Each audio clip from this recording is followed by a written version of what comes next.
The future isn't waiting. It's being written by every decision we make today. Technology is the pen. Humanity is the author. The story is still ours to write. And that story can be a positive one of a brighter future.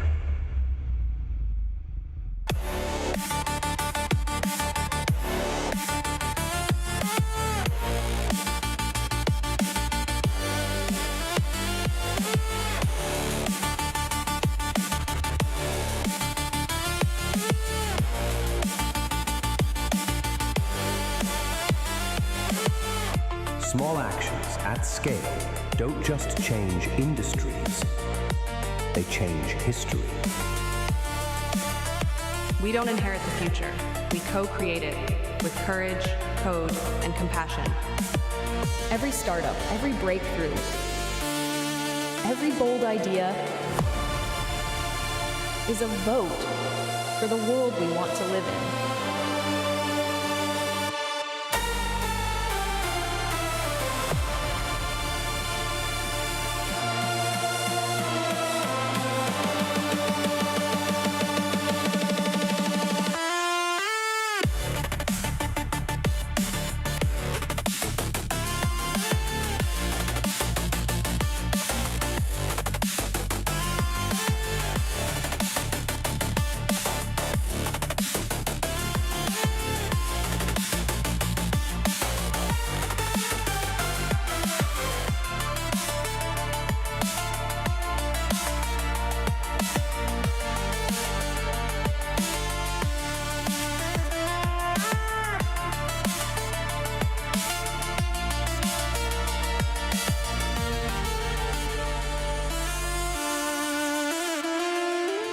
The greatest disruption of this century won't be in technology.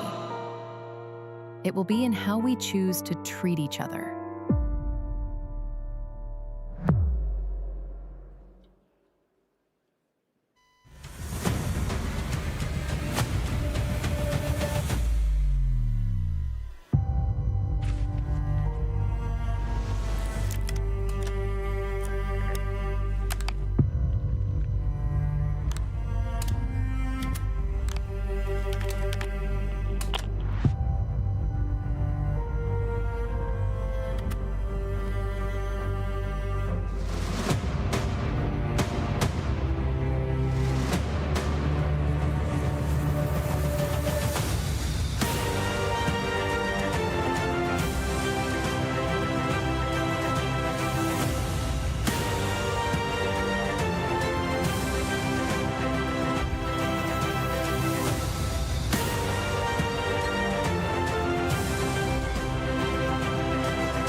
Please welcome to the stage CEO and founder of Mar Studio, Mariana Barbosa.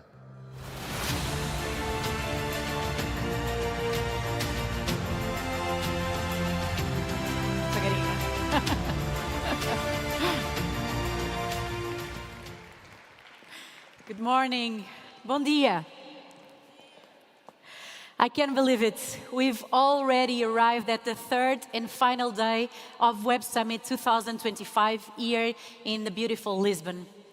I'm Mariana Barbosa, and I have loved my time here on center stage at Web Summit. Thank you for being here.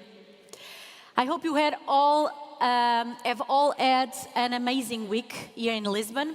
Whether you attended an inspirational talk, went out exploring night summits, enjoyed the food here at the venue, or share ideas at a meetup, we thank you for getting involved. Web Summit is all about finding that one connection, that one piece of advice, that one investment that changes everything. So I hope you all have a story to take home with you. And the adventure doesn't stop here.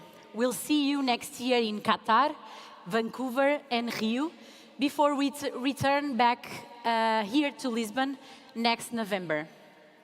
Now, for our final day together here on center stage, we've got a star-studded lineup that's going to keep their energy sky high. Coming up, we're going to hear from 3 founders who have raised more $100 million this year. We've got an astronaut rocketing onto stage, and we have 2 of the original tech founders behind tweets and Pinterest boards. And don't forget to join us for the pitch final here starting at 12:10. And then, after lunch, we have a star-studded lineup to see us out of this year's Web Summit with a bang. So, let's get into the content for today. First up, we've got 3 founders who have raised over $100 million each this year. So this is some achievement when we've learned this week that extracting investment from VCs is no mean feat. So what does it take to secure 9-figure funding in today's market? Let's find out. Please welcome, in conversation with Lucinda Shen from Axios, co-founder and COO of Clay, Varun Nandan, co-founder and CEO of Reka, Dani Yogotama, and co-founder and CEO of TensorWave, Derek Orton.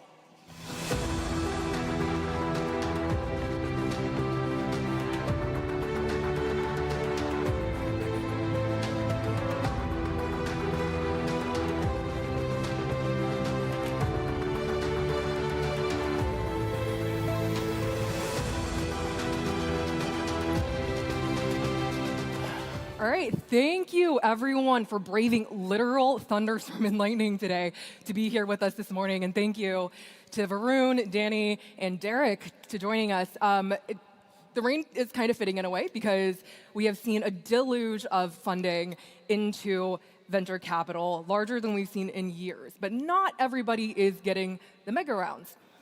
This is a good topic for these particular founders because altogether they have raised over $500 million in funding over their lifetimes, over their company's lifetimes, I should say, and represent billions of dollars in company valuations.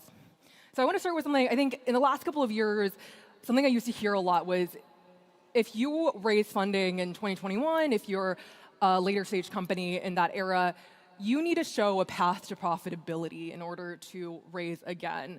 That conversation seems to have died. The rule of 40 seems to be no longer applicable in this case. Is that fair? Are investors no longer asking when and how are you going to get to profitability? And I'll start with you, Varun. You guys are the most later stage of the companies here on this stage right now. Yeah, I mean, I think for us, people ask us about this, so I don't think it's completely off the table.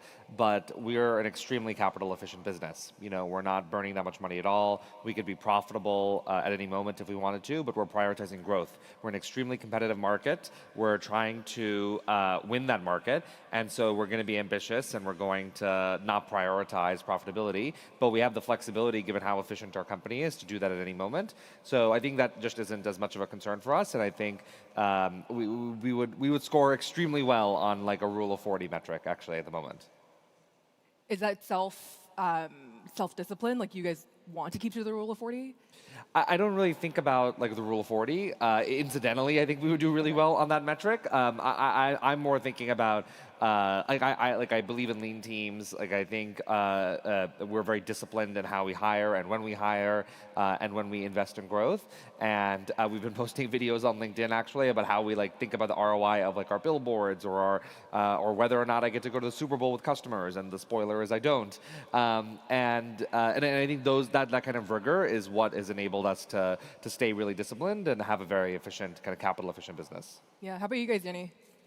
No, yeah, that's a great point.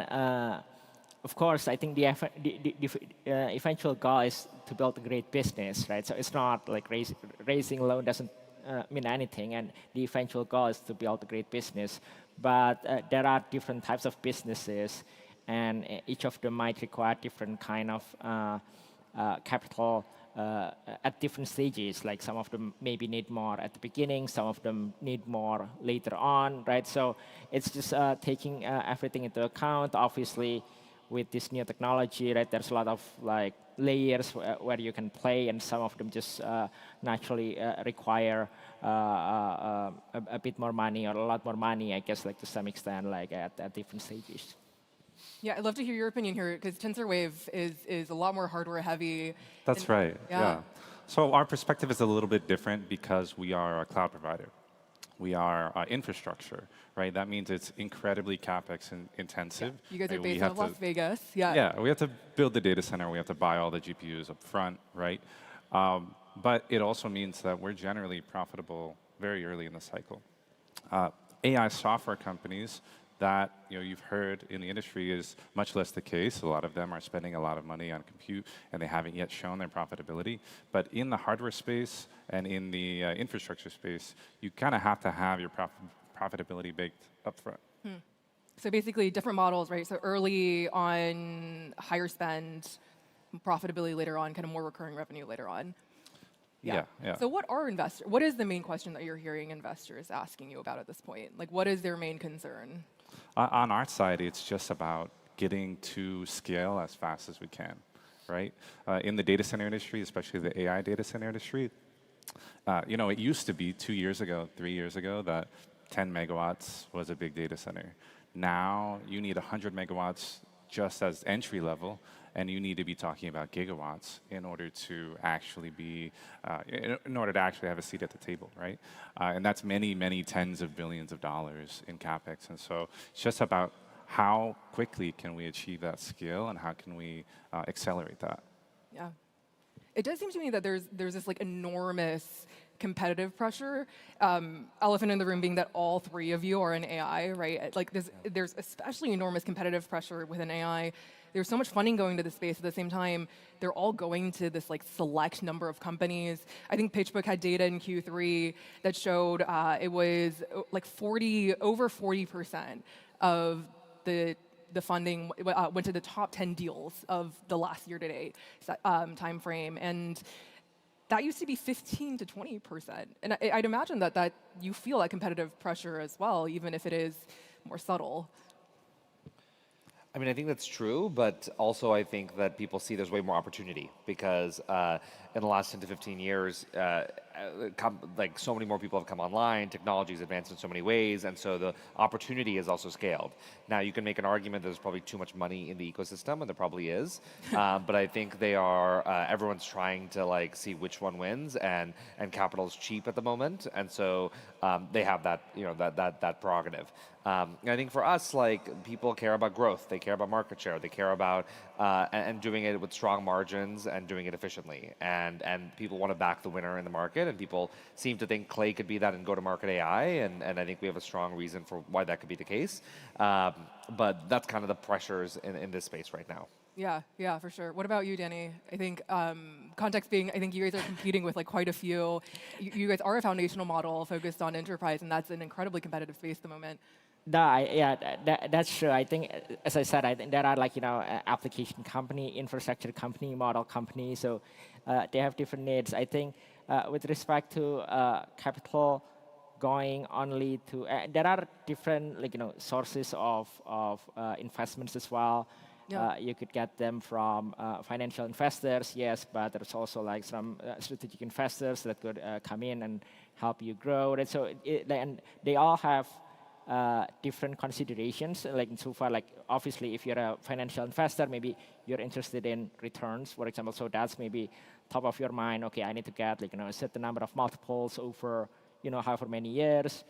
Strategic investors may be thinking a little bit more differently, right? So it just depends on who you're talking to, and maybe I don't know if some other companies not as obviously raised from public markets or something like they all have different considerations. But in terms of concentration of capital, that's just I think in general how, as far as I know, like most of the financial investors like operate. When there is a deal like that looks like interesting, everybody wants to get in, but like it's just like, the mentality is like I'm just going to follow other people, I guess, to some extent, right? No, it's true. It's true. It's like, and if nobody is like, so it just becomes like, like natural that, it's concentrated over like, a fewer number of companies in general, Yeah. for better or worse. Yeah. I mean, do you think it's healthy for the ecosystem to be that concentrated?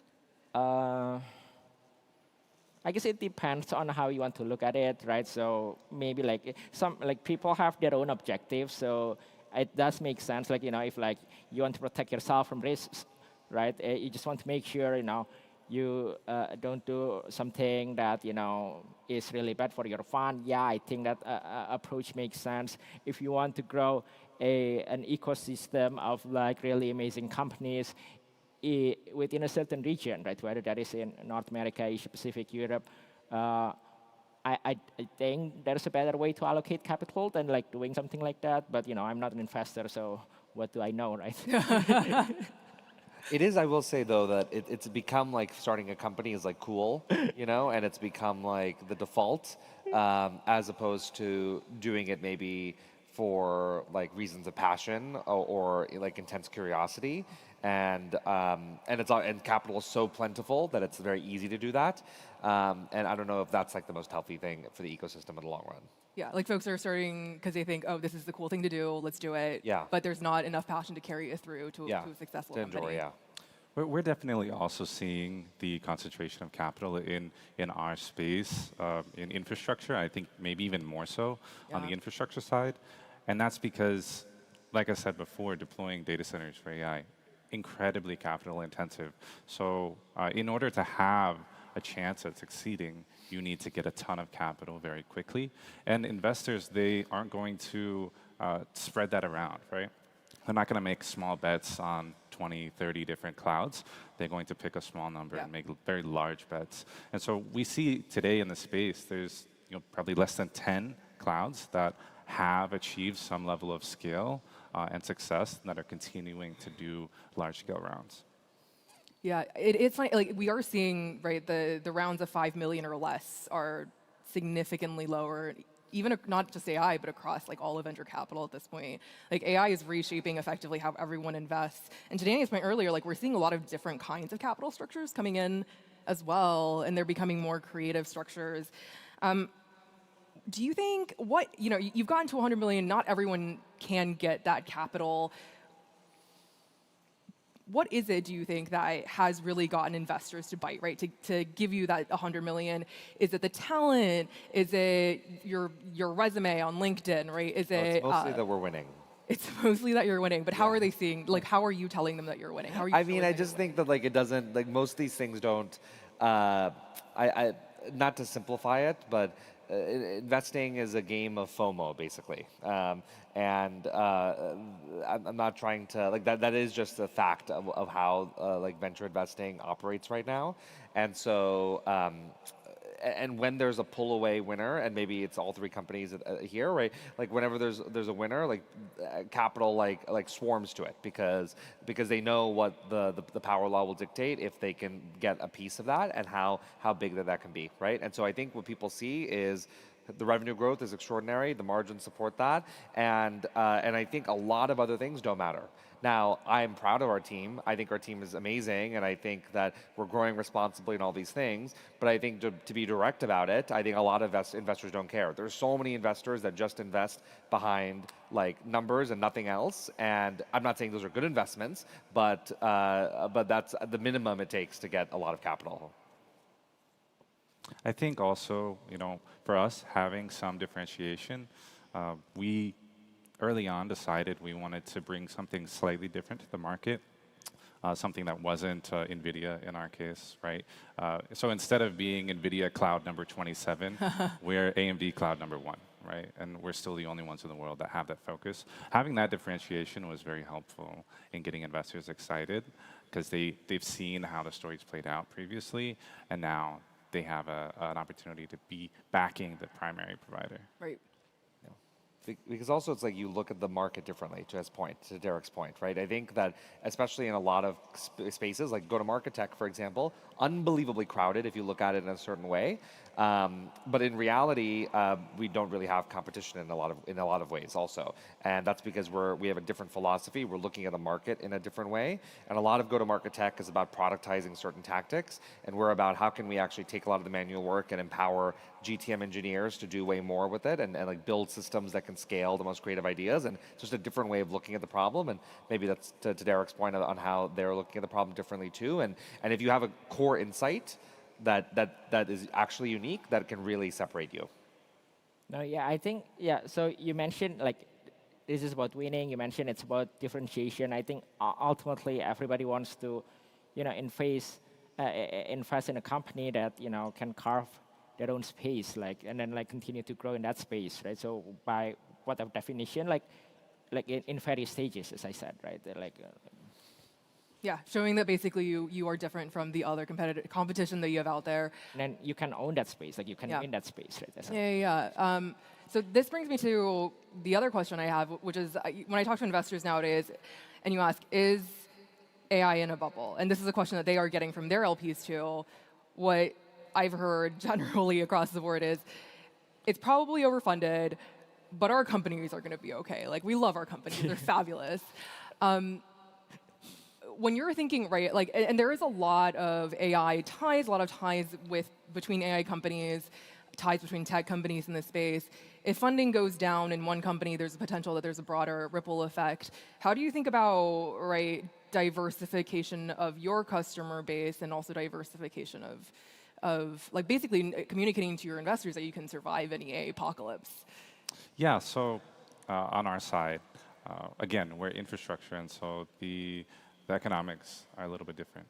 And we generally are building long-term assets, right? Long-term data centers and getting long-term leases on GPUs, right? So our customers also don't have to be all one specific type of AI company, right? We can actually service a large number of different profiles, right? So we have some ability to survive in those cases. Yeah, I think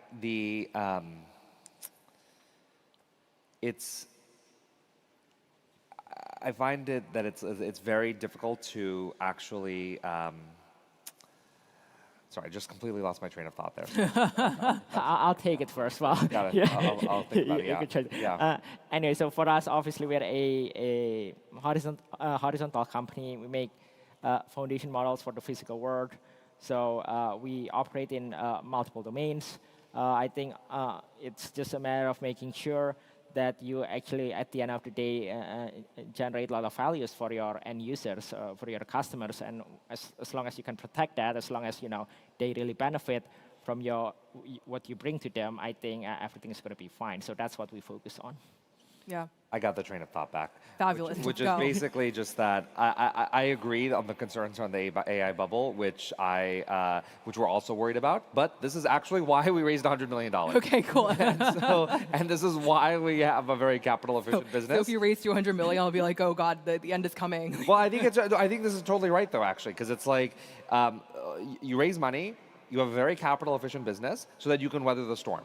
And when things go up, when things go down, if a bubble pops, whatever happens, you are in control of your own destiny. You are in command of your ship, and you can decide your fate, right? You don't want to be reliant on other people. And obviously, every business is to some degree, but capital is something you can control. Your burn is something that you can control. And so for us, like, we're in control of our destiny. We don't burn that much. We have a lot of money in the bank, and we don't need that much more primary capital. And so, of course, at some point we may raise more, but that also, by the way, creates an environment where there creates more demand for stock and clay, which makes it easier to raise capital when you don't need that much primary capital. So it all just kind of works in that cyclical way.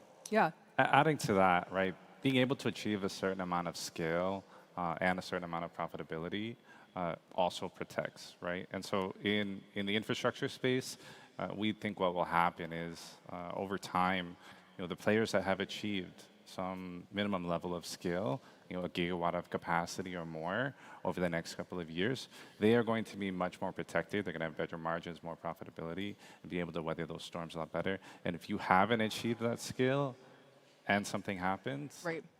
you might not be in a good spot. Right. It's a delicate balance there, right? Because I think some folks are burning a lot more than you'd expect. And so the question is, like, you might survive, but the valuation then might take a hit. Yeah. Yeah. How are you thinking about, and it's funny, right? There's AI companies that are raising at insane valuations. Like I turn around and I suddenly see a $2 billion company that I've never heard of in my life. And it's a spin out, right? It's a spin out basically of a really talented AI engineer or scientist from an existing company. And so like clearly investors are really paying attention to talent, right? And so how are you thinking about hiring in this moment and hiring folks that are well, in this really competitive market, really? Well, I think that comes around to, so yes, it's a competitive market. Now, I think some of the companies here, like Derek's in Las Vegas, we're in New York, we're not in San Francisco, right? And so I think I don't want to say we have a monopoly or anything like that, but it's certainly less competitive than it is in San Francisco, where there's a different culture around hiring, and we can kind of like create our own space, right? We have a huge priority on culture. We're a very people-driven company, and it's a very attractive place to work, and it's a very fun place to work, and it's a very creative culture, and so I think that drives it. But with hiring generally, I actually try not to make value judgments on if someone is good or if someone is bad. Our intent is like, how can we try to understand who this human is, like peek into their soul, like really get who they are as a human, the essence of that, and then get as much information as possible in the process and match that to what we need. And what I mean by that is that's why if you look at our business teams, more than half of the people are doing their jobs for the first time. We have physicists doing community work. We have farmers doing sales. We have archaeologists doing customer success. And you usually don't, and as we were talking about backstage, we have people in politics doing roles that they've never done before too. And so, but you get these underlying gritty qualities that you really prize in those humans, and you find a role that can fit that. And that, I think, is how you have like alpha and like maintain an edge in hiring, because you're finding diamonds in the rough that other people aren't considering or valuing in the same way you are. I definitely want to echo some of that. In these times, you're not winning, especially as a startup, you're not winning talent by paying them more, right? We can't pay more than Meta. Meta's offering $100 million packages, right, for top AI engineers. It's not happening, right? So the way you win top talent is by making sure that they are aligned with the mission and vision of the company, right? Right, or you give them crypto and you give them tokens. Danny, I mean, okay, Danny, you're SF-based, aren't you? No, that actually is like, yes, we are the kind of company that hires these, AI researchers, AI engineers, people who go to these places. You're in the heat. Our strategy is actually, so we have a few people in the leadership position who have a lot of experience in the field, in the space. They're usually people I know, so like a personal network. But our strategy in general, more broadly, is like these people get there because they started somewhere, right? Including myself. There's a lot of like great, amazing talent, amazing people who might not have the fanciest resume because they just finished their PhD or they just finished their grad school or college. But we know how to work with them. We know how to mentor them to become like one of these people that you see in a few years like in the news everywhere. So that's what we focus on actually. Okay, so I don't know if I'm actually allowed to curse, but I'll say, is it better to work with someone, to hire someone that you do not get along with and is extremely talented, or is it better to hire someone mediocre or like at least meets the standards? Well, neither of these people are a fit. This is I think the point I was making earlier. Like, it's not about someone is great and someone is bad in your situation. It's it's about, are they a good fit for your team? And neither of those people are a good fit, actually. Because in order to be successful in any organization, you need to have trust, and you need to have great communication, and you need to be able to build together. And you can't do that despite the circumstances of the first person. And the second person, they may not meet like the quality standards you need, and so they're not going to be a fit either. And so I wouldn't say either of those people would be a fit at like Clay. That they wouldn't be successful. I would have to agree with that, right? Both elements are important. You have to be a good culture fit, right? If someone's not a good culture fit, it's not going to work, no matter how much you try to force it. But you also have to have a certain amount of kind of base talent. And so it's a balance between those two things. But you have to have elements of both. I can work with anybody as long Amazing. as long as they're great. I think I can work with anybody. I'll make it work. So I know we're coming to the end. We're coming to a close. I'll ask you, since you guys all raised pretty recently, do you feel like the funding environment is still abundant? Yes. Yes. Yes. There's so much money in the world. Yeah. There's so much money. So apparently, everyone go fundraise. Okay, awesome. Thank you so much, everybody, for joining us today on the final day of Web Summit. It has been a pleasure, and thank you to the three of you for offering all of your insights and wisdom. Sweet. Thank you. Thank you.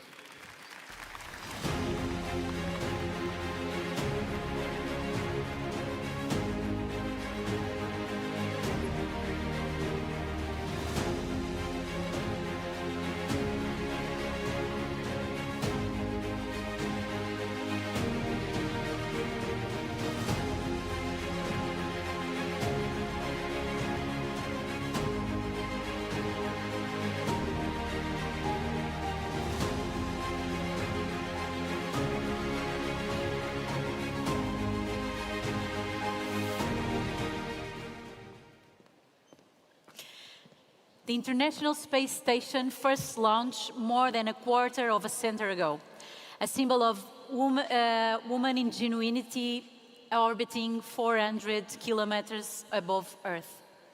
But as its mission nears completion and decommission looms within the next 5 years, a new era in space travel begins.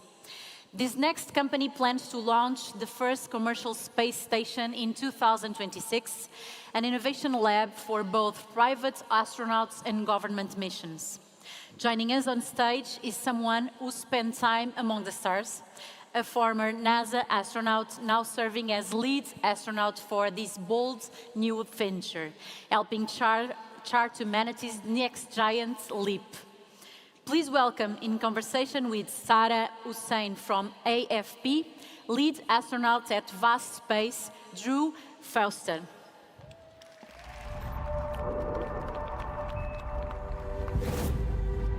The next big thing in space isn't just getting there. It's learning how to stay.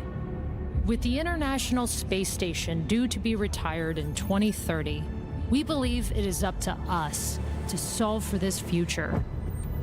That means building dedicated space stations for private and government astronauts, expanding access to low Earth orbit, and pushing even further, building human habitats for Mars.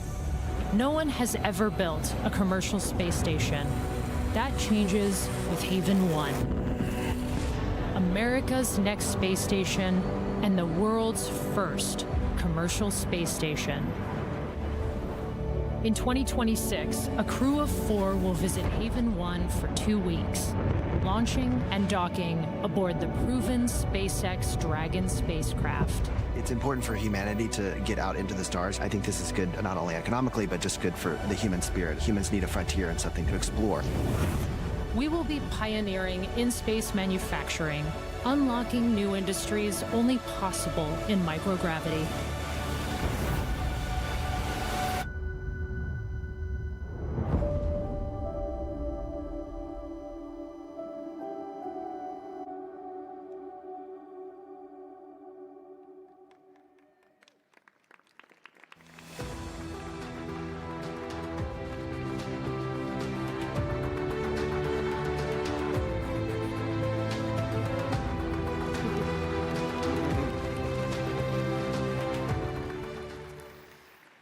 Thank you, everybody. It is really exciting to be here today with Drew.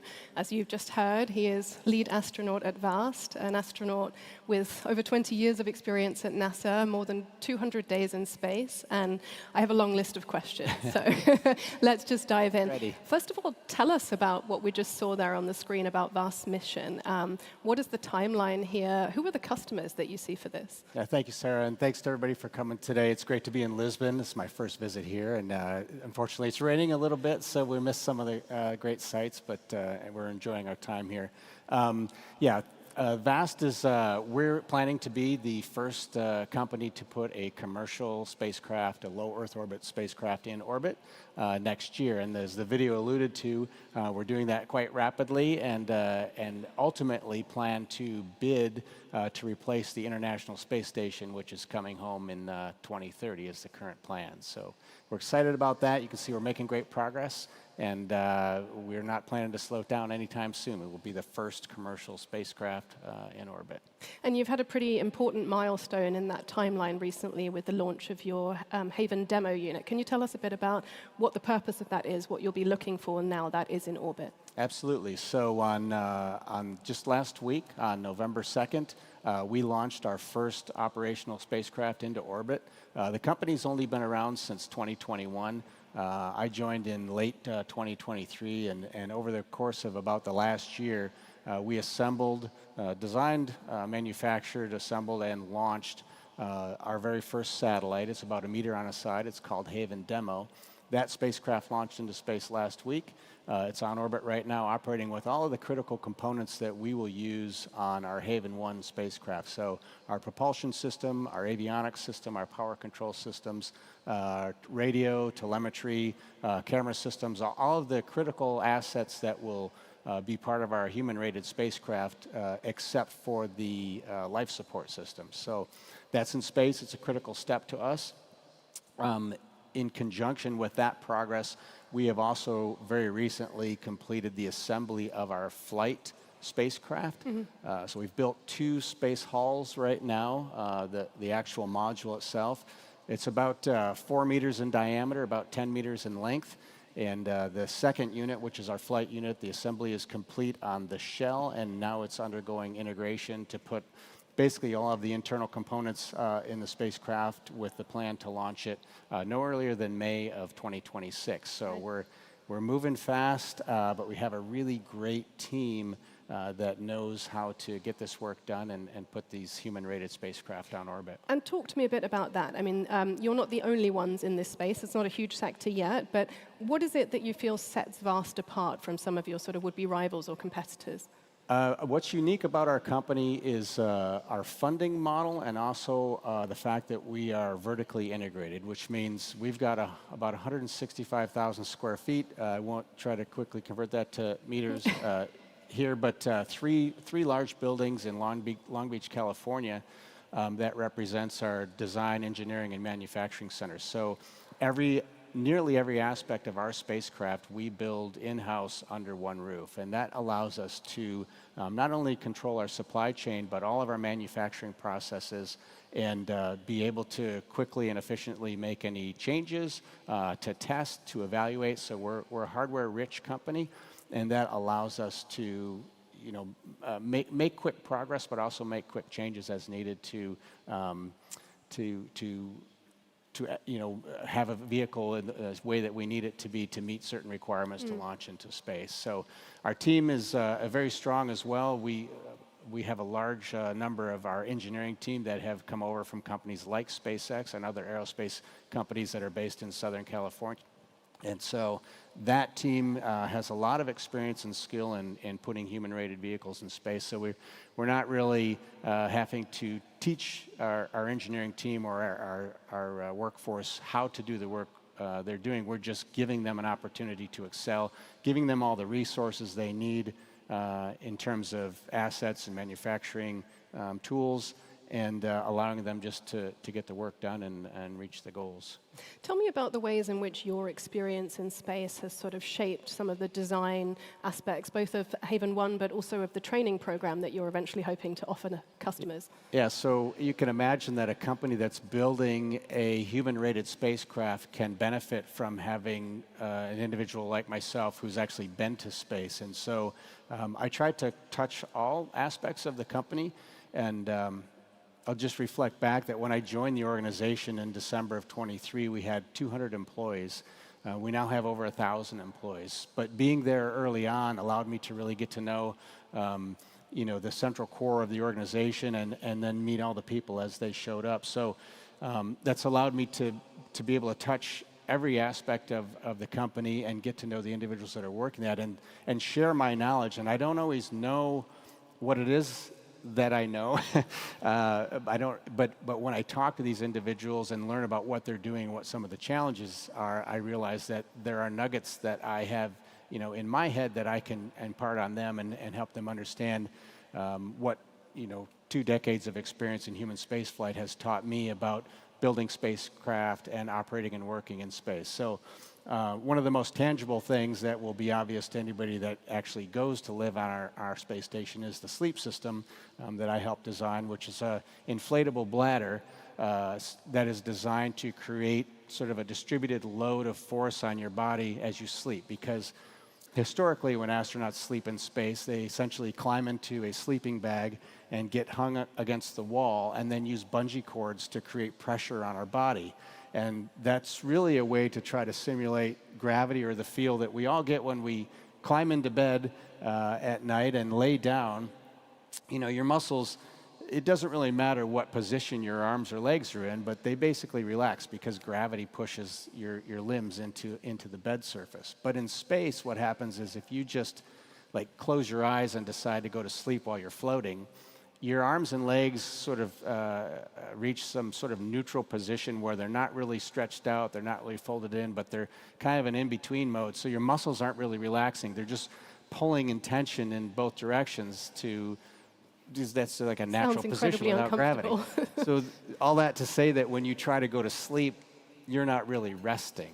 And so the idea was if we could create this pressure system that distributes those loads that we normally try to achieve with bungee cords, that would make for more restful sleep. So fingers crossed that will work, but I have a good sense that it will, because that's the way that I slept best in space, was by basically wedging myself between 2 soft, large bags to create those loads like gravity. So that's one very obvious example, but I also work with the entire organization on many aspects of the spacecraft. And I know that one of the sort of organizing principles of VAST is this idea that humans should be multiplanetary. What does that mean? And why is it important in your view? And perhaps when might it happen? I think it's already happening. We put the first human went to space in 1961. And what that means is that we have, for several decades now, been trying to determine the best ways for humans to thrive in space. And in the last 25 years, we've had humans on board continuously the International Space Station. And as that space station's lifetime comes to an end, and the NASA in particular and other federal governments find challenges with budgets and also want to move on to do the next exploration phase, which is return to the moon and eventually go on to Mars, it's really important, though, that we maintain continuous human presence in low Earth orbit, and particularly the United States and other nations are interested in having a low Earth orbit operating platform. So our company and others are trying to become that service provider for those sovereign nations primarily.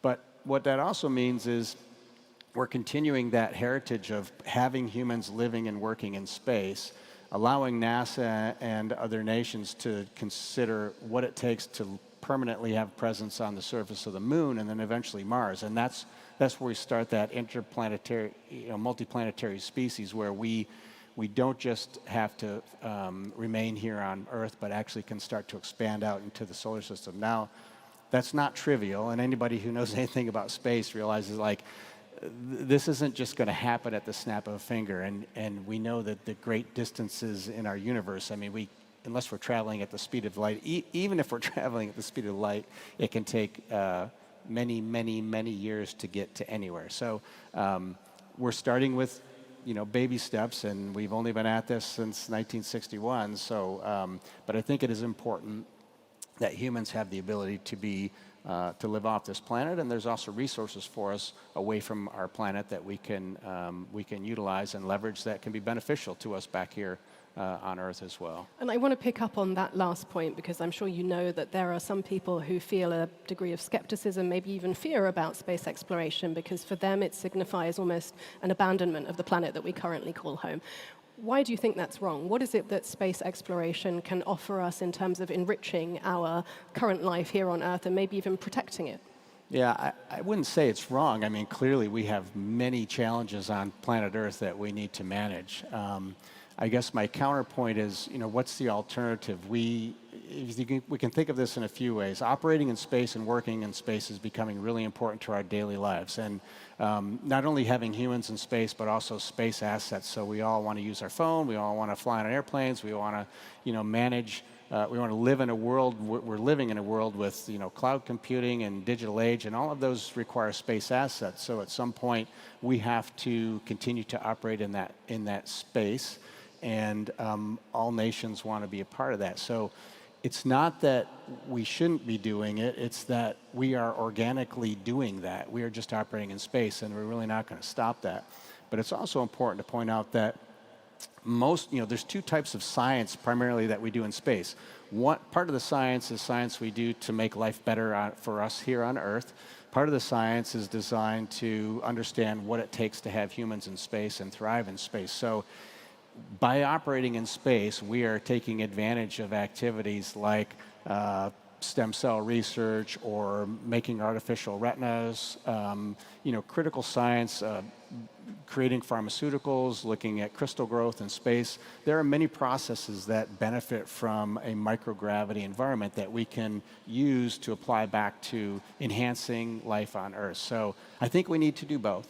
And if we want to just talk about the sheer money that's spent on space and space exploration, I can tell you that NASA's budget in the entire time that I was there represented roughly 0.5% of the annual federal spending budget. So if you think of it in that respect, the return on investment that we get from space and space exploration is enormous. And so I think it's hard to argue when even if you just put it in dollar terms, let alone all the other reasons I just mentioned about the critical science that we do. But if you just put it in dollar terms, it's a pretty small number, and I think it's justifiable in that sense.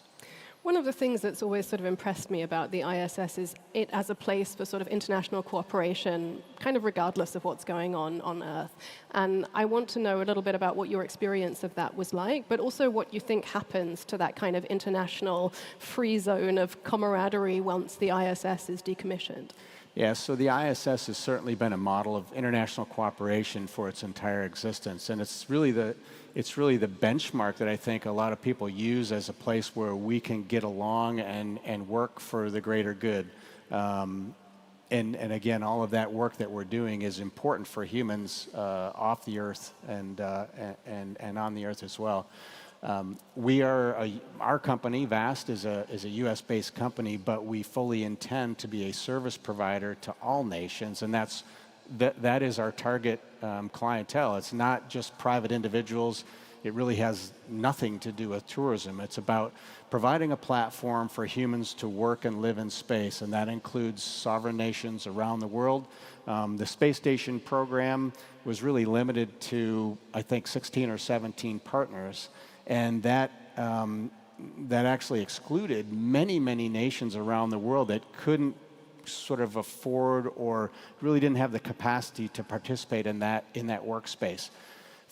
For the company like ours to put a commercial platform in space, we can open up that market and allow nations, sovereign nations that actually want to develop their own human spaceflight program or their own research programs, we can offer them a platform, and that's exactly what we're trying to do. So it's a workspace for the world. What are some of the biggest challenges ahead for you? You're moving at great speed. There are obviously great safety issues that you have to contend with. What are some of the major challenges that you face, you think, achieving these very ambitious goals? I think the point that you make is that are we moving fast? We're moving very quickly. Does that allow us to make sure we do a good job of managing risk? And we do. So the plan is, not to talk about too many specifics, but at least for Haven 1, we're relying on a transportation vehicle, which is the SpaceX Dragon, to carry our crew to Haven 1.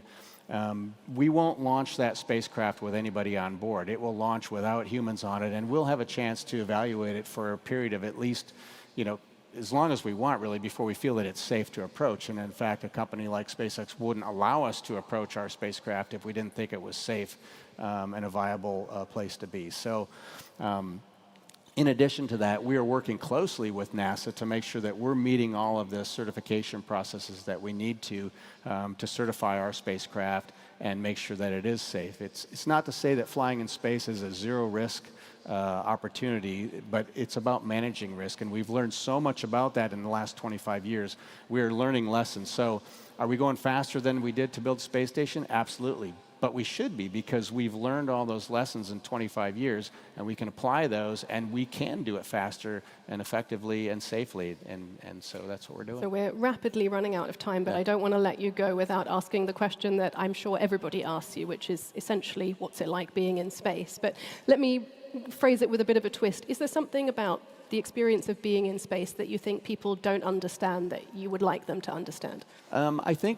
I think one of the critical messages, and I did already kind of speak about, is that humans go to space to do meaningful work. And there's there's different types of space access now. We have suborbital flights, which are quite short, on the order of 5 minutes, and much lower altitude, where people get a view of space. So there's not as much time to do science and research, but even those individuals flying on those very short duration missions where they just touch the edge of what we call space, so about 100 kilometers, and to be able to look out on planet Earth.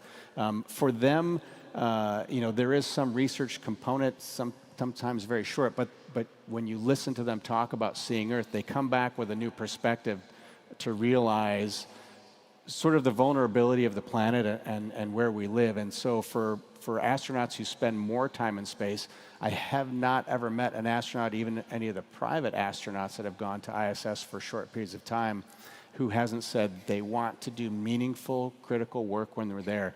Either work that's important for them or some institution that they represent, or something that's important for humans on Earth. So the key is, like, we're not just going up there looking out the window. Everybody is there to work and do something critical and important for all of us. We work off the Earth for the Earth, and I think that's the key. Fantastic. Yeah. Thank you so much. Our time is up, but I really appreciate you being here today. You've earned me serious cool points with my children, so for that, I'm very grateful. Thank you very much, Drew. Thank you, everybody. Thanks, Sarah.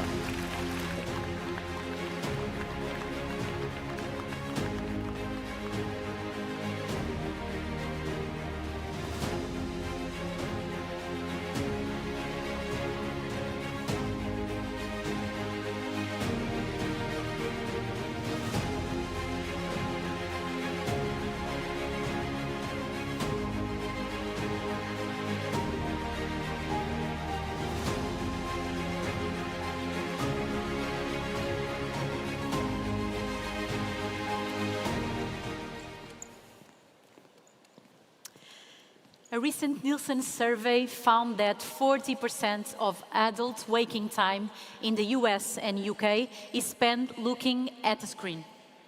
Pinterest and X are two sites that command huge volumes of our attention. Now, two of the founders of those companies are on a mission to encourage us to make time for a life away from technology. Please welcome to the stage, in conversation with Aja Whitaker-Moore for Axios, co-founder of Pinterest and West, Evan Sharp, and co-founder of Twitter and West, Beastone.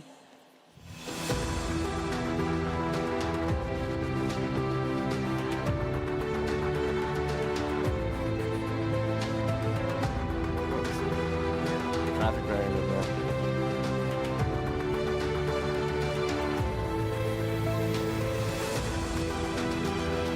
Feel like everybody's leaving. Good morning, everyone, and thank you for joining our session on technology with soul, building with intention. And joining me are two of the people who've helped define how we connect and create and converse online. So they're also now exploring how we can live more intentionally with it. So Biz, Evan, thank you for joining. You're collaborating on something new, and we're going to try and get them to share details about that today. So tell us what brought you together and why now? Well, first of all, thank you so much for being here and listening. How are you doing? Yes, I'm good. How are you doing? Good? Great. I'm doing good. I'm Evan, and this I'm Biz. is... And we've come together the last few years because we think there's a missing platform online. We think that the platforms we've built and others have amazing virtues, but that we're all kind of on autopilot, and that there's a platform to build to help people live life more on purpose. And we were really inspired by, you all know the show Sesame Street? I watched that when I was growing up. And Sesame Street started when a bunch of childhood educators and television producers came together to build a television show. And at the time, the logic was, you can't use television to help people. It's just sort of like for entertainment. TV was rotting your brain, right? TV was rotting your brain. So what we've done is build a team of some of the best technologists we know, but also some experts in psychology and spirituality to try and build a platform to help people live life more on purpose. And you've both helped build platforms that command enormous global attention, and now you're advocating that people spend less time online. So talk about how it's possible to build attention-driven products and then also say, hey, let's have less screen time. Is that me? That's well, actually, just to take everybody back, like 20 years ago, when we made Twitter, there was no iPhone, and there was no such thing as social media. That term came later. It was just, hey, can we hook up SMS to the web? Oh my God, we can. And I can make, my phone can buzz in my pocket, and I can open my flip phone, and I can see Evan's out to dinner. That's so cool. And most people thought it was stupid, but we thought it was really fun that we could send these messages to groups in real time, and it was a new thing. And flash forward 20 years, and like the lady said, people are spending 40% of their waking time looking at a screen. It's like, it's too much. Yeah. Somewhere there's a dad upstairs looking at a screen, and a kid downstairs looking at a screen, and a sad, deflated soccer ball in the garage that wants to be kicked. Yeah. So. And you've said in the early days of Twitter that you were moving so fast it was almost like autopilot. I think we could all relate on operating, on autopilot, just doing things automatically. How do you stop autopilot? Yeah, I think a lot of us, myself included, do live on autopilot. It's like I think about not just the way we use our screens, but even just the way you eat your food. Sometimes you pay attention and you savor it and you feel full, and other times you eat a cheeseburger in front of the TV and you're like, where'd it go? I'm hungry. And that's fine for just a cheeseburger, but that's not good for your whole life. The way I address it is it's great to live with purpose, and that's a lofty goal. So I don't mean go volunteer, go do philanthropy. I mean just live life on purpose. And you can break that down to, what are the roles I have in life? I'm a dad, I'm a husband, I'm a builder, an innovator. Okay, let's go with dad. So I want to be a more present dad. And even that, that's also kind of a lofty goal. You could slip back into autopilot. So I think of it as taking my have-to-dos and turning them into get-to-dos. So we all think of all the stuff we have to do. So I have to take my son to school every morning before work, and that takes 20 minutes. And instead, I just flip it in my head and I say, no, I get to have 20 minutes alone with my son. So what do I want to do with that time? I want to be a more present father, so I want to listen deeply, and I want to ask him about band practice. And so now that time, just that little bit of premeditation turns that time into a really special time where he gets more out of it, and I get more out of it, and we get more out of it. And then maybe later that night I reflect on it, and I'm like, how did that go? And we didn't talk about band, but we talked about how now he likes basketball, so it still worked, And I think that's how just that little bit of premeditation and that little bit of purposefulness can nudge you out of autopilot. And it's not all the time, it's fine. But I've found that I don't want to go on too long, but I felt like my son went from 0 to 13 years old in 3 years. And for the last year, I've felt like he's been 13 for 3 years, just the way, living this way. And it's great. Well, once upon a time, you guys met, and now you get to have a company together. So Westco is the name of your company, and Evan, you've built intention into the culture there, talked about reading kind of team covenants aloud and replacing boring corporate quarters with something else called seasons. So why did you make these choices, and how does working with more care and more soul change what it is that you're creating together? Thank you for asking, Asia. Yeah, when Biz and I realized that we really want to start a company anchored in helping people live life on purpose, we thought, well, we better work with more intention. We better build with more purpose too. Because the last 20 years, as we've been part of social media, Biz worked at Blogger and founded Twitter and Medium, and I was at Facebook for a while and Pinterest, and just saw so many of these platforms get built. And while we were building them, we were all really excited that we were literally connecting the world for the first time in a whole new way. We were connecting people, and yet we did that, and there's still this huge epidemic of loneliness and all of these shadows that came with that. And so, as Biz and I talked about, what we learned from that, one thing we learned is, let's see if I can say this, we learned that how you build something becomes how it impacts the world. So if you grind, I see all these amazing people around me in San Francisco who think, oh, I'm supposed to grind my startup. And of course, you're in your 20s, you should work really hard if that's what you want to do, that's great.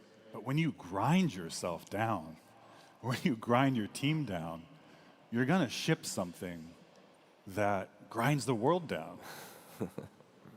Or when you move fast and break things, you're going to ship something that moves fast and breaks the world. Or with Pinterest, we made a lot of mistakes, but one thing that I'm really proud of is it is a place that inspires people. And when looking back, I think one of the reasons we were able to do that is it was a really inspiring place to work. And so for Biz and I, as we think about how to build a platform that helps people live life more on purpose, instead of starting with what's the product we need to build really quickly, we've tried to think about what's the team we need to grow, and what are some little ways that we can work with a bit more intention. And so, for example, with our founding team, we have a world-famous motion professor of psychology at UC Berkeley, and our prompt engineer was a minister for 30 years. And we've worked with them to incorporate just a few little changes to how we work that really change the way it feels to be there. So I'll give you 3 examples, and then I'll stop. So the first example is, it's so small, but when you walk into our little rented house in San Francisco, the first thing you see is is a little table with a bunch of people on it. We call it our ancestor table. And everyone who works with us on our small team puts someone in their family or a hero on there, and then the first person who walks in the morning lights a candle, and the last person who leaves snuffs it out. And it takes no time, but it's just such a rich way when you enter work remembering what matters. And then a second example, like you mentioned, is, in business, Biz and I took companies public, and then it's Q1, Q2, Q3. Oh, God. I never remember I don't know what Q we're in now. So we just shifted that like 9 or 10 days, and Q1 became winter, and Q2 became spring. Those I know.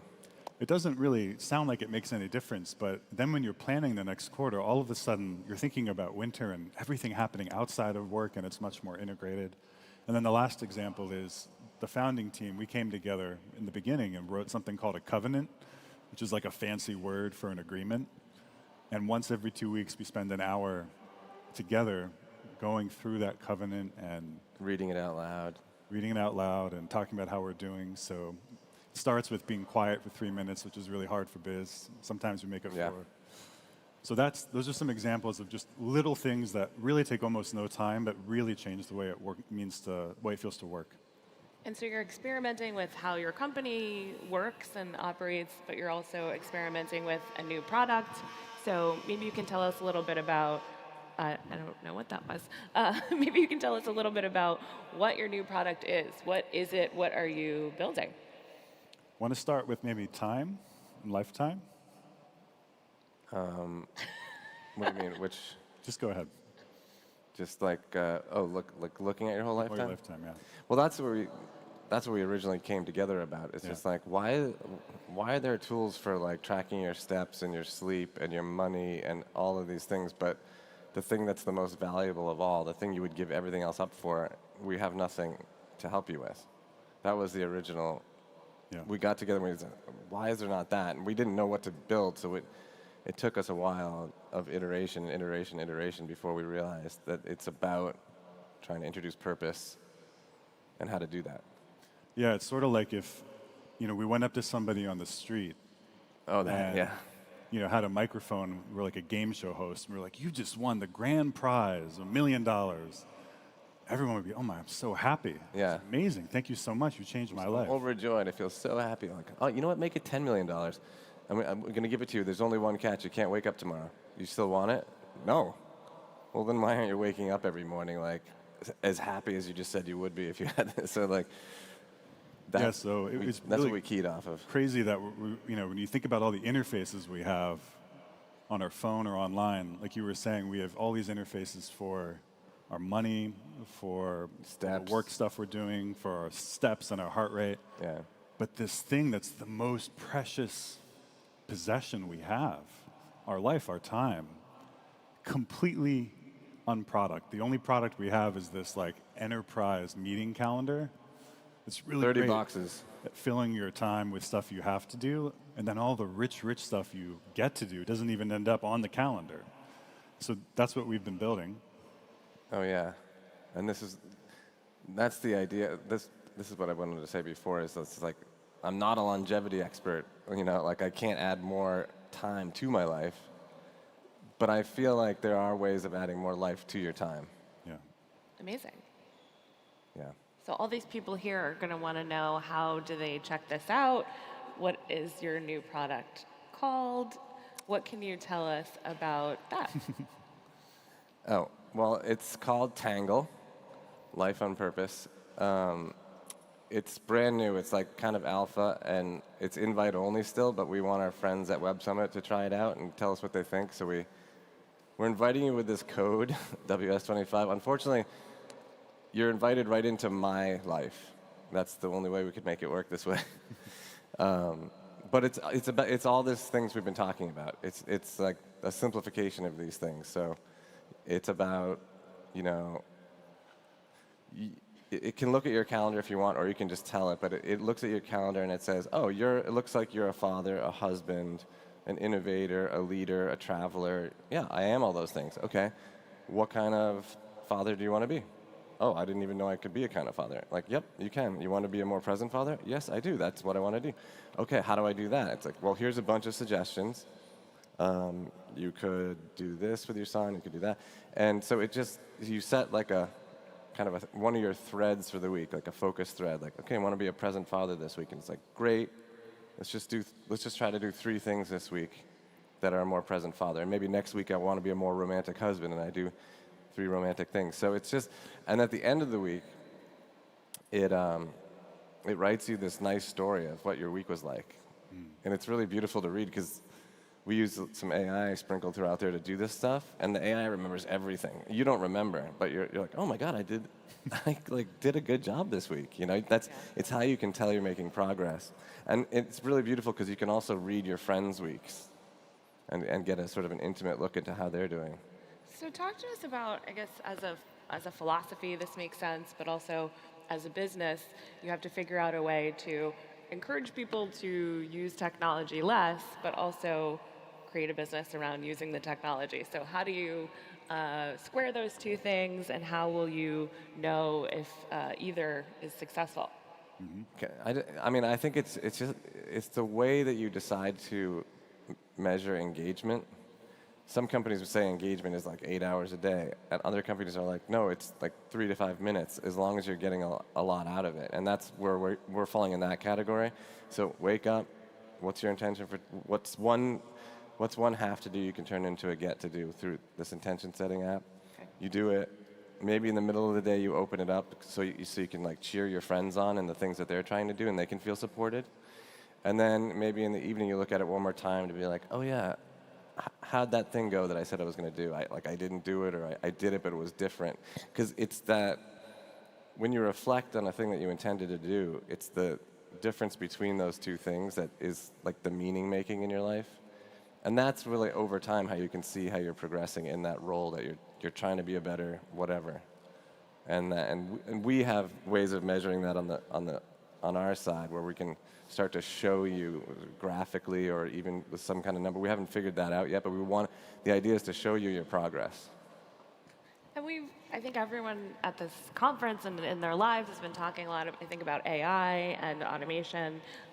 Maybe how you can share how you're thinking about how, like, the daily rituals that you're creating in this product kind of counteract that and become like a new way for people to congregate and, you know, really center a bit of humanity as we're waiting for the robots to come and take us all. Well, you had your thing about Yeah, sure. I'm happy. I think, you know, with Pinterest, one of the things that was really interesting was almost every app we use, especially a social media app, really is about what's happening right now in the world. Oh my God, there's so many bad things happening. Or like it's about what you just missed. Yeah, like, oh, my friend was at this amazing party yesterday. I didn't get to go, like the past. But Pinterest is really about the future. And one thing I learned just talking to so many users over the years was, wow, the future is this place we all get to be that feels really positive. It's like there's so many possibilities for the future. What's happening now and in the past, it's happened, but man, it could be better. And so when I first started hacking on AI many years ago, one of the things Biz and I were so excited about was, well, how do we take all of this incredible power and help people discover not just different futures visually like on Pinterest, but actually different ways of living and different ways of being, so that instead of thinking for us, the AI can help us think about what we want, or instead of sort of choosing our life for us, which is the momentum these technologies have, it can actually give us more ideas and help empower us to live with more agency and become who we want to be next. So that's the thing I'm the most excited about. Yeah. I have a thing I want to say about AI too. Like I can't say that I know where all this is heading, but I can say where I hope some of it is heading, which is to have AI be able to reconnect you to yourself. So many of us have become disconnected. You know, like the whole autopilot thing. But if we can reconnect to ourselves, it's kind of like when they say on the airplane that you should take the oxygen first and then save your kids because you're no good if you pass out to your kids. You can't reconnect with who matters most to you in your life if you don't connect with yourself first. And there's a way that it can reflect you back to you that is reconnecting. And as you think about, you know, creating new tools, do you think that this is countering, you know, tech addiction, and does that like acknowledge that there was something like harmful in the original? Do you look at this as just an evolution of technology? How do you think about the original platforms and how these things are connected? I mean, it goes back to what we said before. I think originally this was like novel and fun, and it was connecting people, and then somewhere along the way, like the growth experts and the algorithms took over. And that led to this kind of autopilot that we end up on, whether it's doing this or even just driving and like not even knowing you're going over the Golden Gate Bridge. How do I get over that? And I think the key is to like re-engage you with your own life. Like, oh yeah, I get to do these things. I get to have this time with my son. I get to have date night with my wife. I get to have a beer with my friend. Like, these are the things that I should be focusing on them. And by, like I said, I don't want to be repetitive, but setting an intention for these things puts you back in the moment. You know, like, this is what I mean to do now. I'm not going to look at my phone. I'm going to talk to my friend about his troubles. You know, just puts you back in your life. Yeah. I'd add one thing. I just add, you know, like you said in the beginning, 40% of my time that I'm awake, I'm on a screen. And many people, you know, it's a lot more.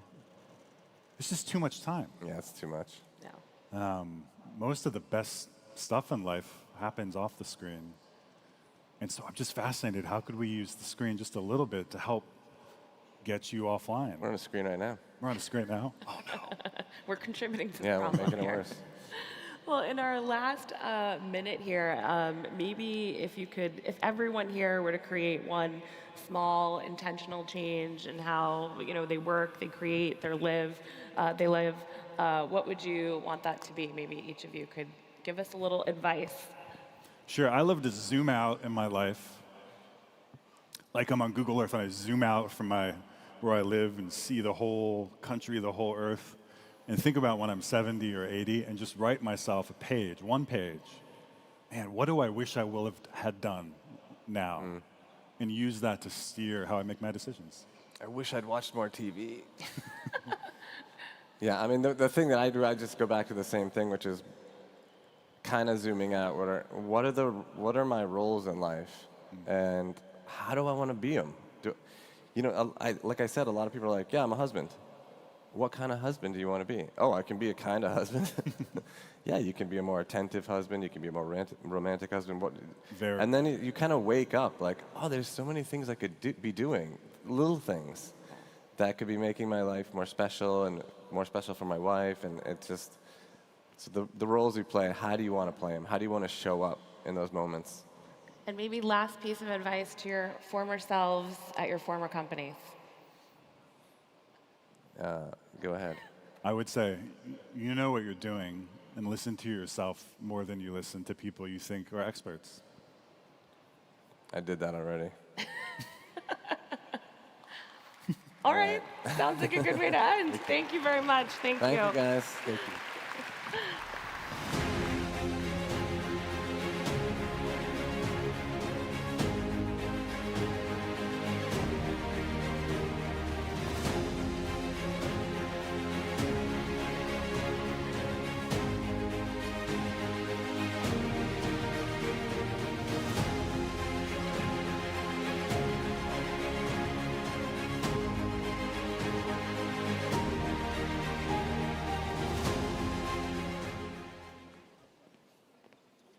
Well, next up, the venture capital game has changed. As tech giants dominate the AI scape and traditional exits become a rarity, the old VC book is gathering dust. This session explores the urgent need for VCs to evolve from redefining success metrics to embracing new investment models to stay relevant in a market reshaped by corporate power and economic headwinds. Please welcome to the stage, in conversation with Kelsey Cheng from Kaixin Global, founder and managing partner of Amino Capital, Larry Lee, and managing partner of Initialized Capital, Brett Gibson.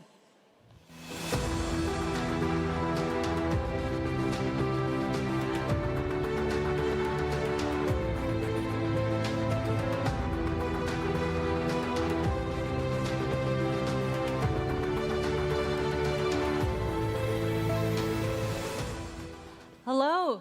Good morning, everyone, and thank you so much for braving the weather to be here with us today. Now, today we'll explore how investors are adapting from redefining early-stage bets to finding new ways to create value when traditional exits are taking longer to come by. We're really lucky to hear from two seasoned investors who've lived through multiple waves of disruption.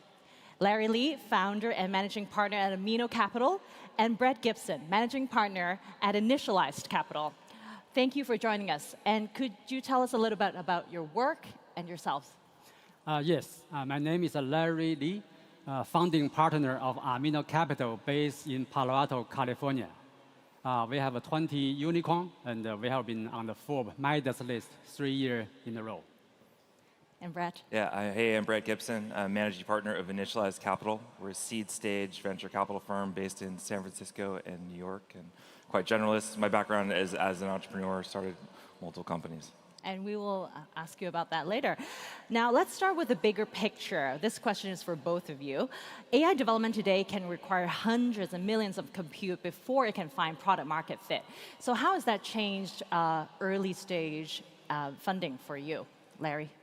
I think it's a huge change for large companies, especially for AI, for Google, for Meta. But for early stage companies, AI is becoming a utility. There are 5 major LLM in US, so they're competing with each other. The price of utility is getting lower, so it's very good for startup founders, and they don't need to hire very expensive engineers. They don't need to buy all kinds of machines. They just need to turn on the tap, and the AI is here. So single founders, smaller teams have a much better chance to make revenue. Thank you. Brett. Yeah, I would largely agree with Larry. I think that we're not really going to think of the AI startups in that much into the future. It's going to be like part of every startup, certainly every software startup. And so all the expenditure that's going into the frontier labs is like upstream of all the investments we invest in across software businesses, even non-software businesses. It's a tailwind to startups broadly. Mm-hmm. Thanks, Brett. Thank you for those perspectives. Now let's zoom into each of your own playbooks and your secret sauce, right? So Larry, as mentioned, exits are slowing down, timelines are stretching a little bit longer. How are you redefining success for your LPs? Do you use different metrics now? Yeah, it's quite different. Usually in Silicon Valley, a company from zero to unicorn normally takes 7 years. From unicorn to IPO, 3 years. But nowadays, because the huge amount of money, lots of companies, they don't need to go IPO, they still raise a lot of money. So the horizon for us is become much longer. So in this case, we are very much focused on the company to stay alive, making revenue, and fortunately, there are new tools coming up. Like one of the company we invest about 10 years ago called EquityZen. It's a marketplace for founders and employees to trade their share before IPO. So that gave founders, employees, and early investors a way to exit. Also, of course, the acquisition is also a good way to go. So share swap sort of exit option and then acquisition as well. Correct. Yeah, yeah. And revenue focused rather than profit focused for yourself. Okay, for Brett, you've sat on both sides of the table, both as an entrepreneur, as an investor. How has that changed your perspective when you look at founders? Do you think that gives you a different edge? Yeah, I mean, I think as early stage investors, we're very heavily indexed on the founders themselves when we're selecting companies. I'm a strong believer that the best companies are built and run by founders through their entire life cycle. And so having been on the other side of the table, I think the most important thing is understanding what good looks like, what it means to be a good founder. I think both from the things that stand out are just like velocity, cycle time, a certain impatience, and then you don't really build enormous businesses unless you're a little crazy about being ambitious, because it's a little irrational to want to build a very, very, very big business, and along the way give it the chance to build a good smaller opportunity. Do you look out for certain character attributes, or you're very focused on the product itself? Yeah, mostly we're evaluating character attributes. I think that most of the things you evaluate in early stage venture are a proxy for the founder, even if you're looking at the market or their ability to build. And I think that being able to build your product is pretty common across our portfolio, almost a requirement. And then I think that you're looking for proxies of their cycle time and agency. I think obsession stands out as one. If someone has thought about everything about their category, that is indicative that they care a lot. And then the other one that's harder to measure is just ambition level and raw intenseness about what they want to achieve. Thanks, Brad. Larry, I wanted to tag on this question quickly because I think we had a conversation about how you also view founders. You have a very pragmatic approach, using AI to help you do a base score, right? Can you talk about that? Yeah, so we have been using a system for almost 8 years, and in recent years we use AI. Basically, we measure the founding team with 10 attributes. Some of them are very interesting, like if the team has worked in a certain place, do they know each other? Are they siblings? Are they couples? Are they kind of lovers? And all kind of information we want to get. But it's confidential to outside. So we measure those informations, and based on those information, we follow the company. So whenever there's a change in terms of company outcome, we adjust those parameters, like based on, for example, where you come from. So we are very much interested in multicultural teams, international teams. So for each region, we have a score. For example, for people from EU, European Union, right? So we gave, suppose, 80 as a score. So if you come from Lisbon, maybe we add 10%. If you come from Spain, maybe we minor 5%. No, just kidding. So same thing with the workplace, right? Where did you work? Which university you go, right? If you go to MIT, that's okay. But if you go to computer science, we give a +10. Other major, we may -10. So based on the company's trajectory, so we make an adjustment. So this is helping us to filter out the companies we want to spend time.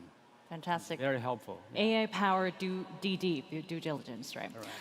Brett, back to you. In a market where, as mentioned, tech giants dominate distribution, data, talent, what sort of founders or startups or products still make you go and say, oh, this could actually stand on its own? I think you talked about the founder attributes a little bit, but maybe on the product itself?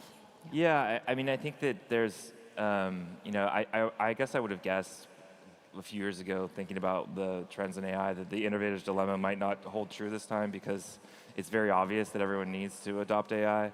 But practically, that has not turned out to be the case. And I think that what continues to be true and why we have a cycling of incumbents, especially in the large software players every few years or generation, is that at a certain size and scale of an organization, you stop moving at the velocity that an early stage startup can. And so, I mean, it's kind of back to what I was talking about earlier. You see people that are like a little bit insanely impatient about what they want to accomplish and how they want to move their organization forward, and they're able to organize in a smaller and smaller team, especially now with the leverage of AI. And so I think you'll see these types of founders build the next generation of large companies. And I don't know, it's a little bit of my bias and DNA as a founder to not want to ever bet on big co's as winning out, but it seems like the same story is playing out like it has over all the past disruption cycles. Thanks, Brett. Now, looking ahead, Larry, do you think independent startups can still build defensible moats and scale? Or are we heading towards a world where proving concept and getting acquired is the new success story? I think in terms of a requirement, it's different. But in terms of building startups, the fundamental hasn't changed. I think right now, everybody is concerned about a large language model. It's very difficult for a company to do something obvious. So that's why we like companies that very focused on small things, so-called. We don't like startups that have a so-called big dream, doing something everybody needs. Basically, those kind of features will be covered by the next release of a large language model. You don't want to do things so obviously good because a large company will do it. So we would rather to see the startups focus on very useful feature, just work on it. We call it go narrow, go deep, go with the workflow. You got to find some niche, then get in. Build your startup, build your user community, accumulate your data. The data, it is very important, because in this age, software is worthless. Vibe coding, the company we invest, called Replit, can allow a 4-year-old child to make a game and publish online. So software doesn't worth much money. The value is in AI, it's in intelligence. But where the intelligence come from? Actually, it comes from data, the data you have. So as long as you have data, fresh data, live data, then you just open the tab of AI. Then you become an AI superstar. That's how a young company, a startup company, can take a space and make it big. Just imagine the large language model, those big players, people put in a lot of money. They have so much data already, but whatever they do again, that's the data they still have, right? So, they can train whatever they can do, but it's like no new information. So what they really need is a data, a private data, domain-specific data. As long as a company, you build your strong data as a moat, you could either go IPO or you can be acquired. Those big players, they are hunger for data. As long as you have data as a moat, Even you don't go IPO, they can spend billions to buy you, to acquire the company. So the opportunity is still there. We are very excited. Yeah. That's a great tip. Yeah. Brett, for you, this is a question that's really interesting to me as a journalist. Beyond AI, are there any opportunities that you see that are underexplored? If you remain focused on AI, how do you differentiate your edge when everybody else is also chasing the AI theme? Yeah, I mean, I think that as technologists, like everything we're thinking about at the moment is somehow informed by AI. But I actually don't believe the right way to express that view as an investor is to only invest in AI companies. I think, picking up on Larry's point, it's becoming free to create software, and I think that's going to create. That's going to fundamentally change what's investable from a venture perspective in the AI landscape. And I think it's a naturally conglomerating force, because once you have distribution, you're going to be able to look for more and more business lines. You're going to be able to move sideways. And if you're one of these new AI native software incumbents that I kind of proposed in my last answer, like, you're just going to want to eat up all of an enterprise's spend that you can. And so the power law in software businesses is going to change. And so I think that, I think all of venture is going to be looking out past software businesses, like on a fairly soon timeline, because that is going to be like this incredibly red ocean market for almost everything that is rhymes with SaaS. And so that's what we're doing at the firm. We've moved out into hard tech and defense tech sectors. I think we've looked at a lot of stuff like space or robotics or materials. And I think that what's even more interesting about all those categories is that software is a key part of their cost component and their time to market component. And so now they are much more investable from a seed stage venture perspective than they perhaps 10 or 20 years ago were, because they would just cost too much money or take too long to put in a fund like ours. Mm-hmm. Thank you. Now, just a quick follow-up. Larry, are you looking beyond AI as well, or? Yes, we do. Actually, we are always focused on data. Like before, we say software is eating the world. Today, data is the mode, is the king. So we always look beyond what's going on now, because most of the company, most of the unicorns we invest what nobody wants to invest. So we don't want to invest in obviously good ideas. So we want to help the people that really need certain help in a very specific area. We don't care about really the AI. AI is just the natural evolution of a milestone. Yeah. You mentioned yesterday to me about a very specific use case that one of your portfolio companies at a clinic, right? Mm-hmm. So that corresponds to your philosophy of going narrow and going deep. Could you tell us a little about more? Yeah. Like, for example, one of the company we invested, they are basically helping the small business, like a clinic, to answer the call, answer the customer call, patient call. So for a clinic, they have to hire quite a few people to answer the call. That's one part of it. Another part is the clinic. In the US, the Medicare system is messed up. You have the treatment, but the clinic spend a lot of time to call insurance. The insurance tried not to pay, so it cost them a lot of time. But now this company provide the AI system to call the insurance.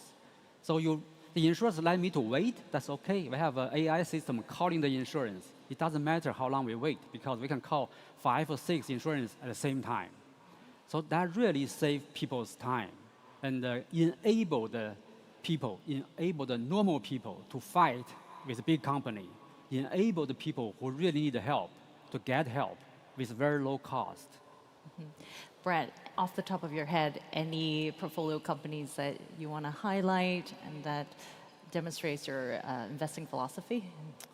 One that's in recent memory is a company called Abido. They create satellites that fly in very low Earth orbit, and they just put their first satellite up. So it's been kind of on my mind lately, because I've been pretty excited about just watching the journey from investing a few years ago in what was a relatively new domain for us in space to a bunch of first-time founders who were able to build a refrigerator-sized satellite from nothing and then send it up there, and it's working as expected in their first commercial mission in very low Earth orbit. So I'm very excited about what they're up to.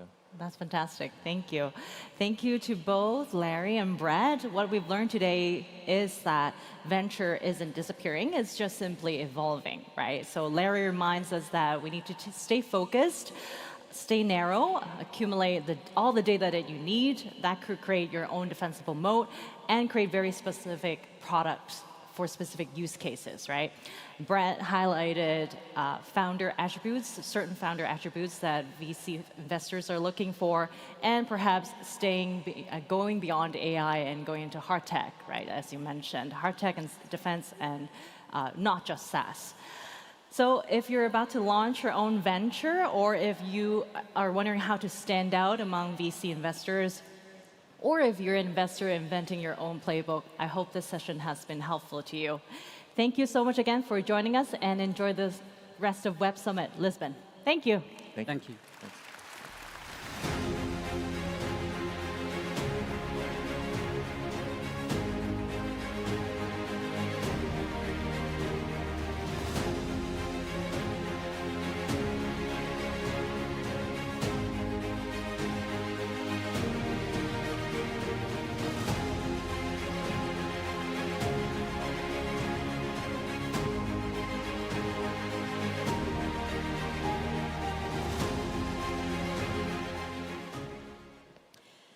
The browser wars of the past shaped how we access the web. Today, a new battle powered by AI is underway, decided who controls it.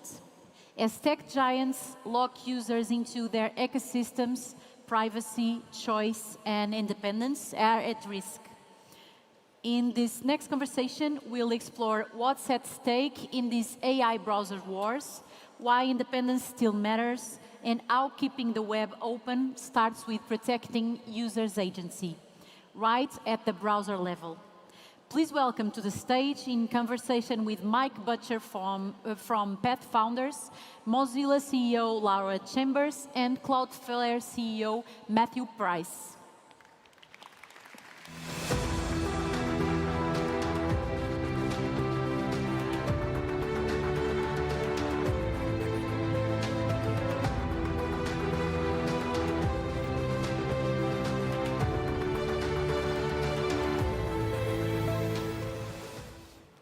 Well, good morning, everybody. It's fantastic to be here. Mike Butcher from Path Founders, your new guide to technology, entrepreneurship, and venture capital out of Europe. And I'm delighted to be joined by Laura Chambers from Mozilla and Matthew Prince from Cloudflare.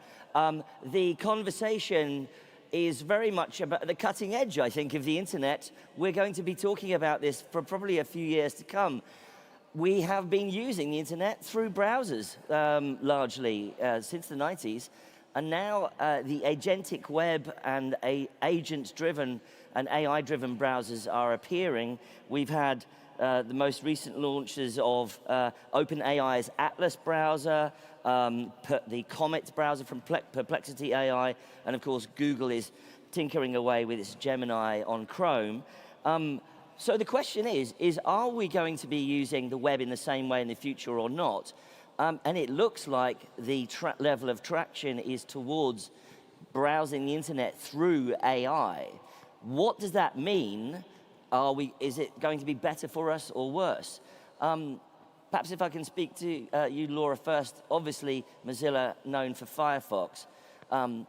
What's your view overall of this? So I think that we are moving from a world where browsers are containers, right? So they've got a URL, you can search, it renders content, you've got tabs. I think we're going to be moving increasingly to a place where there is agentic activity happening, right? Where they're more taking action on your behalf. There's some great stuff about that. We all love things that make our lives easier and that do things faster, but there are a lot of risks that come with it that I think we have to be tremendously thoughtful about. We have to make sure that the web doesn't get fragmented, right? That we have really thoughtful interoperability so that there isn't these sort of proprietary API calls for agents. We need to think about the web itself, right? If your whole interaction through a browser is a really closed loop conversation and we're not sending people out to the web, What does that mean? How do the people that create content get traffic? How do they monetize? How are they incented to continue to do it? So I think there's a lot of opportunity in this space, but there's also a lot of risks that we need to think about and really thoughtfully manage and design for so that we don't lose what's really beautiful about the web. Well, we've started to get into some controversy because I know, Matthew, at Cloudflare, you accused Perplexity earlier this year of bypassing robots.txt. And you warning about AI bots overstepping the mark. And yet, this is the direction of travel. You know, how are you going to push back against it? Well, so I think what people don't totally appreciate, and Laura's getting at this, is that this is another platform shift. We've seen these platform shifts before. We started with browsers, browsing the web from a desktop or a laptop. We moved to most consumers getting information through social media and sites. So we went from sort of web to social, and then obviously to mobile, which is the dominant platform that we have today. AI is another platform shift, where in the future, the way that people are going to interact with information, the way that they're going to do commerce is through their helpful agent, which is going to work on their behalf. And whether that agent runs in a browser or it is in some new form factor, that was what it's going to look like. But right now, we have to be setting what the rules and standards are for what's going on. So I'll tell you something that I'm concerned about that we're seeing from some user agents. So let's say that you're a media company and you have a paywall, you have to subscribe to get the media that you have, or you have ads that are on those pages. We're seeing some of the AI browsers do things where they will, on behalf of an individual user, go and visit, you know, the New York Times or the Wall Street Journal or some media company.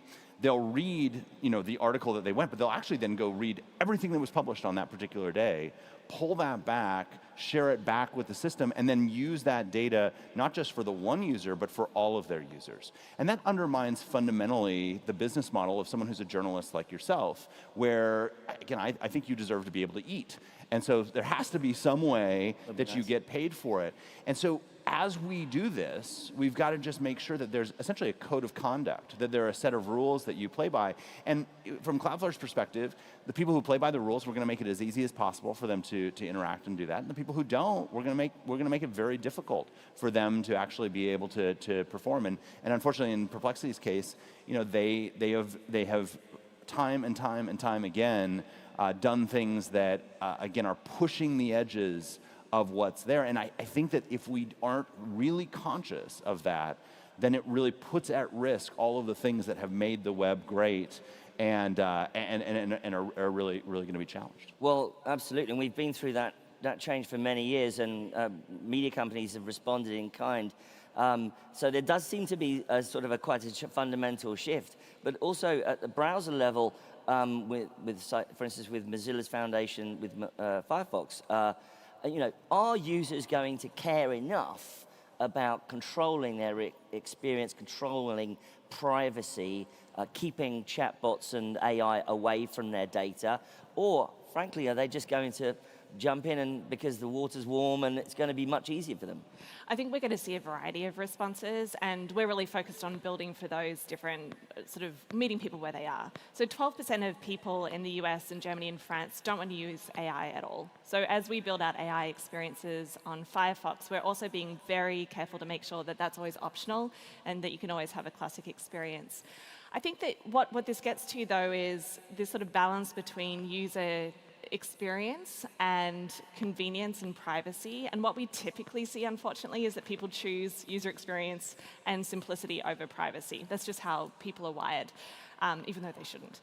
But I think what I think about here, there's almost a temptation to say that this agentic experience will be like this magic wand, that you can ask, that you'll get a perfect answer, and there'll be a perfect action taken. I think the best user experiences are actually going to really respect user choice.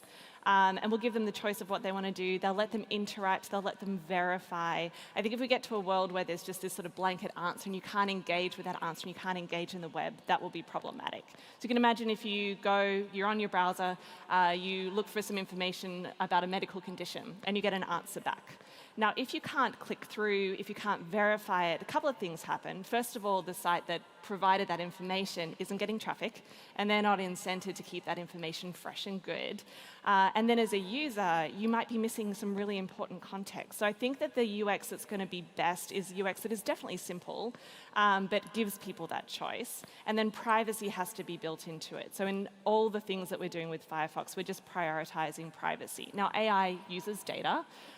So you do need to collect that data, but people have choice on it. Yeah. And then when we collect it, we're very thoughtful about it. We do as much local processing as we can so the information never uses your device. We collect the minimum amount possible. So I think there are definitely ways to do this while respecting privacy. But I think the challenge is that people don't always choose the most private solution, right? They often just How do browsers fight back, or how do people become advocates on the behalf of the user that still give them the benefits of the coming wave of AI, Matthew? I don't know if I'm more pessimistic or optimistic than Laura, but and at risk of trying to audition for the CEO of Mozilla's job, what I think the unique position that Mozilla has is that they can be the trusted intermediary. What we're seeing with all of the different models is that actually there's not that big of a difference between them. If OpenAI achieves AGI tomorrow, Google will do it 2 weeks later, and Anthropic will be a couple days after that, right? And then it will be AGI, oh, but you don't have AGI plus or AGI plus plus plus, or what, I mean, who knows? But there isn't a huge difference between one of these things. But they do all have different strengths and weaknesses.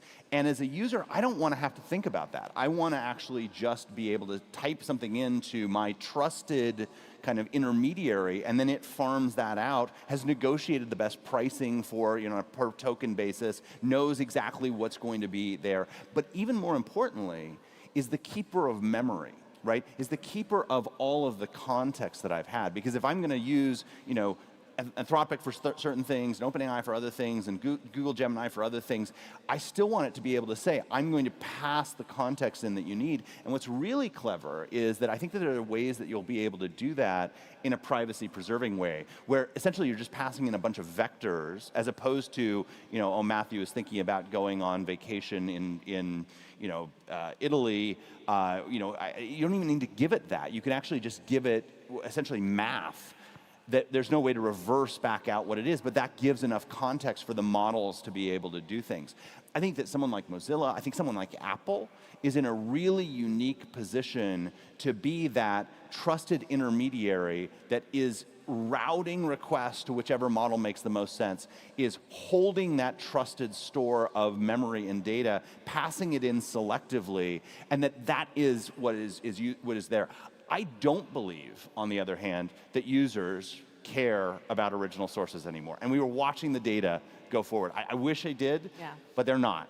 Like in Anthropic's case, there's literally half as many people clicking on the links going back to the original sources today than it was 6 months ago. The exact same trend is happening with OpenAI. I think more and more, it's actually my birthday today.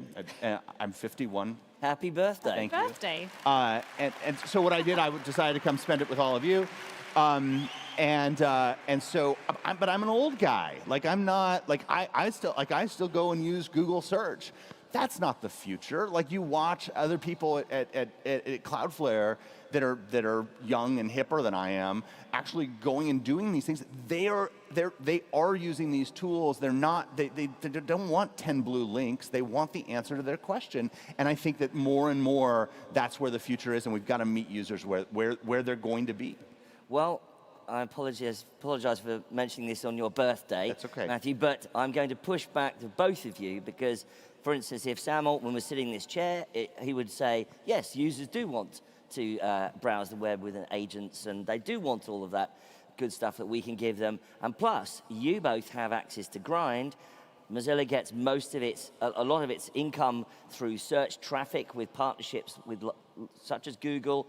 You work with publishers who are fighting against agents browsing their content for free and sucking it all up. But so OpenAI is a big access customer to of Grind. ours too. We have 80% of the AI companies use us. We're kind of in the middle of all of this, just being like, let's think about what we want the future to look like, and let's construct toward that future. It is a bad future if there are only 5 AI companies, or only 3, or only 1, right? It is a bad future if all of publishing goes away. It's a bad future if small businesses die. So let's figure out how we build these tools toward a future that is actually the future that we want. And what I'm encouraged by is when you talk to Sam Altman about it, he's like, absolutely, we need folks like Mozilla, we need others that are out there that are actually, making sure that we will support the overall ecosystem. And so I'm actually really quite encouraged that we can build something which is a very healthy AI-driven web of the future. And the nice thing about Mozilla is we're a nonprofit, right? So our job isn't to return money to shareholders. Our job is to make the internet a great place. And so every single thing we do is focused around how can we create great solutions? How can we help people have wonderful experiences that are private? How do we keep the internet sort of open and accessible and really vibrant? And so that's our only axe to grind, really, is the work that's required to carry that forward. I think the other thing, again, at risk of seeming like I'm interviewing for the CEO job, the other thing which is I think in a really unique position that someone like a Mozilla, someone like an Apple could be in, is actually being able to signal, when is this a human? Yeah. Because a lot of times when there are going to be experiences which we're going to create just for actual human users, we're going to actually prioritize that versus, when is this a bot? And one of the enormous mistakes that I think we made, and what we're seeing the consequences of now, is that we don't actually have, when you come to when someone says, oh, this is a Mozilla browser, this is Firefox, anyone can fake that information. And what we're seeing is all of the browsers that are out there are trying to, all these new browsers, whether they're kind of good or bad, are trying to either look like Firefox or look like Chrome so they kind of hide in the noise. In the future, I think being able to say, this is definitively Firefox, and this is a human being using Firefox in a way that doesn't reveal anything else about the human being, preserves privacy entirely, but says, that's a human, that's going to be a really important signal, which, like, your bank or maybe media companies or other things are going to want to do. And again, you can be the organization that can actually signal that out to the rest of the web. We're about to see possibly OpenAI probably hit by the end of the year 1 billion users. We know that Google Chrome has the lion's share of the browsing market right now. There's going to be a big sort of movement in the next few years about how people browse the web. Who's going to be the arbiter of the new standards? Are we going to look to regulation or technology open standards to come up with the solutions? Publishers are being squeezed by AI. AI companies surely can't afford for all content to go away, because how are they going to train their models? What are the solutions we're going to come up with, Laura? Yeah, so we think about this a lot because we've always played a very significant role in developing the standards for the web. We actually have our own browser engine, Gecko. It's one of only 3 left. It's actually really expensive to run a browser engine. That's why Microsoft and Opera and everyone else has moved to Chromium. All the new browsers are on Chromium as well. But we do it because it gives us a seat at this table for web standards. And it's incredibly important to have this voice of the people at that table. And so I think however we develop the standards, it can often be a couple of big technology companies, but it's incredibly critical that we have companies like Mozilla that represent people, that we have regulators, that we have arbiters of truth. Because I think we talk about the AI browser wars. What I'm more interested in is who's creating those rules of engagement in the war. And those rules need to be set up in a way that they're in the interests of the users, the builders, the creators of the web, not just of a few big tech companies. So I think that's what we've done before with standards, and I think that's a really good path forward, Well, but it's one that's early. Presumably we hope that people do play fair by the rules, but I'm not sure that usually happens in the technology world. Matthew, what do you think? Again, I think there are things we can do to make sure that that's the case. And if people are bad behavior, Cloudflare sits in front of enough of the internet that we can at some level say, if you behave badly, you're not going to have access to that. And so I think we can set the rules for what the agents are going to do, the rules for how behavior works. But most importantly, we have to recognize that as we shift to this new platform, the business model of the internet is about to change dramatically. And I don't exactly know what it's going to change to, but I am actually optimistic. We have to come up with some way where you can continue to eat, right? It makes some sense. We have to come up with some way where small businesses and brands can survive. And so as that happens, we all need to be thinking about what I think is the most interesting and important question, which is, what is the future business model of the internet going to look like? Because it's going to be different. And we're going to figure that out over the next 5 years. And that's what excites me about my job. I think it's what's so exciting about what Mozilla is doing, is that we can start to figure out what that is going to look like, but we need to articulate what a good future looks like. A good future is not one with 5 AI companies, it's one with 500,000. A good future is not one where media dies, it's where media flourishes. A good future is one where businesses, large and small, can compete on a level and fair playing field. And that's what we should be playing for as we think about what that future business model of the internet is going to look like. Will publishers and content makers just be paying Sam Altman? Well, I think Sam Altman's going to be paying publishers. Or the other way around, sorry. They need the content more than anyone else, and they have a willingness to do that. Yeah. But what we have to do is make sure that there is, again, a level playing field. What they're desperately worried about, and I talked about yesterday, is that Google right now, who has been the great patron of the internet for the last 27 years, is getting content for free where they have to pay for it. That's not fair. Part of what we should be asking for is it should be a level and fair playing field, and just because you were dominant yesterday doesn't mean you're automatically granted a win tomorrow. And I think neutral, fair organizations like Mozilla are exactly who we need to be leading this fight. Well, as you can see, ladies and gentlemen, the starting gun has been fired on this debate this year, and it's probably going to run for many years to come. But for now, please give it up for Laura Chambers from Mozilla and Matthew Prince of Cloudflare. From me, Mike Butcher from Path Founders. See you later.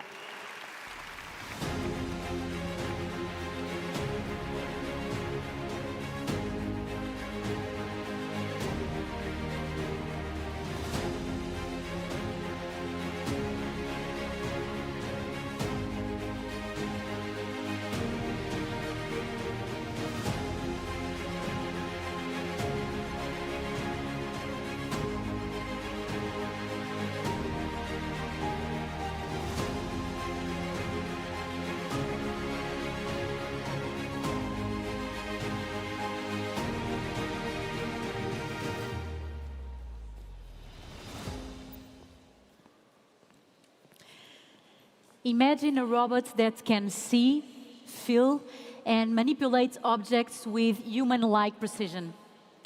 Amazon Robotics is making that a reality.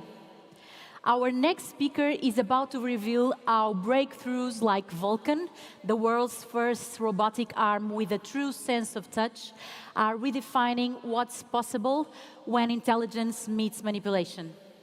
From perception to dexterity, learn how Amazon is tackling one of robotics' toughest challenges, giving machines the ability to operate in the real world with human-like skill and precision. Please welcome to the stage Chief Technologist at Amazon Robotics, Ty Brady.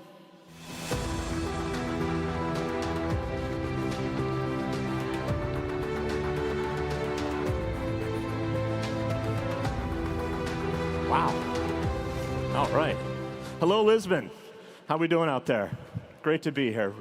As we deep dive our technologies from around the globe and learn more about AI, it's just really great to be here in Lisbon.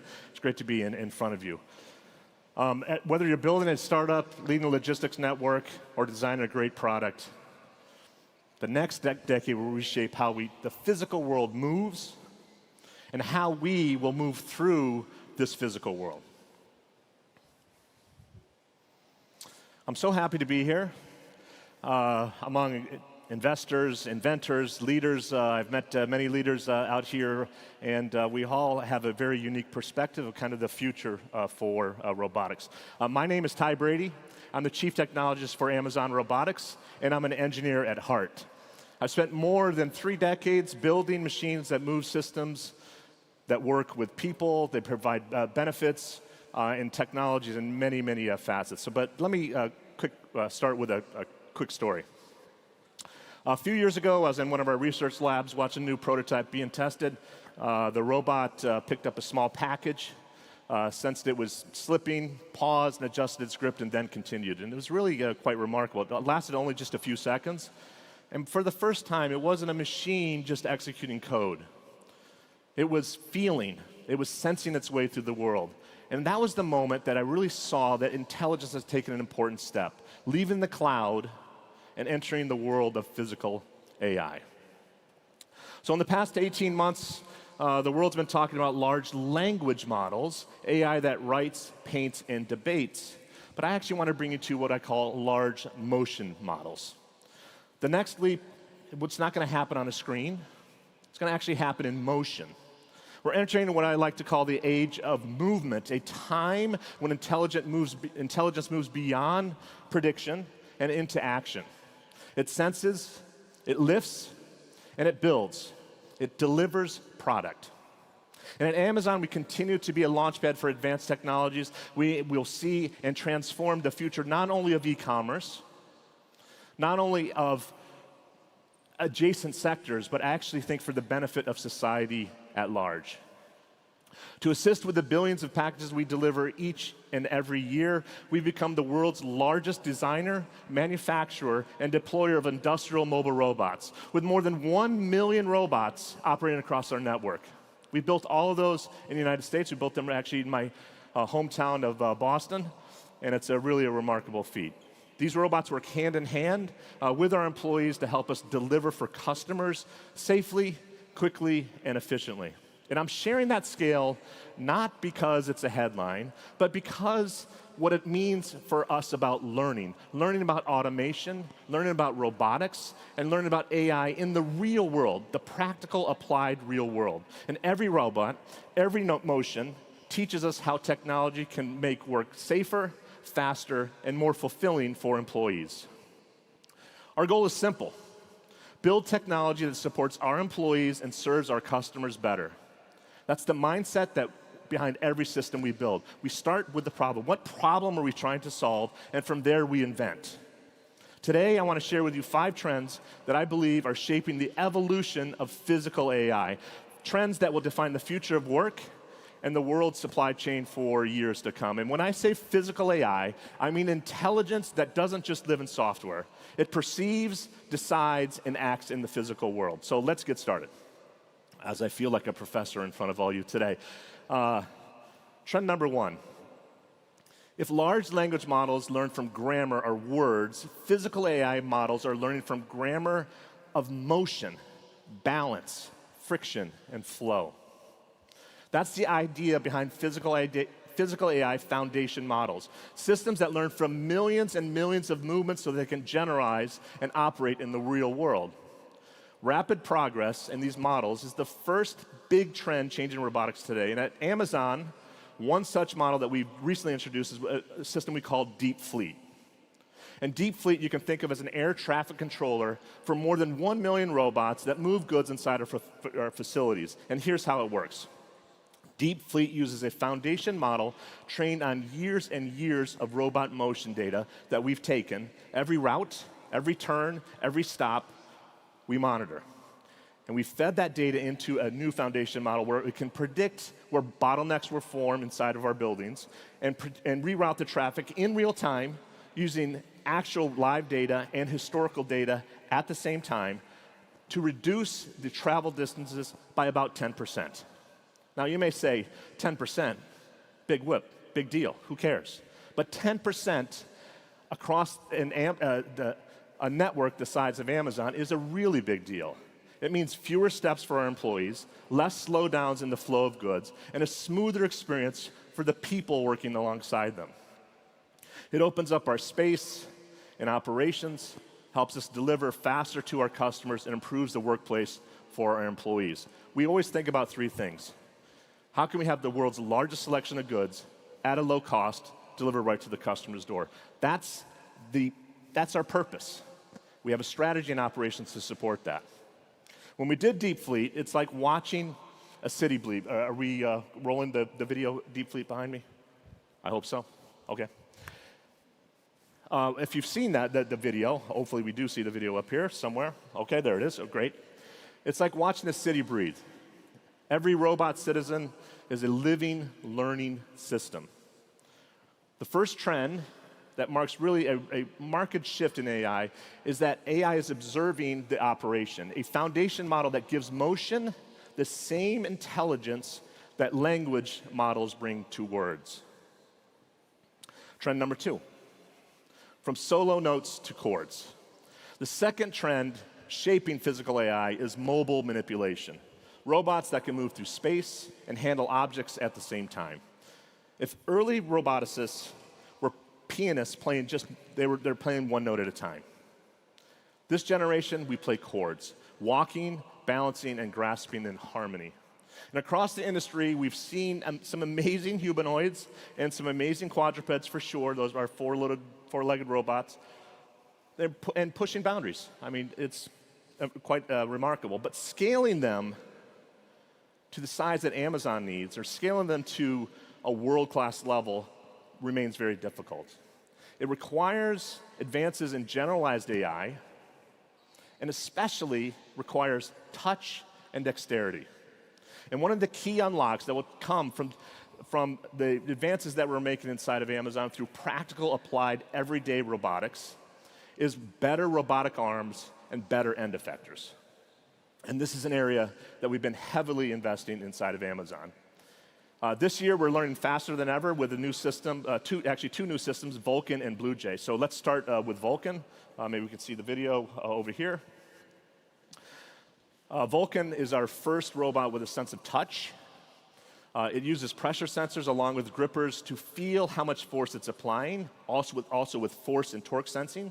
That means it can pick up roughly three-quarters of the inventory that we offer in our sub-same-day network, which represents hundreds of millions of different objects.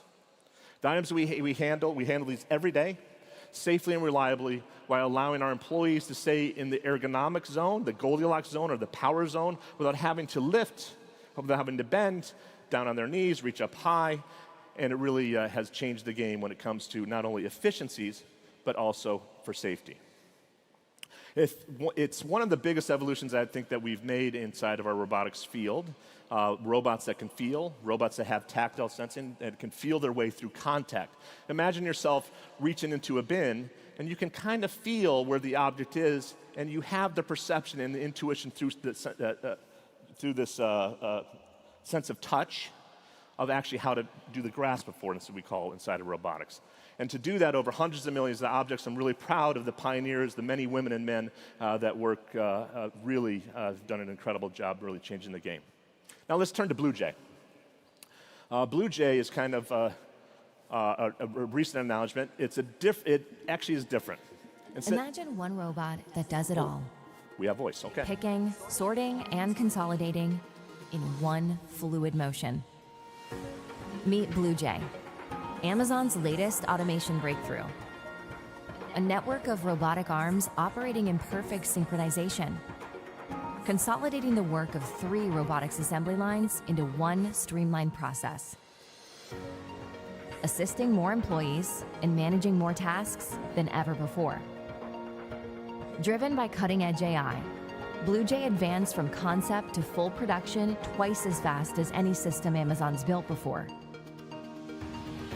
With 3 times the versatility, BlueJay enables faster, safer same-day delivery to over 4,000 communities, redefining the future of how we move things at global scale. So what you may have noticed about BlueJay, it's a little different.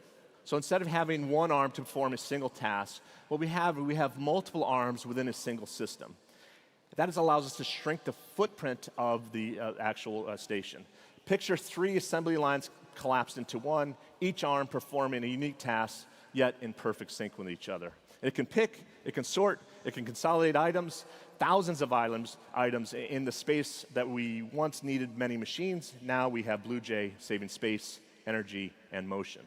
In our tests in South Carolina, where we have recently deployed BlueJay, it's handling already about 75% of our inventory types, freeing our employees to focus on higher level tasks, freeing them to focus on quality control and problem solving instead of repetition. Now, I know many of you have seen incredible robot demos online. I've seen those too. Humanoids running, flipping, doing parkour, even folding laundry. That is amazing for sure, amazing feats. But probably, let's get real.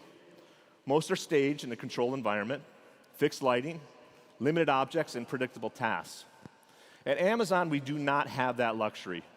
We operate in the real world with real-world environments, handling hundreds of millions of different objects each and every year. No rehearsal, no cut, no let's do that again, just reality.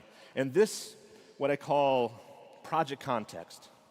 The project context of doing a job such at scale allows us to advance our technologies with specific purpose.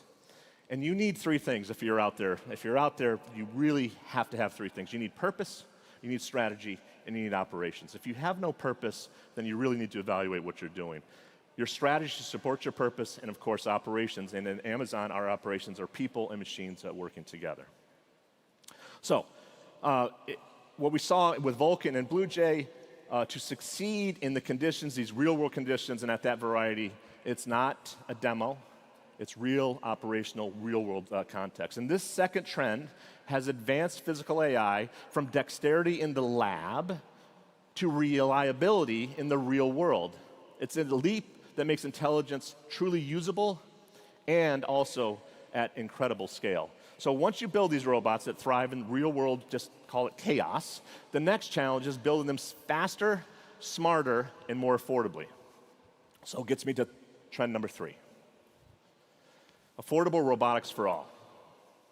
Like I said, I've been building robots for, actually it's 4 decades plus, and the landscape has really changed. You can think about it. In the 70s, we had the promise of AI, and actually the foundational principles of AI in the late 70s. In the 80s, I saw the advent of the personal computer. And that really changes the game for me personally. That's where I learned to program, and I fell in love with the computer, and I fell in love with robotics. And in the 90s, we had the birth of the internet, which is incredible. We can share our learnings with each other. We were more connected to each other. In robotics, we were able to build as a community. In the 2000s, we see autonomous cars. We see low-cost sensors, low-cost actuators coming to light. And now we can build the body of robots in a way that we haven't seen before, at a lower, more affordable cost. And now we're here in the age of physical AI. And it's really an incredible, incredible moment. But for robotics to change in the world, it can't stay in the hands of a few large players. It has to become affordable and accessible for everybody. For years, building robots was like handcrafting a race car for every track. Now it's closer to 3D printing, simulate, test, print, and repeat. And what unlocks acceleration is advances in AI. AI-powered simulation and digital twins, virtual replicas of our facilities that allow us to test and design thousands and thousands of times before building a single prototype. Before we'll cut any metal, before we'll build the physical thing, we will have a digital twin. These digital twins, when we combine them with our generative AI design tools, allow our engineers to compress months of iteration in just a few days. For example, the same AI models that coordinate fleets now help us design hardware, optimizing joint movements, energy efficiencies, spatial layouts before metal even meets the floor. And that's just how we built BlueJay. We built that in about a year from the concept to deployment, as compared to our prior manipulation systems like Robin and Sparrow and Cardinal. It took us about 3 years to deploy. And the way we did that was that we actually had this digital twin built up and fully simulated, fully did I think we're doing the sim to real propagation correctly, allowing us to deploy in the field faster. And this speed, again, is not about bragging rights. It's about access. The faster that we can develop these systems, the sooner we can adapt them for small businesses, new industries, and new jobs, the better. This third trend moves this physical AI from craft to platform, speeding up progress so innovation reaches everyone faster. And as we accelerate the pace of development, it takes us from the current frontier of what can robots do to how naturally can we work with them? How can we extend and amplify the human potential? So trend number 4, conversational robots. The fourth trend is conversational, and these are machines that go well beyond following commands and instead actually understand you. Imagine if your tools could listen and talk back. That's what happens when AI meets robotics. An early example of that is we just recently announced Project Illuna, and this is an agentic AI assistant that lives inside of our operations. This assistant works with our operators where they can simply ask, where are we most likely to have a bottleneck this afternoon? And Illuna will scan actual live data and historical data and make a recommendation replying in plain language, not just with an answer, but also with the reasoning behind it. Millions of decisions guide every package that Amazon delivers. This complexity demands an intelligence responsive to the rhythm of goods as they move from floor to floor. Meet Project Illuna, Amazon's newest agentic AI assistant that reduces friction, simplifies decisions, and improves workflow by analyzing data and past solutions for our operators. Project Illuna can help prevent bottlenecks before they happen, balancing the flow of packages. It helps operators coordinate teams, directing safer and more efficient movement, faster operations, smarter decisions, and more intelligent tools to help employees to get the job done. Really excited about Luna. It's kind of like going from paper maps to GPS for running a building. It really has changed the game for us. Operators spend less time fighting their dashboards. They spend more time actually leading and supporting their teams, as it should be, and that's the point. Use technology to improve the employee experience. One operator in Tennessee told me, now I spend less time staring at the screens and more time with my team. Isn't that great? We can all use that. So conversational robotics is, again, takes physical AI from commanded motion to collaborative motion. Systems that understand intent and not just instructions. And that collaboration brings us probably to the most important trend of all, one that I can spend a lot of time with: how technology changes the future of work, or as I like to say it, work in the future. This fifth trend is, I just can't express it enough. It should not be people versus machines. It should be people and machines working together, and the onus is on us, the roboticists, to build our machines in such a way that people can use the utility of the machine in order to extend and amplify what is important to them. So at its work, it's probably about more efficiency, while we can also create a safer environment. But I can see this extending to greater and greater, really, sectors. It is fundamentally changing the game when you reframe your relationship with machines as an augmentation, an extension of human potential. You will reap great benefits. So every wave of technology has reshaped work, but I do believe that this thought is different. It's created more skilled roles, not fewer. For example, at our Gen 12 facility in Shreveport in Louisiana, this is our most advanced robotics site. We have 10 times the amount of automation in it and about 30% more skilled labor. 2,500 new jobs down there as well. The roles are more technical, for sure, more rewarding, and better paid. And there's I hear it all the time, the great debate of robots are going to take my jobs. But that's actually not the case. It's really not the case when you reframe your relationship with the machines again. Over the past decade, since we've heavily have invested in robotics outside of Amazon, no company has created more jobs in the US than Amazon. And this holiday season, we're hiring an additional 250,000 people to help us meet customer demand. Now, it's true, no doubt, that technology changes, and it's changing how people work in their environment, and we don't shy away from that reality. And we've learned that when innovation is paired with investment in people, which is the most important thing that you can do, it creates more opportunity and not less. Our responsibility is to ensure that opportunity is inclusive, especially for those that have not worked traditionally with technology. That's why we've launched a new program that we're announcing this week that we call Future Ready 2030.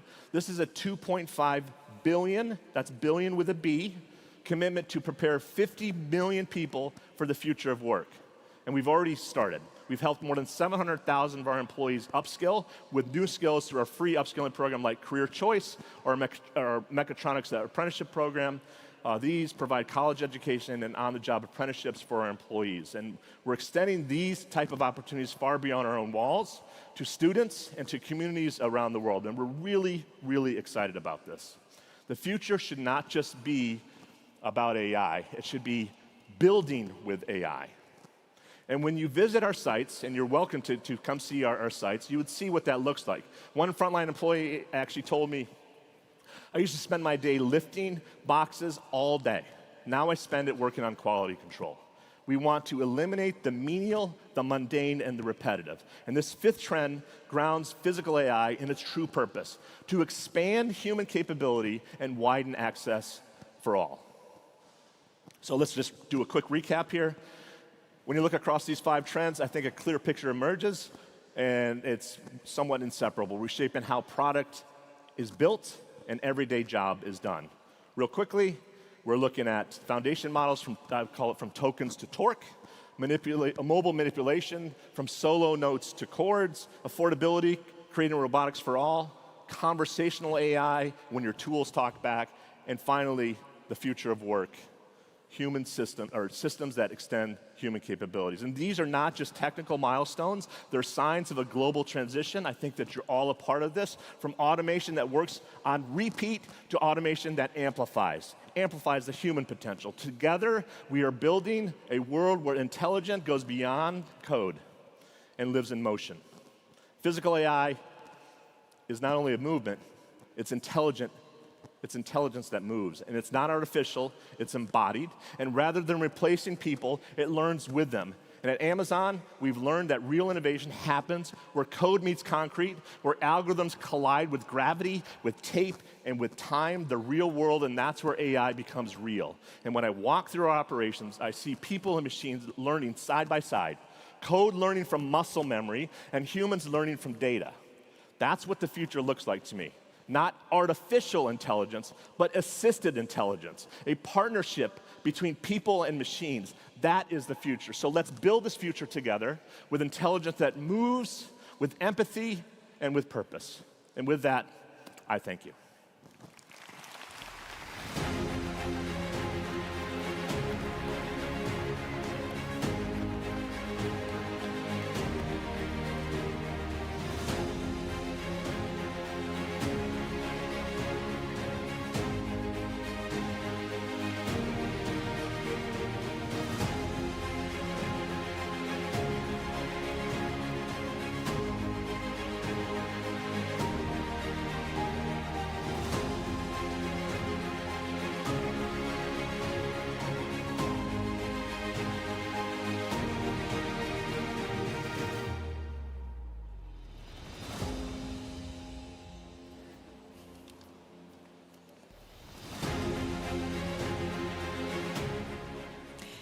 And now it's time for the pitch final. But before we get into it, we have the winner of the 2015 competition here to tell us his story.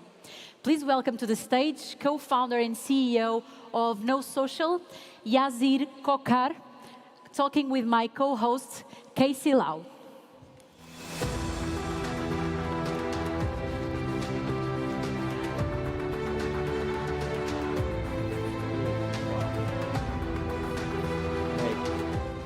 Let's keep it going for Mariana Barbosa.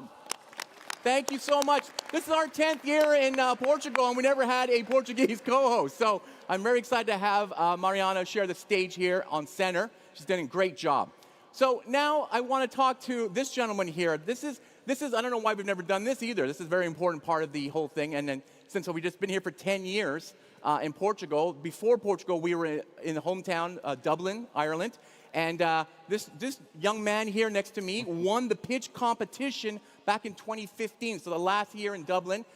This guy, Yasser, won the pitch competition. So I thought it'd be great for him to come out and talk a little bit about his journey and to share with everybody here and the startups backstage who are about to pitch at the finals a little bit about what happened to you right after. So first of all, tell everybody your name, what your startup did in 2015. Yeah, so Yasser, it's nostalgic to be back here on center stage. Yeah. Back in 2015, my first startup, Connectera, we were making agents for farmers. So we called it IDA, the Intelligent Farmer's Assistant, and the whole idea was to help improve farm efficiency. So it was hardware, it was machine learning, and it was in agriculture. And 10 years ago, there was a fairly unique combination of what we were trying to do back then. Great. Okay, so do you remember how many startups were pitching with you at Web Summit in 2015? Oh, there was a couple of thousand. I think maybe around 2,500, 3,000. Okay, so it's still that many startups. Great. And so you made it to the finals. The 3 other startups there. So talk a little bit about the what happened that day. So obviously it's not as big as it is right now, but it's still pretty big, and it's a big opportunity for yourself. Yeah, I mean, it was honestly, it was life-changing. I think there's no other way to put it. When we came to Web Summit, we were looking at everybody else, and everybody else had these really cool SaaS startups with these beautiful charts, and we were there with like the sensor and talking about cows and farmers. So we had. It was good for Ireland, though. It was great for Ireland, and good for the planet and humanity in general. And we went to the semi-final and our website crashed because we weren't really paying for it for all the incoming traffic that was coming in. Wow. So we were scrambling the whole night trying to get that done, and then we made it to the final. And I practiced my pitch. I remember it was about 178 times. Wow. I had a stopwatch. Every 3 minutes, I would reset it, and I would go word by word. I would practice my tempo, the words that I was using, scratch that too long, make it shorter. And I was really in the zone. And when we won, immediately afterwards, there was a lot of media around us. Wow. We were pretty much on the front page of every newspaper, ended up at the ambassador's residence of the Dutch ambassador later on. Great. And in fact, the very same day, I was close to our stand at Web Summit, and a gentleman came over and pretty much just said, I'd like to invest $250,000 in your startup. Wow. And that was the first check that we got on the spot. Really? Wow. Do you remember what was he with VC? Was he an angel? No, he was a VC, corporate VC from Japan. From Japan. Wow, amazing. That's what a great story. And then from there, what happened then? Did you raise more money from there? Did you come back to Web Summit, or that's it? You're like, I don't need to come back now. No, I did. I did come back to Web Summit a couple of years later. In fact, I met my wife at Web Summit. You met your wife here. Wow, amazing. Great. That does deserve an applause. Amazing. You're picking up checks. You're picking up wives. That's amazing. What else can possibly happen? Web Summit's been good to me. And no, we did. The Connectera was a successful startup. We got acquired last year. Okay, great. We went up to our Series C round. Okay. About 2 months afterwards of Web Summit, we did our seed round. And honestly, Web Summit gave us a platform. There was, we were on the BBC, we were on CNN, we were in Google Demo Day, and there was a window of opportunity that I think the winners of Web Summit should capitalize on. Yeah. Because it is a platform that puts you up, and you need to capture that moment to shape the narrative of how you're trying to change the world, because that is what startups do. Yeah. So it was incredibly, life-changing. Amazing, amazing. And so what are you doing right now? What are you working on now? I like hard problems. I like big problems. So the one that's been I've been feeling pretty frustrated about is what's happening in the job market. Job market. It is a extremely frustrating experience if you're looking for a job, or even if you're trying to hire people.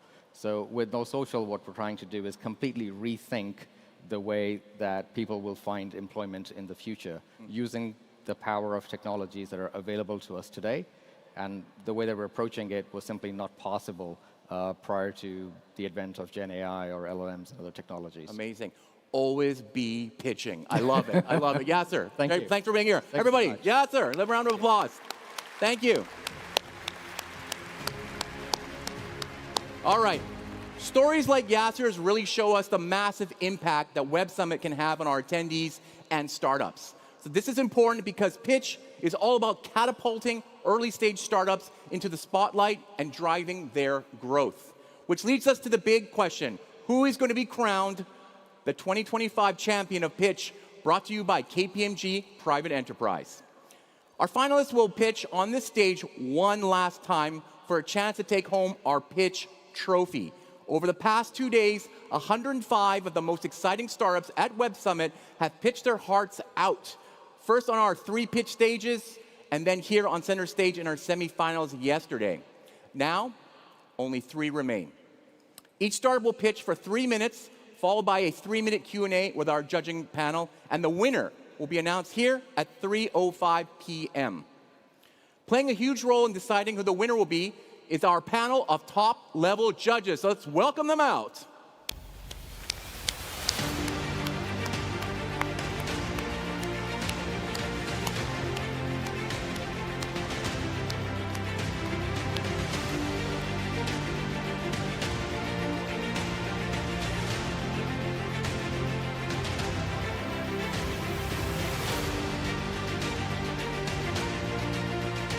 All right, before we begin, let's just have a little quick intro and hello. Connor Moore, can you tell us where you're from and what kind of startups you're looking at?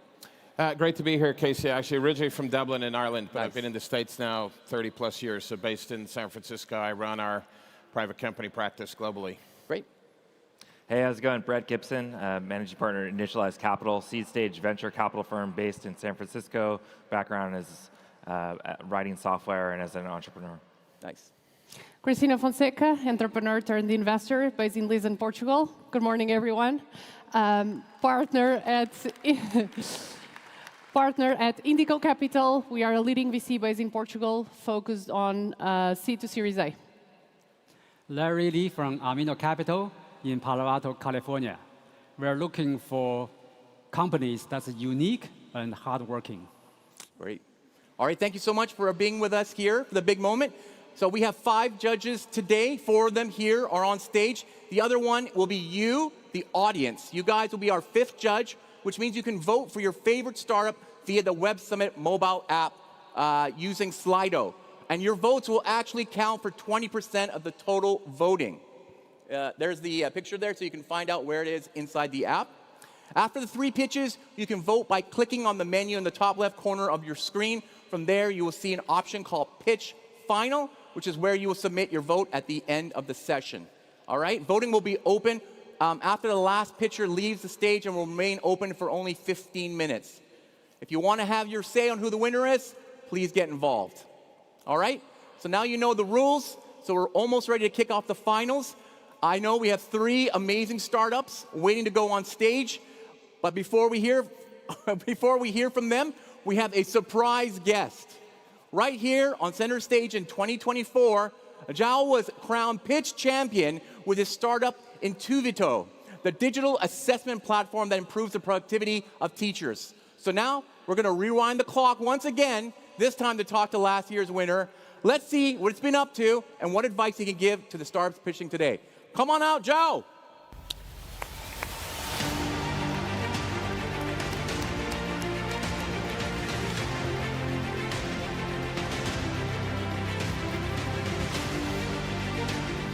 How are you doing? Nice to see you again. Nice to see you again. I know, it's like our annual meetup here. How does it feel to be back on the center stage again in front of all these people? Crazy. I'm much less nervous now. I can admit that. It was a very proud moment for us, and very happy to be here. Okay, so for some people who haven't been here last year, what does your company do? So Intuitivo is a digital assessment platform. We help teachers become more productive by helping them move to digital, all types of tests and quizzes, saving a lot of time and not doing a lot of repetitive tasks in their day-to-day. Okay. And then, so how has it been for you since I saw you last? Things are going well. Things are going very well. Sales are growing. Platform usage is growing. The team is also growing. If there are any engineers in Porto, we're looking for you at the moment. Nice. And things are going quite well, yeah. Great. Okay, so can you give some advice? I think you met the 3 startups back there. They look super nervous. I saw them looking down at the floor and walking around the back. It's a very, very anxious group. How did you get through it, and what kind of advice would you impart to them getting in front of this audience? Yeah, I was exactly the same last year, so very nervous. Yes, you were, I remember. I think my advice would be to just try to enjoy the moment as much as possible. I think last year I didn't enjoy it as much as I could, and I think this is going to be a memory that is going to stay with us for our whole lives. And so I'd say, just try to enjoy the moment, and accept that you're nervous. You're not going to be able to not be, and just go for it. They know what they're doing. Amazing, that's a great advice. Thank you very much, Zhao. Really appreciate it. Thank you. Bye. Thanks for joining us. All right, now, back to 2025. I know you're all very excited, so let's get this final started with our first contender for the prize. First up is Granter from Portugal. They're building an end-to-end vertical AI agent for grants. Please welcome Bernardo to the stage.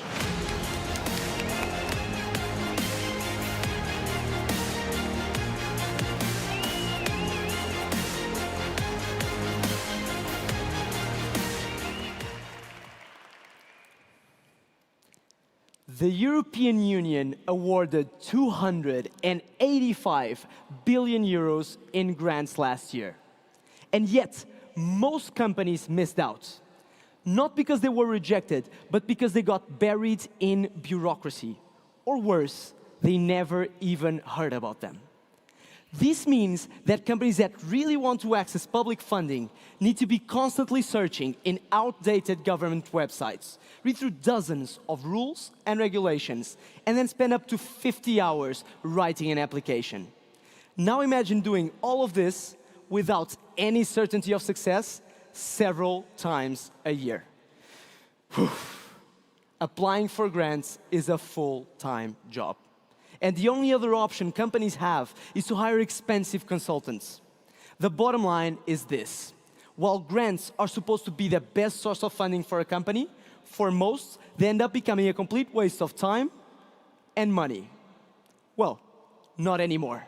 We are Granter, and we have created the world's first AI grant consultant, a vertical AI agent that handles all the bureaucracy of grants. But how does it work? It all starts with grants matching. Our agent matches each company to the right grants for them, and then checks for eligibility instantly. And when it finds the perfect grants, it writes a full application. And because it does so according to the official criteria, it greatly increases their chances of approval. But it doesn't stop at submission. Once an application is approved, our agent will manage the entire project, tracking results, sending reminders, and submitting reports and invoices. And companies can apply to as many grants as they want for just 4,000 euros per year, which is 5 times less than what you'd pay to a consultant for just one application. And we are growing fast. Our target by the end of the year was very simple: reach 100,000 euros in sales by the end of the year.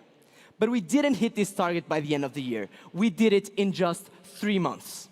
And then we thought summer was gonna slow us down, but we actually doubled it and expanded to 4 new markets. And right now, looking at this quarter, we're on track to double it again, reaching 400,000 euros in sales in just 9 months. And this was only possible because we're already trusted by some of the biggest companies in Portugal, like Sonai, Fidelidade, and Galp, but also with one of the biggest telecommunication companies in Spain and the biggest grant consultant in Poland. And this is just the beginning. My name is Bernardo, and I'm the CEO of Granter. I'm a second-time founder, and I was part of the first sales team at Uber in Portugal. My co-founder and CTO, who is also named Bernardo, has been leading tech teams in startups for the last 10 years. We are accompanied by yet another Bernardo and 4 other super talented non-Bernardos.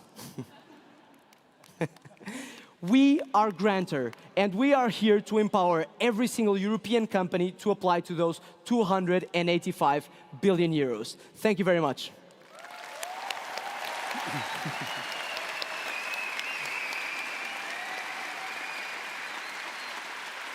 All right, judges, you have 3 minutes for questions.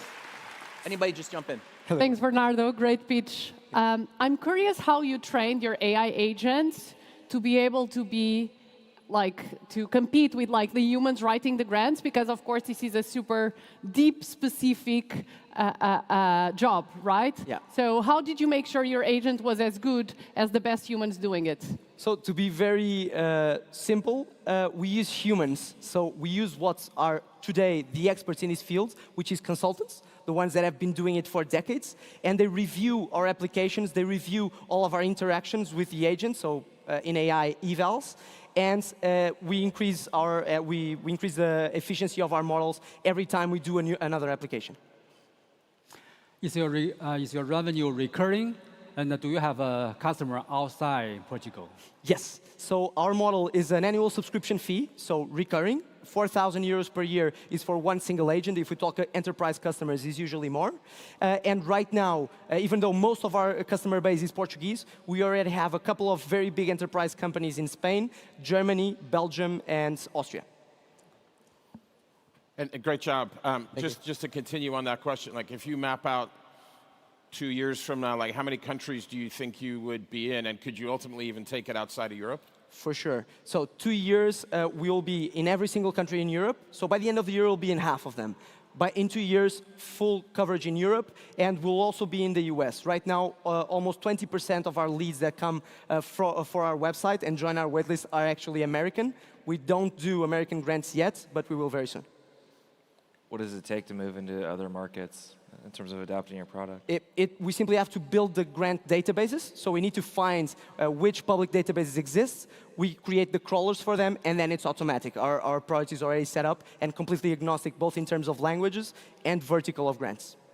What are you seeing on the competitive landscape? Are you facing off against other competitors in the customers you're winning? Yeah, so putting aside the traditional consultants, which is 99% of the market, we have startups that are popping up mostly in the US and Canada.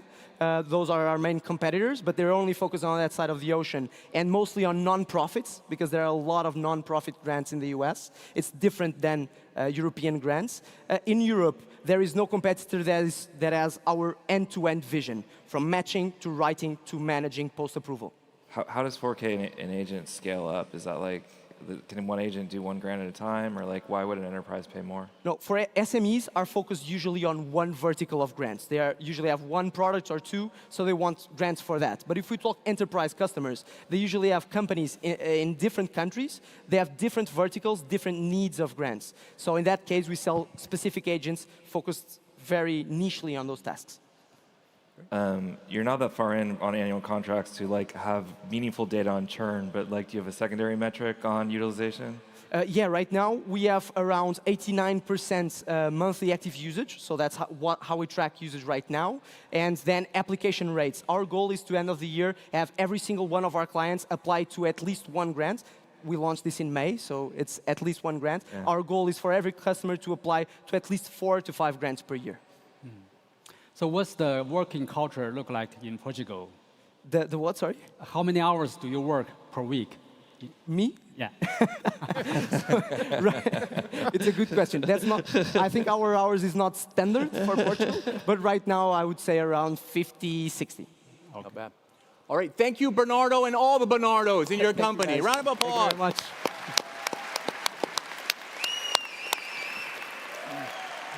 much. I love it when a Portuguese startup comes out there. It's amazing. All right, our second finalist is called VarsityScape. They're from Nigeria. They developed an operating system to launch and scale academies fast. Let's hear it from Michael.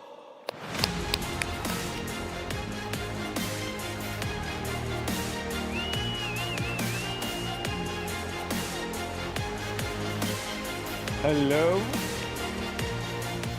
So, Daniel just applied to go to the university in Nigeria, and he did so alongside 2 million other Nigerians. And unfortunately, at the moment, we can only enroll 600,000 people into the university per year. So what that means for Daniel and the other 1.4 people who can't get in is you're going to spend the next 1 to 2 years at home doing nothing. And this problem isn't Nigeria specific. It expands the entire Africa. We have 43 million underserved learners who have no choice but to then move to online learning if they don't want to stay at home doing nothing. The problem is the online learning stack is broken. Our African educators still rely on disconnected tools. They use WhatsApp, they use Zoom. And these platforms, even if you were to go online and use a platform that gives you a course, you see less than 10% in completion rates. And this simply isn't good enough. We believe that learners deserve better than isolated and passive learning. And that's why we created VarsityScape. It is one ecosystem to power the future of learning. It is one tool with multiple extensions, but endless possibilities. We give you live courses. We give you things that you can do with your cohorts, with your peer-to-peer, so you stay connected and you do not lose focus. So in Africa right now, the exciting thing is there is a $3 billion fast-growing opportunity in online education. And if we can capture just 10% of the SAM, we're looking at $60 million in recurring revenue every single year. And this is a simple, scalable, and sustainable business model. We have a growth plan. It's 50, 500, 5,000. So 50 open universities, 500 boot camps, and 5,000 individual creators. And we've already overcome the greatest hurdle, which is getting clients, because we overcame the bottlenecks associated with getting in touch with universities and signing MOUs. We've done that. So now we have ensured ourselves a steady source of learners every year. And it's working. We have already onboarded 140 academies. We have trained 5,000 learners. We've completed 3 successful cohorts. And we have already signed MOUs, like I mentioned. Our pilot revenue was $70,000. And in the next 3 months, we are going to double down. We will onboard 300 academies. We will train over 10,000 learners. And we're going to have 50K in monthly recurring revenue. And no other platform does it like us. Not Teachable, not Seller, not Moodle. They do not give what VarsityScape does. We are the only company who's easy to use. Our platform is for cohorts, and we give you a community. And our team, we've been in this for 15 years, in education, in tech, in business. And so we are raising $1 million. We're going to use it for our partnerships, our marketing, our product operations. It's a good product, but of course, we could always improve it. So please come empower Africa. Come empower the future of learning. Thank you.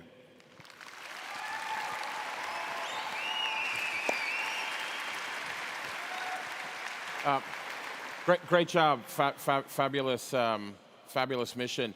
Just curious, in terms of competition, barriers to entry as well, like what is the secret sauce that would prevent somebody from sort of trying to replicate what you're doing and eating into the metrics you called out?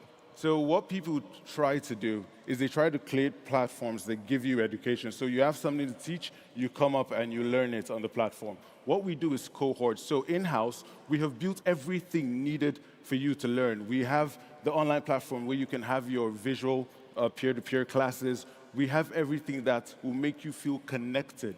So you feel like you're in a classroom, you're not at home. So it gives you something to look forward to every day.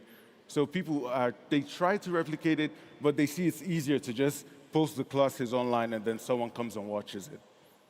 Got it. So how do you scale across different countries in Africa? Okay, so what we've done in Ghana and Kenya, we simply walked up to universities, we pitched them our idea. They saw that, oh yes, they do get people, because the problem, like I mentioned, is we can only enroll 600,000. And it's not because these students aren't smart, the university simply lacks the resources to accommodate all of them. So they have people applying that they would like to educate, but they cannot. So when we offered it to them, they said yes. And then they signed the MOUs with us, and we're looking forward to growing with them.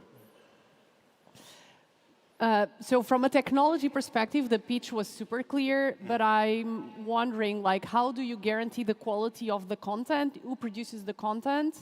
Because and which metrics do you use in order to measure engagement and make sure people will stay on the platform? Okay, so to answer the first question, like I said, we're working closely with universities. So the metrics are the universities themselves.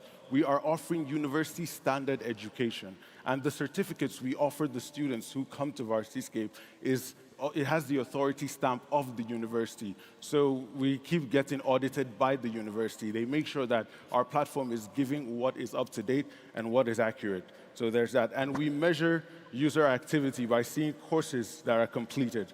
And then we see the time you spent, how engaged you are. And remember, it's peer-to-peer. So you don't show up for class, the teacher sees it. So it's very trackable. Wait, so how do you structure pricing? It's like you charge the universities per student? Yes, per student. Actually, it's per academy, and then we get transaction fees. So you can have an academy, and you can scale it to 10,000, or even 50,000 applicants. And we just take commissions off the transaction fees that happen on that academy. And it's a different certification from the main diploma that the universities are giving out? And how do students think about the difference between the two? Okay, so it's the same diploma. Okay. Just that it's the same, it's similar to going to the university online. So we're offering you, we're sort of like an extension of the university. We're integrated into them. So if you cannot go to the university, you might as well go to VarsityScape, because it's the same thing. So how did you measure the success? By enrollment or by graduation rate? Actually, so we have both. So we started with enrollments. And of course, like I said, the enrollments keep coming in. So that's not how we measure success. We measured it when we saw completion rates over 70%, as opposed to the 10% that most online academies do. So that was where, because we're an impact startup, we're trying to create actual impact in Africa. So we used not enrollment, but completion for our success. Great last answer. Thank you, Michael. Round of applause, VarsityScape. Woo! All right, great pitch from Michael. Next up is a company called Segment Stream, and they're from the UK, and they're building an AI-powered marketing intelligence platform. So please put your hands together for our final pitch of the day, Pavel.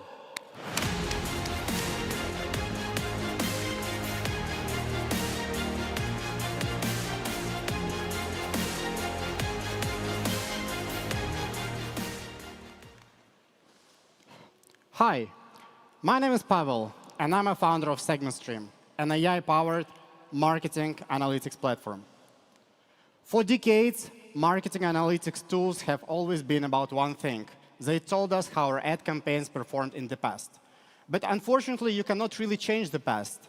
And the real reason why marketers need analytics is to improve future ad performance. And this is exactly where all current tools fail. See, today, as a marketer, if you want to optimize your ad performance, first you have to spend hours manually analyzing historical reports, then make your best guess on how to reallocate your spend across channels and campaigns, and then manually implementing all these changes across multiple platforms and dozens of your campaigns. This is highly ineffective and tiring process that leads to huge waste of time and money. But what if we could change this using the power of agentic AI? Introducing SegmentStream. SegmentStream is an AI-powered marketing intelligence platform that helps to improve future ad performance. We leveraged 24/7 agentic AI that continuously monitors, predicts, and optimizes cross-channel ad performance in a fully automated way. And this way, we finally close the gap between analytics and ad optimization. Here's how it works. First, we connect to all your cross-channel marketing and sales data and bring it to one place. Then we apply advanced algorithms to measure and forecast future performance for every campaign at different spend levels. And this gives us precise knowledge on where to increase or where to reduce ad spend to achieve the highest profitable and most optimal marketing mix. And the best thing, we don't just give you recommendations, but help to automatically apply them across all your platforms. Today, SegmentStream is trusted by dozens of leading advertisers across the globe, from fast-growing startups to billion-dollar enterprises that invest millions in digital ads every year. And the real reason they choose to partner with us is very simple. With SegmentStream, they can get more from their ad spend. In fact, much, much more. As a business, we already achieved over $1 million in annual recurring revenue and keep signing large deals with clients in the UK, US, and Europe, all while growing organically. We have a lean team of just 8 people, including 3 experienced co-founders with strong expertise in marketing technology and solid business background. While we are not fundraising at the moment, we are preparing for this next year, and I will be happy to connect with interested investors early on. Thank you, and let's get in touch. Great. All right, judges, questions for our Pavel. So how do you close the loop as the business model for large language hasn't been finally defined yet? So the thing changes very fast. How can you stay relevant? So basically, when we give recommendations on how to make changes to your ad spend and your marketing mix for, let's say, upcoming week, then we will monitor how our recommendations that the client applied actually affected and improved ad performance. And this way, our model are retrained on a weekly basis, and eventually they become even better over time. Plus, all these models, they're unique for every website, for every brand, so we only train them on the client's first-party data. Can you comment a little bit on competition and how you differentiate? Yeah, exactly. So as any major industry where you solve real problem, competition will always be there. And with marketing analytics, this is extremely and highly competitive space. So mostly we're competing with legacy and traditional analytics tools like Google Analytics, Adobe Analytics, and most of our clients, they typically already have all these tools, but they choose to switch to Segment Stream. So, but of course, emerging startups also coming from US, from Europe, from UK. So I probably will give you the list of 25 different companies if you really want to, analyze the space. And how does your pricing work? Is it like flat fee per usage? So basically, we have different tiers based on ad spend levels. So if you're, let's say, a small startup, we will charge you one amount. If you're a $1 billion company and you invest dozens of millions every year, you will pay a bit different price. But this is recurring SaaS fee. We investigated and we wanted to offer clients paying for results. But for most businesses, this is very new, and their procurement departments are not ready for this. So they're mostly happy to pay the fixed fee that we define at the beginning of the contract. Is the go-to-market direct sales, and are you having to do help the current customers with integration? So in terms of the go-to-market for Segment Stream?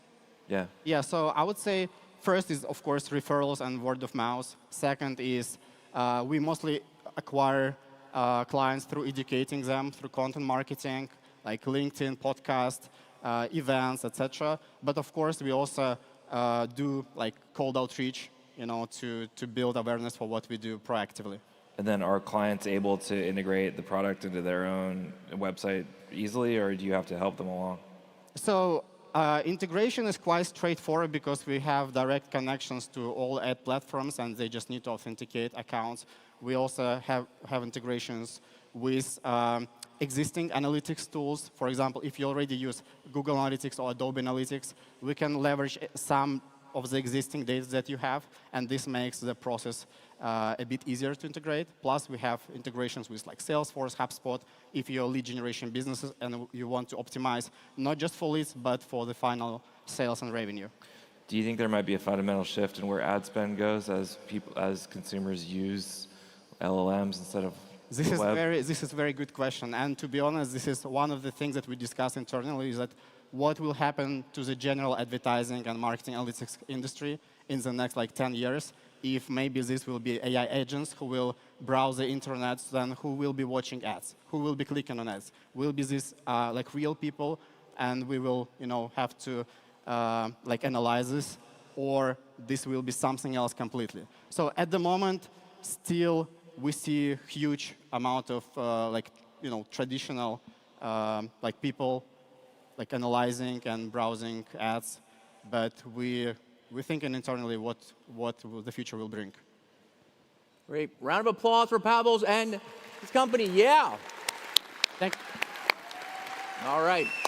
All right, center stage audience, let's give a round of applause for all three pitch superstars. All right. Remember that now it's time to have your say on who you think should be crowned the next pitch champion. The polls are open now and will remain so for 15 minutes so you can cast your vote. Now, I want to talk to the judges here. Start with Brett. Brett, there's a lot of entrepreneurs in the audience, a lot of founders in the audience as well. What's some of the pros and cons that you saw over the three pitches today that you want to share with people? What was good about their pitches? What was bad about their pitches? Just an overall vibe of what you just saw. Yeah, I thought they were all pretty well structured. I felt like I understood the business and how it worked by the end of the pitch, which is, I think the most important part is that people actually understand what you're doing, and they presented the market opportunity well. I think that all three are, as you might have noticed from our questions, in areas that we expect to be relatively competitive, given LLMs are making it easier to build companies in all these areas, and so I might have front-loaded a little bit more information on that to anticipate our questions on those axes. But otherwise, I thought everyone was pretty polished and organized their information well. Great. Christina? You've seen a lot of these pitches as well. I like to tell the startups that the Q&A is as important as the pitch. What do you think? Do you get more information from the pitch or from the Q&A? Actually, from the Q&A, I would say also like 3 minutes is quite unfair because it's such a short time. I think they did well. I think like a little bit of a surprise to me was the fact that they didn't talk a lot about AI, like they touch AI in one way or another. And like, as you mentioned, like LLMs are really changing the landscape. So I was expecting the pitches to be a little more AI-centric. But yeah, just a personal thought. Good, good. Larry, you asked somebody about how much they worked. Is that very important to you? And that's an unusual question usually I hear up here. It's very important because a startup is hard. 90% or 95% of them will fail. So we like to see people work really hard and resilient. Right now in Silicon Valley, those companies like it's called 007, right? Yeah. You work midnight to midnight and then... More than 996, it's 007. Yeah, 007, so that's a very important. And so the first startup said he worked 50 hours. Is that enough for you? I hope he can work more. Love it. Connor, your thoughts over the whole thing from a KPMG angle? Well, my first thought is I don't want to work for Larry. Exactly. But no, I mean, not surprisingly, Casey, like we were seeing the best of the best up here, so I thought the pitches were very good. The three were very enthusiastic about their model. I do agree with Brett's comment about the sort of competitive landscape and how that might change things. And I guess if there was something else I was looking a little bit more information on is sort of long-term financial, not just the top line, but sort of profitability, cost structure, how all that would move over the next year or two. But all three did a great job. Spoken like a KPMG man. Awesome. All right. The judges' scores will now be collected and counted, as will the audience Slido vote. The winner of Pitch, brought to you by KPMG Private Enterprise, will be announced here on center stage at 3:05 p.m. So be sure to stick around for the big reveal. Thank you very much. Thank you to the judges, and we'll see you later. Thank you.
The future isn't waiting. It's being written by every decision we make today.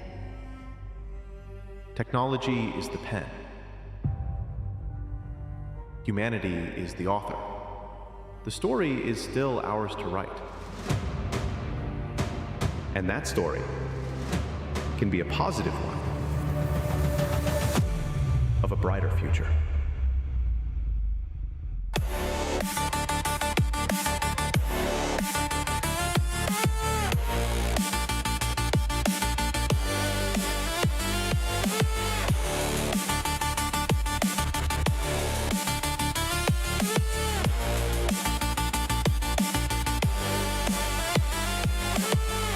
Small actions at scale don't just change industries, they change history.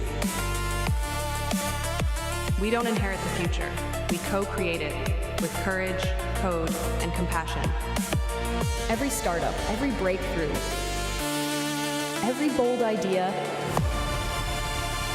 is a vote for the world we want to live in.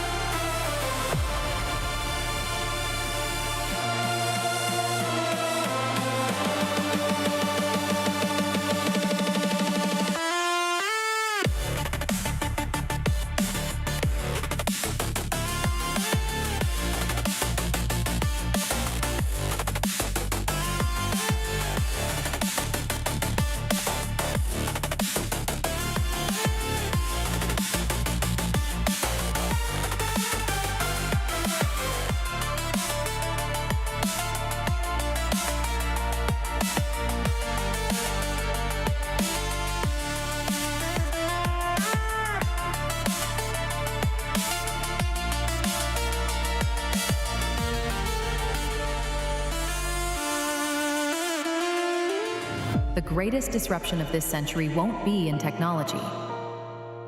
It will be in how we choose to treat each other.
Please welcome to the stage, Executive Producer at Web Summit, Kira Haley.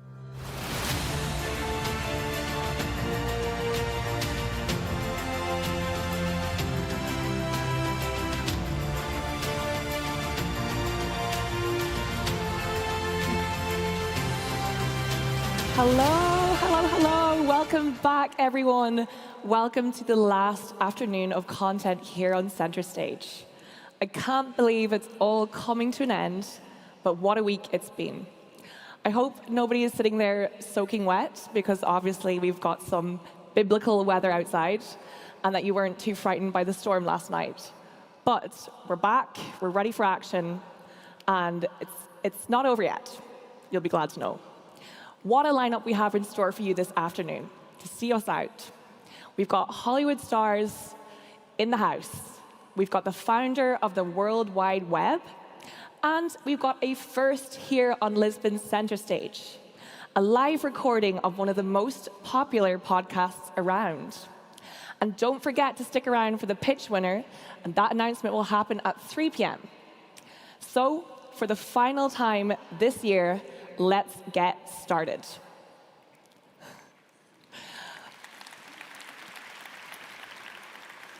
For the first time in Web Summit history, we are recording a live podcast right here on Center Stage. And not just any old podcast. This podcast has achieved over 100 million downloads globally. Their guest today, the leader of a platform of 4 million creators and 400 million users. The topic? Trust, including lessons on the power shift from institutions to individuals, and why authenticity, privacy, and loyalty matter more than ever in the age of AI. Please give a massive, warm Web Summit welcome to the co-host of Masters of Scale, Jeff Berman, and his guest, CEO of OnlyFans, Keely Blair.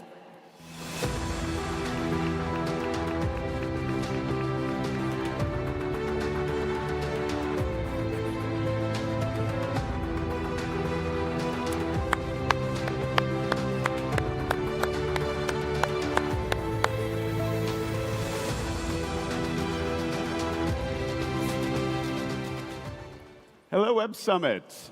Keely, welcome to Masters of Scale Live at Web Summit Lisbon. Thanks, Jeff. It's lovely to be here. We're thrilled to have you. Keely, I think you have perhaps the most intriguing, I'm going to call it brand problem, of any CEO we've had on the show, because you have, I'm guessing, 99% brand awareness in this room. And with those folks, you probably have 100% who identify OnlyFans with adult content, not safe for work content. Is it a brand problem? So I disagree with the fact that it's a brand problem, because most brands would love to have the level of brand awareness that OnlyFans have. We also have an incredibly loyal community. We have 400 million users globally, and we have 4 million content creators. In addition to that, as we can see from the room out here, it's a huge draw. Everyone's intrigued by OnlyFans. Everyone's a little bit interested. And the reality is that even though lots of people have heard of OnlyFans, they may never have actually been on our platform.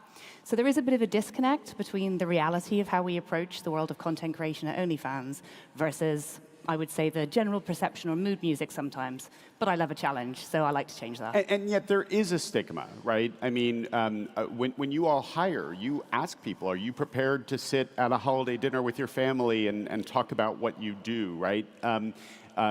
For creators who might otherwise use OnlyFans, maybe there's a hesitation. Even if your tools are better, they're going to go to Patreon or Substack or what have you. So let's just level set for a moment before we get to this.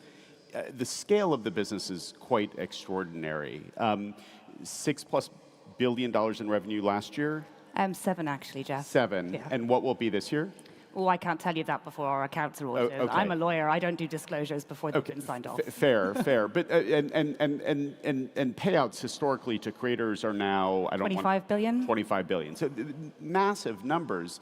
But to get to 10, 15, 20 billion in revenue, payouts 50, 100 billion in revenue, I assume you're going to have to go beyond the core of this adult content. Well, Jeff, OnlyFans was never created as an adult content site. It was always created as a site for adults, so people who are over 18 plus. And they can choose to share whatever content they wish to share that's allowed under our terms of service. What adult content creators realized quickly was that OnlyFans was the only platform that was built with monetization in mind, direct monetization of your fan base, right? At a fair 80-20 split, where the creators retain 80% of any payment on the platform, and we retain 20%. That's applied to every creator on the platform, right? And from day one.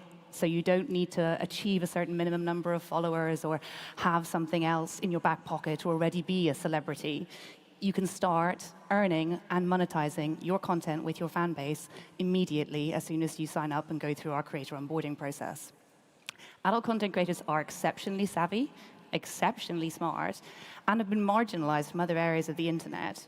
We also know that adult content appears on a lot of other traditional social media platforms, but without the safety and controls that we have in place to help keep our community safe. And many of those other social media platforms are accessible by people as young as 13. So to my mind, it's not a stigma. It's actually something to be incredibly proud of. Okay, fair, yes, and particularly in the U.S., we have a less sex-positive culture. You've got Southern senators, United States senators, who are not your biggest fans in the world, and yet I have to imagine that for a Brene Brown or a Mel Robbins or for a Reid Hoffman, for example, they might hesitate to come on the platform because of the association with the spicier content. That's true, but we don't try to be everyone's cup of tea. We're happy to be someone's glass of champagne, is how I would put it. So I think for us, we recognize that actually the creator economy is exceptionally Yes, broad. please, I mean... You know, always pick to be the champagne, never pick to be the tea. And I think for us, we recognize that the creator economy is exceptionally broad. Most creators appear on a variety of different platforms. In fact, over 200 million internet users now identify themselves as a creator. That's 1 in 30 people who use the internet says they're a content creator. You're a content creator, Jeff. Not a great one, but yes. You are. I'm a content creator with my amazing LinkedIn posts, obviously, and my OnlyFans account, which is on beekeeping. But more and more people are sharing more and more of themselves online as content creators. And they're not typically doing that on one platform. Each platform has its place in the ecosystem. OnlyFans is not going to be a place for everybody who wants to share their content, but I'm seeing it as being more and more of an avenue for people within the adult content space, but also athletes, musicians, race car drivers, anything and everything that people could do. Cliff divers, for example. Anything and everything in terms of the content that people want to share, as long as it's within our terms of service, and they can directly monetize. And the thing that makes me very proud about that 25 billion figure, Jeff, is that for me, a lot of tech companies do not actually create wealth for other people, right? They create wealth for themselves, and they create wealth for others in the tech ecosystem. But this is putting money back into the hands of real people who are creating content and cutting out the middleman, which I think is a pretty incredible business model. And as I said, I don't view it as a stigma. I view it as something to be very proud of. I want to just, one more question on this before we pivot a bit. When we shared that we'd be in conversation for Masters of Scale on LinkedIn, we got some flaming. Yep. And I responded, you and I mean, big secret reveal, you and I actually met online. We did not meet in person on LinkedIn through this. And one of the things that I was saying is not only is your scale and your creator tools and your monetization, all of that, your place in the ecosystem, it clearly merits this conversation and this stage. But there are creators creating sex content who otherwise might be on the streets, who otherwise might be in much more dangerous positions than they are today. How do you think about your role in society, not the internet, not monetization, but in society, in what OnlyFans does? I think it's twofold. So I think when we look at it from the adult content creator perspective, I do think we've made things an awful lot safer for the people who create adult content. So a lot of people don't understand that in order to open an OnlyFans account, you have to basically complete what is bank KYC on steroids, I would say. So you've got to give us your name, your date of birth, your address, your social security number or tax ID information number, your bank account details, your other social media accounts, a copy of your government ID, and then go through a third-party age assurance or age verification process. So it's not something you can just do like that, right? Then all of the content that creators share on our platform is not end-to-end encrypted. So we can moderate and do moderate all the content that appears on our platform. And we actually have a lot stricter terms of service than people think. It's not the Wild West of the internet. There's things that happen on other traditional social media platforms that simply don't happen on OnlyFans. And one of the main reasons is actually because everybody is verified. So it's a true social network in that sense. We know who our creators are. We know who our fans are. And so we believe that that creates a unique opportunity for them to engage in sharing content in the way that they want to. So circling back to, do we feel like this is a good thing for society? I think that we need to be realistic about the society that we live in. Sex has always been a part of the human experience, right? People are more... We wouldn't be here without it. We wouldn't be here without it, yeah. Exactly. Kind of necessary. And I think we would actually be a whole lot better and healthier as a society if we talked about it and acknowledged it, and if we said, okay, we know that the majority of adults look at adult content online. Wouldn't it be nice if that content was consensual, ethical, directly monetized, monitored, and was made in a safe way, and so that then as a fan, you can be like, I'm making an ethical choice in choosing to engage with adult content in this way. It's also a huge part of the LGBTQ plus community as well. So we're very proud of those members of our community, and it always kind of pains me a little bit because when people talk about stigma or anything else, they always talk about it in the context of women. They very rarely focus on our male content creators either.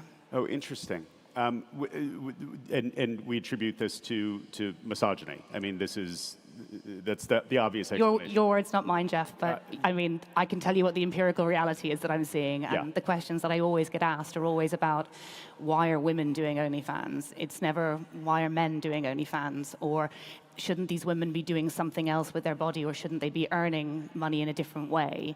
That question never gets asked about our male content creators, and I can guess why. Yeah. Okay, so I'm going to take it as a given that you embrace your not safe for work content creators, you are proud of them on the platform, and you want to diversify. Yes. You want to push into other categories. If you look at the history of the big platforms, and YouTube quite famously with a $100 million creator fund, they started seeding an ecosystem. Do you think about market makers? Do you think about going to a Brene Brown or an Andrew Huberman or a Reid Hoffman and saying, look, we want to incentivize you to come on our platform? How are you thinking about that? So we like to do things very deliberately at OnlyFans. We don't like to take risky big bets for no good reason. So one area where we've been exploring that is in comedy. So we have OFTV, which, unlike the platform, is a free streaming service. It's all safe for work content, so don't get too excited. Very good content, but not that kind of content. And what we did with OFTV and comedy is that we started a grassroots comedy show called LMAOF. It looks better written down rather than said out loud. But for us, we were like, comedy is a place where you have fanatical fans, incredible creators, and unless you're in the top 1%, you're getting paid nothing, basically. You have no exposure, and it's very hard for you to make a living. So for us, we were like, this is an area that's ripe for disruption. So we started doing a touring grassroots live comedy show where we pay the comedians, and they turn up on the night. They have to open an OnlyFans account where they're sharing comedy content and connect with their fans. We record LMAOF, and then we put that on OFTV. And so for us, that's been a really great experiment in that sort of premium creator payment structure model. We've done the same thing with a number of different athletes as well. And we're starting to see really great success there. The hard thing is threading the needle, I would say, because a lot of people want to put everybody in a box. They want to say, you, Jeff, are only a podcast host. And you're like, but I'm not only a podcast host. I also do amazing conferences. And I do this, and I do that. Most people are multi-hyphenated in terms of how they are and what they do. And for OnlyFans, people are always very keen to say it's just an adult content platform, even though factually that is simply not correct. Well, factually not correct, and yet 98% of your revenue, 99, I mean, some huge portion of revenue does come from there, and it is where the brand is currently associated. And I very much appreciate what we're doing with OFTV and using platforms like YouTube to promote it and bring people back to the platform. It's a very smart playbook being executed. It's also not, these are ripples, and there are splash opportunities out there. Should we expect to see OnlyFans splashes with a set of huge, globally known creators in comedy and wellness, et cetera, coming onto OnlyFans in the next couple of years? I would expect to see more of that, yes. And will that be something that you pull them on? Are you having those conversations to get them there? We are having those conversations, but for me, it's also really important that it's with the right creators and it's the right brand opportunity, right? So I always look at actually Red Bull's brand evolution as being a really good character arc for OnlyFans. You know, if you think about Red Bull, originally it was seen as a sugar water, highly caffeinated sugar water drink that had no place in sports. And obviously they built an incredibly successful Formula One team. They built the X Games. They branched out into doing everything else. So when we look at the creator economy, it's not every creator is going to be right for us. We're not going to be their cup of tea, and that's okay. So it's about finding the right big moments, the right big deals, the right big partnerships that align with our brand values as well. Like, the reason why I ask people that question during our recruitment process is because I need them to be true believers. Like, we are a mission-driven company. A lot of people don't understand that about us. And so it's incredibly important for me to understand that the person who I'm looking at hiring, because we only have 42 full-time employees, is actually really believes the mission, can articulate the mission back to me, understands why they want to work somewhere, not just because it's cool and we have awesome merch, but because actually they believe in what we're doing and they understand the story and the role that we have to play in society. I think we just slid over something very powerful here. 42 full-time employees with north of $7 billion in revenue, one of the highest revenue per full-time headcount of probably any company in history. How are you doing that? Yeah, so that's another thing that we're very proud of. I think it's just over 37 million per head in terms of revenue. So we're a pretty efficient bunch, to be honest.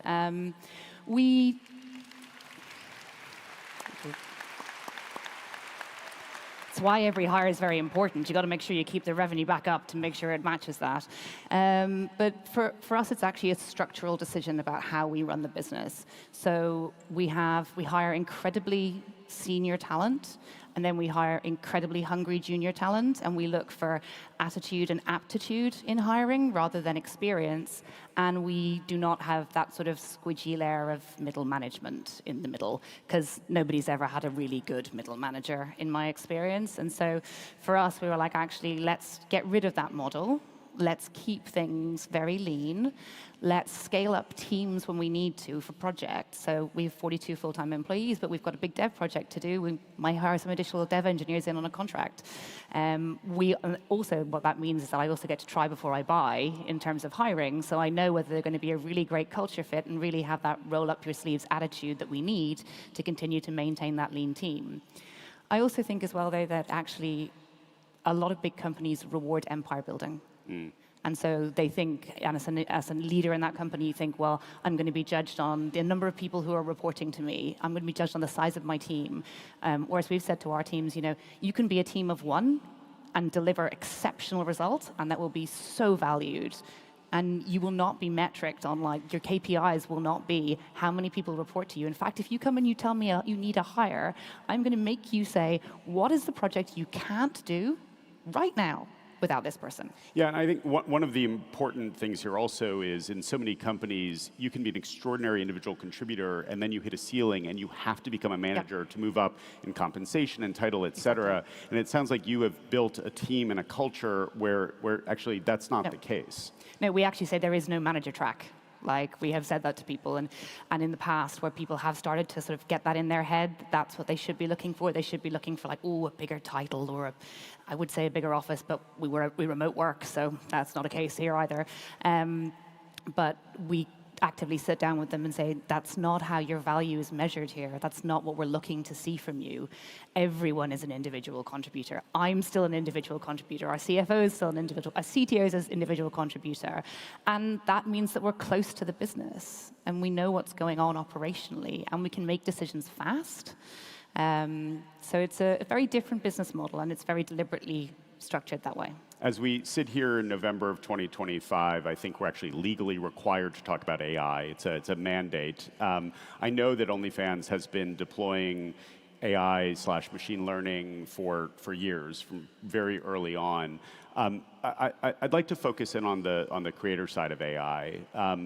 You all have banned a set of AI content. Could you talk about what your policies on that are and what the rationale is? Okay.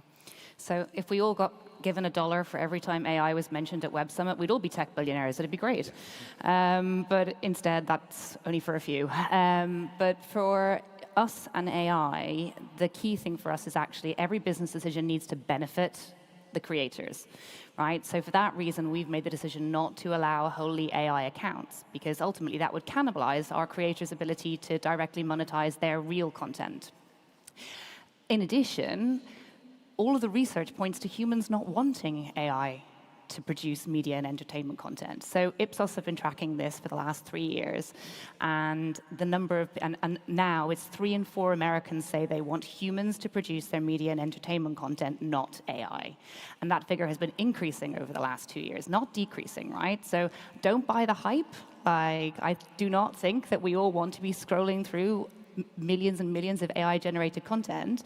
And so for us, when we say to our creators, what do they want and what do they want to see us bring in, it's ways that they can use AI to enhance their content, right? So it's still clear it's their content. There's still that human element to it. You still have that connection to the creator. But let's imagine they've got a funny background on, or your hair's pink, Jeff, or whatever you want to do in that sense. As long as we can tell that it's still you, then that's fine, and they should be able to, the fans should be able to know that it's AI content as well. So that's very clear. So I want to come back to how creators might use AI in an appropriate way on the platform. I want to spend 1 minute on the AI creators, because I hear you in terms of what people say they want, and I believe that they believe that that's what they want. And yet, we can go back to the movie Her as sort of a rudimentary prototype of what is coming. I was having a conversation here yesterday where I'm like, look, we're going to have a Kim Kardashian AI that is going to be able to engage with you and give you everything from beauty advice to marketing advice to business advice, et cetera. And you're going to feel like you have a one-to-one relationship with Kim, and that's how she's going to scale her brand and her business in this next generation. There's some version of that that's coming. The ability to personalize content through AI, where someone in a more wholesome way could generate an image or a video of that customer sitting with that AI creator, that completely computer-generated creator at a coffee shop or walking down the beach or in a much more spicy situation. I have to believe that there's a meaningful set of people who will want that, and that begins to eat away at the one-to-one relationship that your customers and your creators have through your platform. See, I disagree. I don't think there is a meaningful set of people who want that. I think if you actually turned to the person next to you and you said, do you want a real friend or an AI friend? What's the answer that they're going to give you? 100%, but that real friend may not be available at 3 in the morning and play to your particular interest at that time. That's fine, but that's not going to replace people.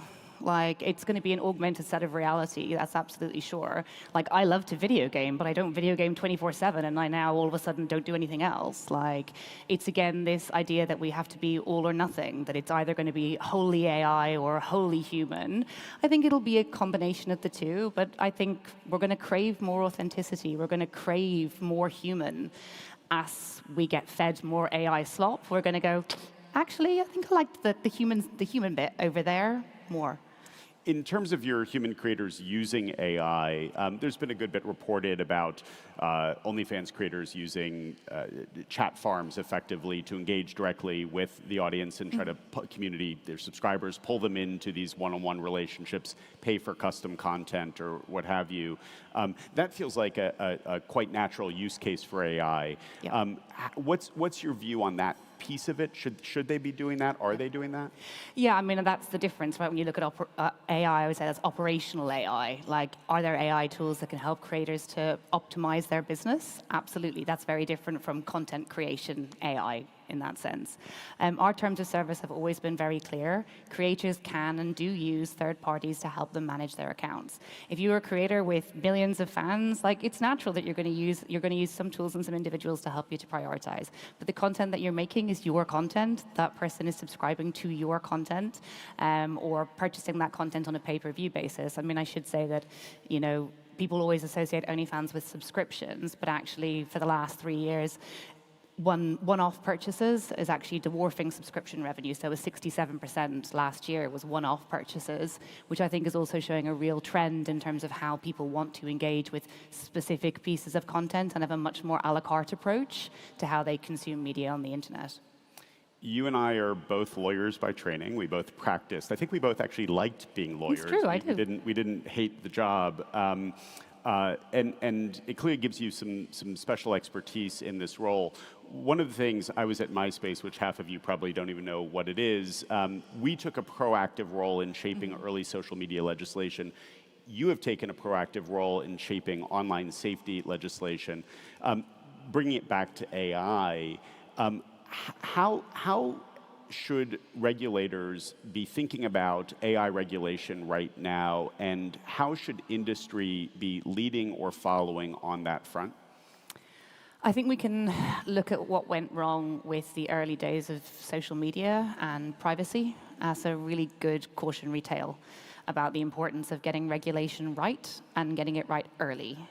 but you need to also not stifle innovation as well, right? So, and the problem is actually that a lot of the people writing the legislation don't understand the technology, right? So it begins with dialogue. And I think there's far too little dialogue in general at the moment in the world, but when it comes to AI regulation, I really believe that technology companies need to accept that regulation is necessary, it's responsible, and that they should be helping governments to understand how to legislate that in a way that doesn't stifle innovation, and in a way that, you know, the proclamation that China's going to win the AI race doesn't become a reality, right? But first of all, that requires an acknowledgement from government that all technology is not bad, B, an acknowledgement from technology sector that all regulation is not bad, and then everyone to sit down and get some really smart people in the room and figure out how they're going to navigate through this, and to not be too prescriptive. I think when it comes to legislation, principles-based legislation is often easier, and then more detailed guidance as particular threats emerge. But that's just my view. If I was queen for a day, Jeff, that's what I'd do. We could explore what else you would do there if we only had another half an hour. Kili, we really royally screwed up the first version of the internet because we just gave everything away for free. And it's extraordinary that it took till the mid-late 20-teens for an OnlyFans to come along and create a monetization structure and payments and all of it. I know that that's been complicated for you all. As we enter this next era that will be driven in large part, not just by AI, but by AI agents, how do you think about how that evolution should work, and what's the role that OnlyFans plays in that? Oh. I saved the hardest questions. Yeah, I mean, I was going to say, I think I need you to clarify. Can you tell me what exactly the question is? So in the early, like going through Web 1.0, Yeah. the social media era, et cetera, like creators create, they give it away for free. It's not like, you know, MySpace, Facebook, YouTube, Tumblr, et cetera, built monetization in. Everything was given away. You had to move people off platform. You, Patreon, others evolved to create monetization, but it's not native to the behavior, and it's super difficult to say, you've been getting all this for free, now you have to pay for it, right? And I know you and I agree on this. So as we move from what is likely more of an open web into more of an AI agent-driven engagement world, how do you imagine that evolving from a monetization perspective and the role that you all will play? Well, I think it'll be interesting because are you going to say to an agent, go and find me 10 surfer creators to subscribe to? You could, and you could ask the agent to rank them, and then you could ask the agent to technically make the payment for you. But you can't ask the AI agent to watch them. Right? So there still has to be that level of human engagement as to why. And the AI agent won't have decided that surfing is the thing, or maybe it will have maybe we'll just given up all autonomy entirely. And the AI agent, you know, may decide that surfing is going to be your next thing, Jeff, rather than when you enter your 40s and you can pick a hobby. It's gardening, craft beer, beekeeping, you know, the usual. So I think it'll be interesting to see how that happens, but I don't foresee a world where we just give up all of our autonomy in that way. I know other people are pushing that vision. I think they're quite self-interested in pushing that vision, candidly. I see a world where we should be using AI to help us to do the things that we don't want to do, but where we should be very careful about what we give up in doing that. Like, because we talked about with the, you know, phase 1 of the internet, you know, we just thought, oh great, we're going to get all this stuff and it's not going to cost us anything. But the reality is we were paying in our data and we were paying in our behavioral insights. And we continue to in that way. And we still haven't solved for those problems yet. So we're kind of jumping ahead in some respects. But we have to decide what's important to us as a society. We've got to be like, what matters to me? What do I want the technology to do for me? It should serve me. Like, that's what it should do. And so we should be having that conversation. And I think encouraging people to have a healthy degree of skepticism about the opportunity. The opportunity of AI is real, 100%. But that opportunity is not going to be evenly distributed for everybody. Last question for you as we wrap. You and I are fortunate enough to be invited back here 2 years from now to have a follow-up conversation. Yep. And you have succeeded to the full extent of your dreams with OnlyFans. What are you sharing about the business that is different in 2 years from where you are today? Oh God, it's the tech sector. It moves so fast. In 2 years, it's almost impossible to say what would be different. I think I would like to see a greater acceptance for the brand. I would like to see more payment options for creators and for fans. So we recently actually just integrated PayPal as a method for fans to be able to pay on the platform. Which is a big deal. Which is a big deal, Yeah. big deal. Like if you think about how closed out of the ecosystem OnlyFans was at that when we first started, that's a huge change. I want us to create more financial opportunities for our creators. I want them to be included in the financial system, included in the conversation, included in talking about what AI looks like, rather than everyone just putting them to one side. So greater inclusion, more money for our creators, and greater opportunities. Well, I hope we get to come back in 2 years to have that conversation. My friends, Keely Blair, thank you so much.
Well, that was an amazing session and our very first live podcast on stage. Next up, Ireland is not only home to the Web Summit HQ, it is also home to many of the world's largest tech firms and sits at the heart of Europe's most consequential privacy decisions. From record fines to cross-border data flow scrutiny, the Irish Data Protection Commission is setting precedents with global impact.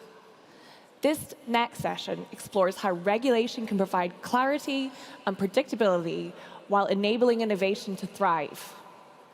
Please give a warm welcome to the stage in conversation with Pascal Davies from Euronews, Commissioner for Data Protection and Chairperson of the Irish Data Protection Commission, Des Hogan.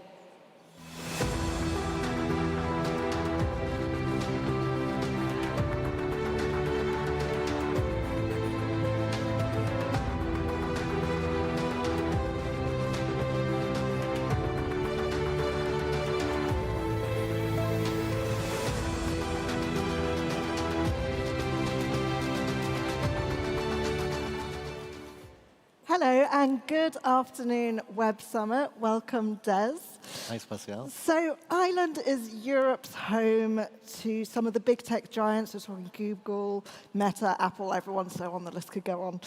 And of course, it's the birthplace of Web Summit. So Des, as the commissioner of the DPC, how tough is your job in keeping the European Commission happy and facing up to these big tech giants? Well, it's an interesting job, and every day is different. Thanks, Pascal. I took on my role last year in February, taking over from Helen Dixon, along with my fellow commissioner, Dale Sunderland. And certainly, I suppose, coming into the role, we were very aware, of course, of the work of the DPC and what the external environment was. Probably wasn't quite ready for AI and some of the AI developments that happened in the first few months. But very much you're at the edge of trying to regulate in real time.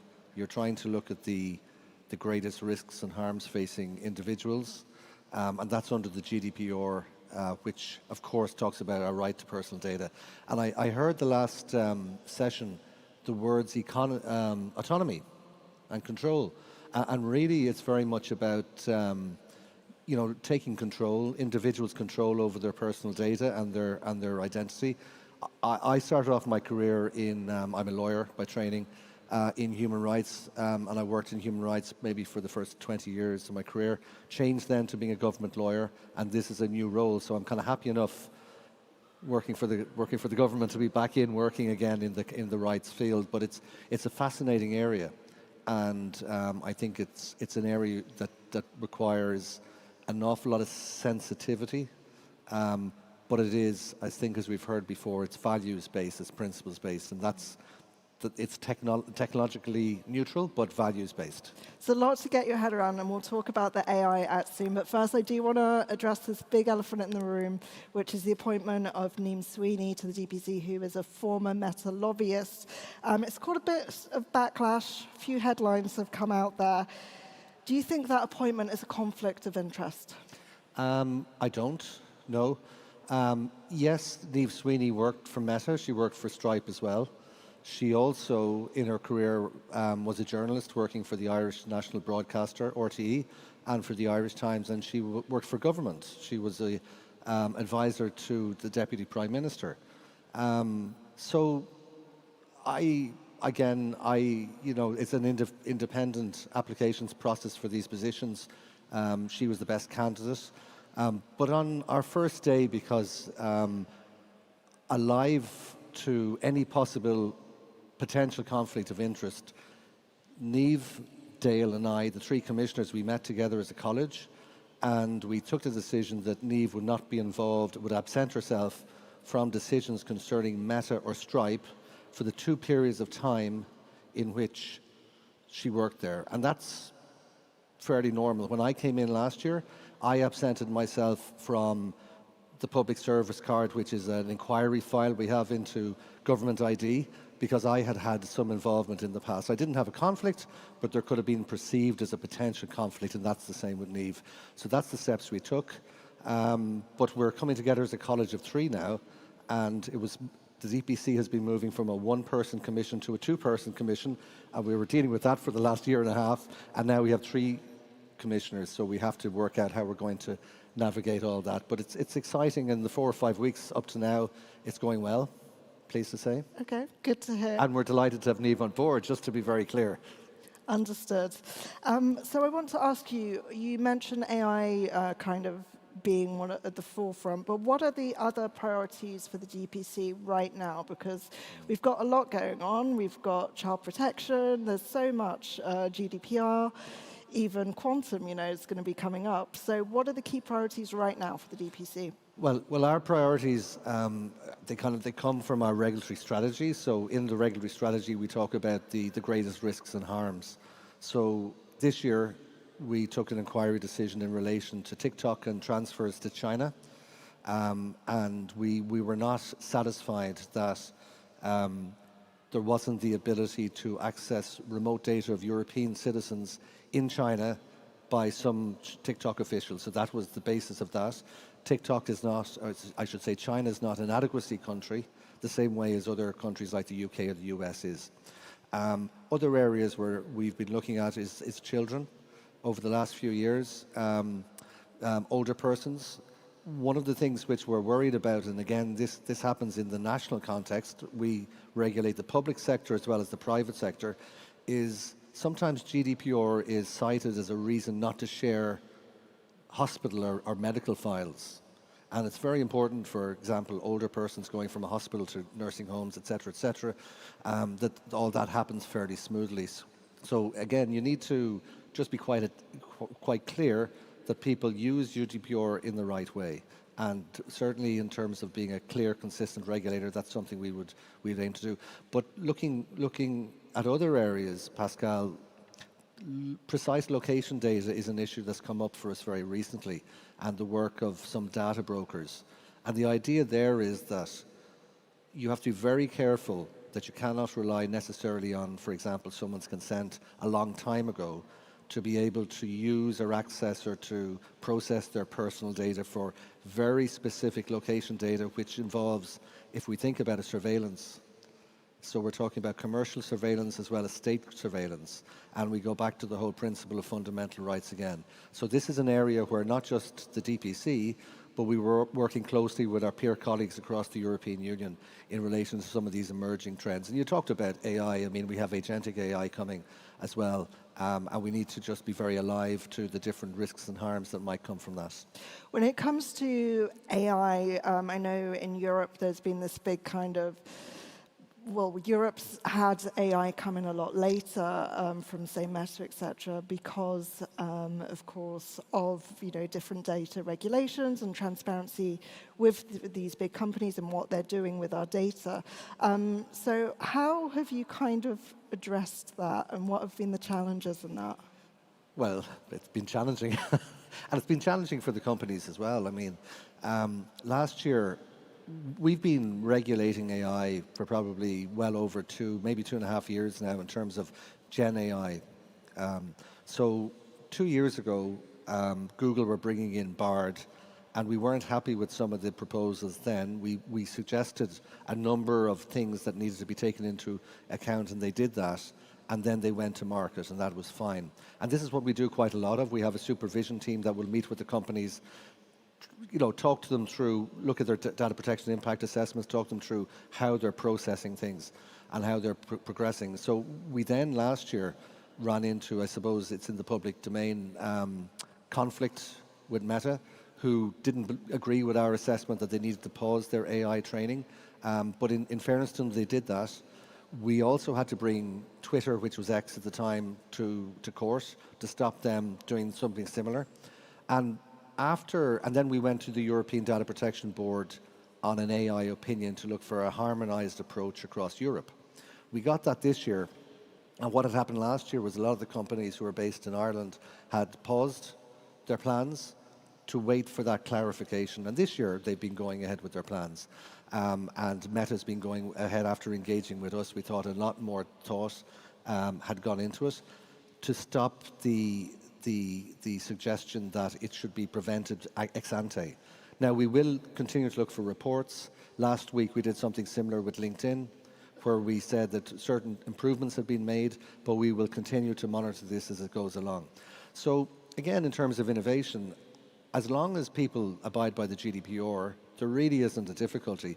And that's around things like transparency, lawful processing of data, data minimization. If you're going to use personal data, you need to find a way to anonymize it or to pseudonymize it, to clean it, if you think about the washing machine analogy, so that the personal data does not follow through. And that is the concern, I suppose, of the privacy regulators. I should say as well, Pascal, in all of these events, we've worked closely with all our European colleagues. So we're looking for a pan-European regulatory approach, which is what the companies tell us that they expect and what they want. And within Europe, because there's always this big fragmentation, so I guess when it comes to AI and GDPR rules, do you find that there is harmony between European nations or not? Well, all the new digital legislation is without prejudice to the GDPR, so the GDPR will always be there. And of course, there is simplification discussions going on, but that we understand won't touch the core principles in the GDPR, which is very important.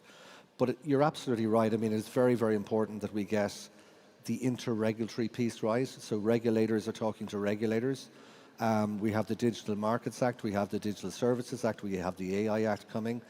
Last year in the DPC, we set up a head of inter-regulatory function to get ready for that. And we co-regulate. So what might not be known is that when we have common files, regulators will interact with each other, and we're required to do that by the European Court anyway, under this duty of sincere cooperation. So that makes sense from the company's side as well.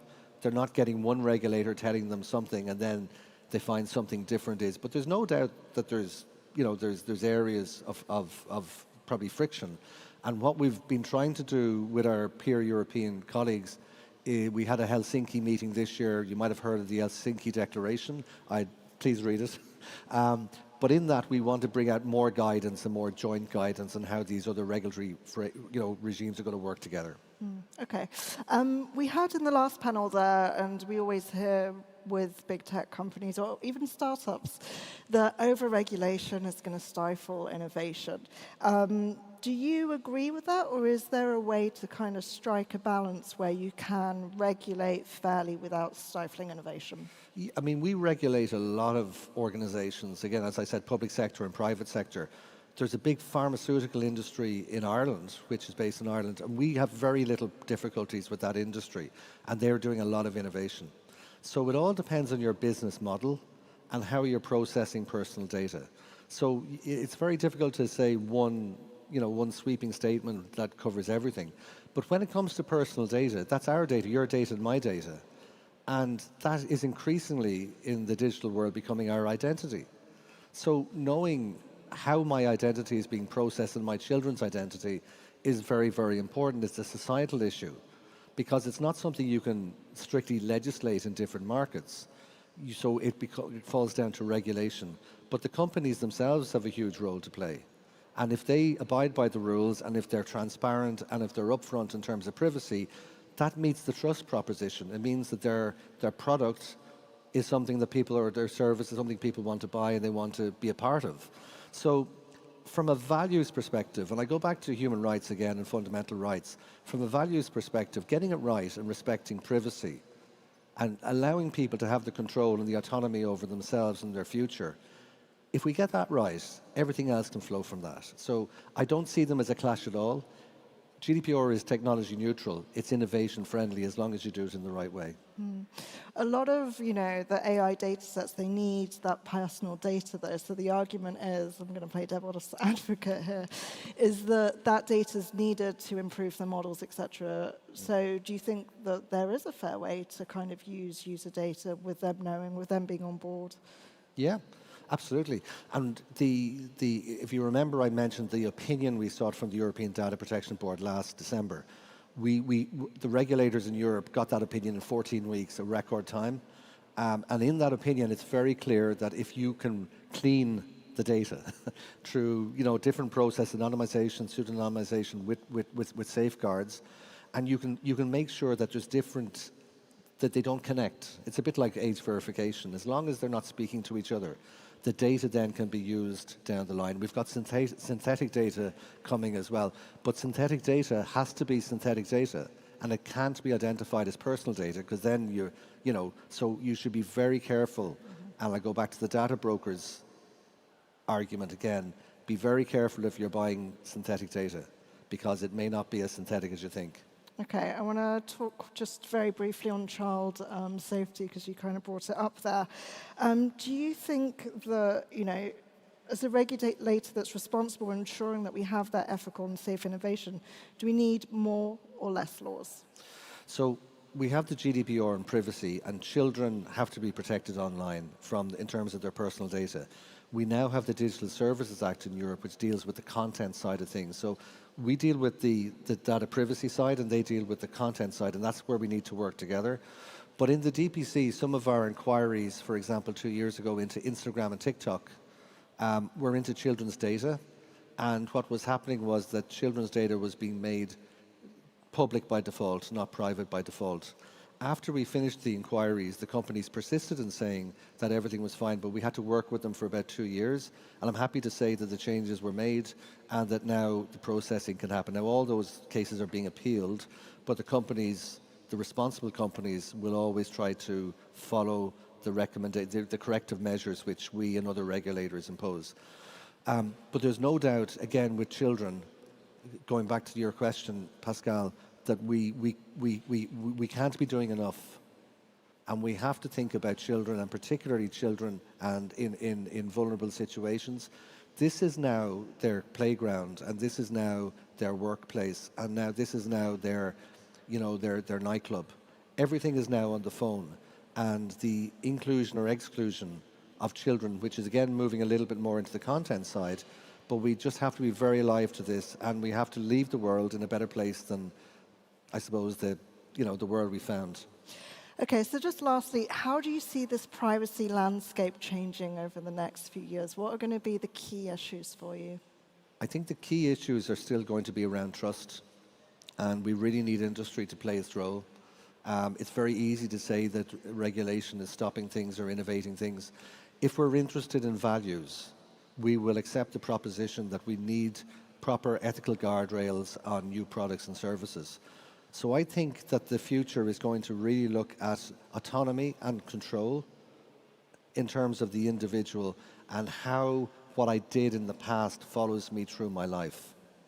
And whether that's going to put me into different, I suppose, labels, which will allow me to flourish as a human, or is going to hold me back. So really, again, it goes back to human dignity, and I think there's a real opportunity for us to get it right.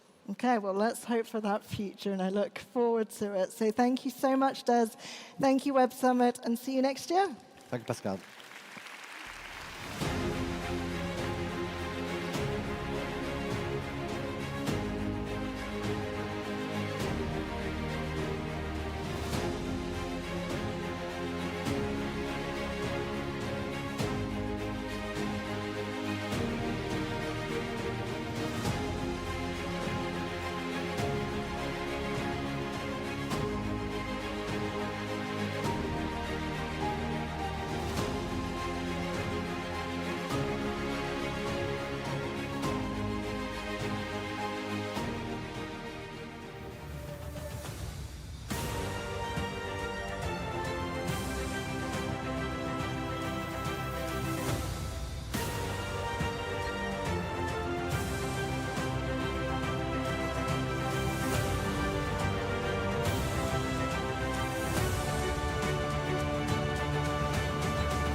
Thank you so much to Des and Pascal for that very important conversation. And now, let's transport ourselves to sunny Hollywood, a stark contrast to the weather we're experiencing today. Not everyone in the creative world has welcomed AI with open arms, but our next speaker sees it differently. For them, as Hollywood evolves, AI isn't a disruption, it's a collaborator. Our next speakers are going to take us behind the scenes of how artificial intelligence is reshaping both the art and business of storytelling. From artist-driven AI to AI-driven art, discover how creators can harness technology while keeping the heart of human imagination alive. Please welcome to the stage, in conversation with Meir Roshan from The Hollywood Reporter, co-founder and CEO of Arcana Labs, Jonathan Younger, and actor Scott Eastwood.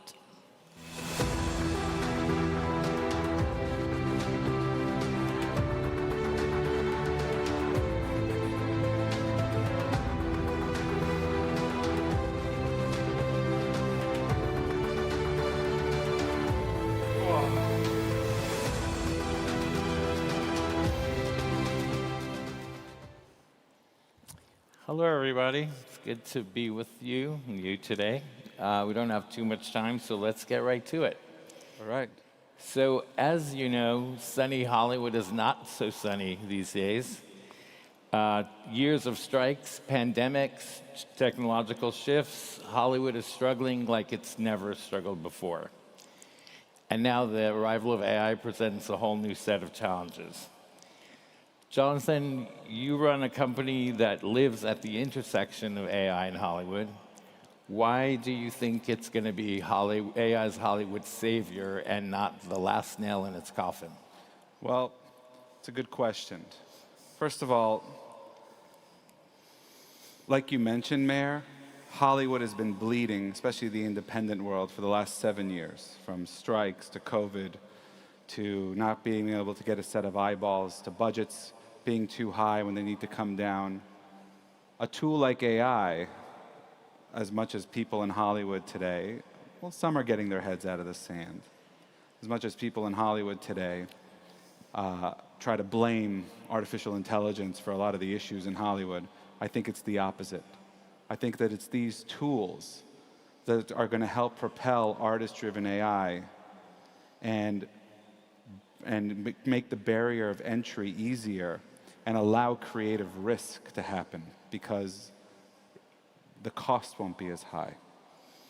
Tell me about these tools. Do you see what's the best use case? Is it post-production? Is it script, video, idea generation? It's all, well, idea generation comes from a human, but it is a suite of tools where we have every single generative AI model all in one place, in one ecosystem, including our own models. So you can create a multi-model where you can get put into a workflow that you can service pre-production, production, and post across the film and television industry, advertising industry, anything content-driven. What I want to do is show you that today, to be a filmmaker, whether you're making docuseries or movies or television, the barrier to entry is difficult. It's expensive. And so I want to show something where I got a couple of documentary filmmakers who made a wonderful documentary on a video, if you don't mind, to show how, what do you do when you don't have the budget to create content that you want to create and tell stories that you want to tell. So with your permission, I'd love to show. Let's go to the videotape. Let's go to the video. I've always wanted to say that. I'm Isaac Loftus from Primary Source Media and co-director and writer of an 8-part docuseries about George Washington called Revolutionary. For this documentary, we filmed over 50 interviews and crafted an incredible narrative about our founding father. But when it came time to edit this, I just didn't have the money to do the recreations that these stories deserved. And like, how do I visualize what these experts are talking about? What am I supposed to do? Just slowly pan across a painting for 45 minutes? I didn't think I had a lot of options. There was, until I met Jonathan and his team at Arcana.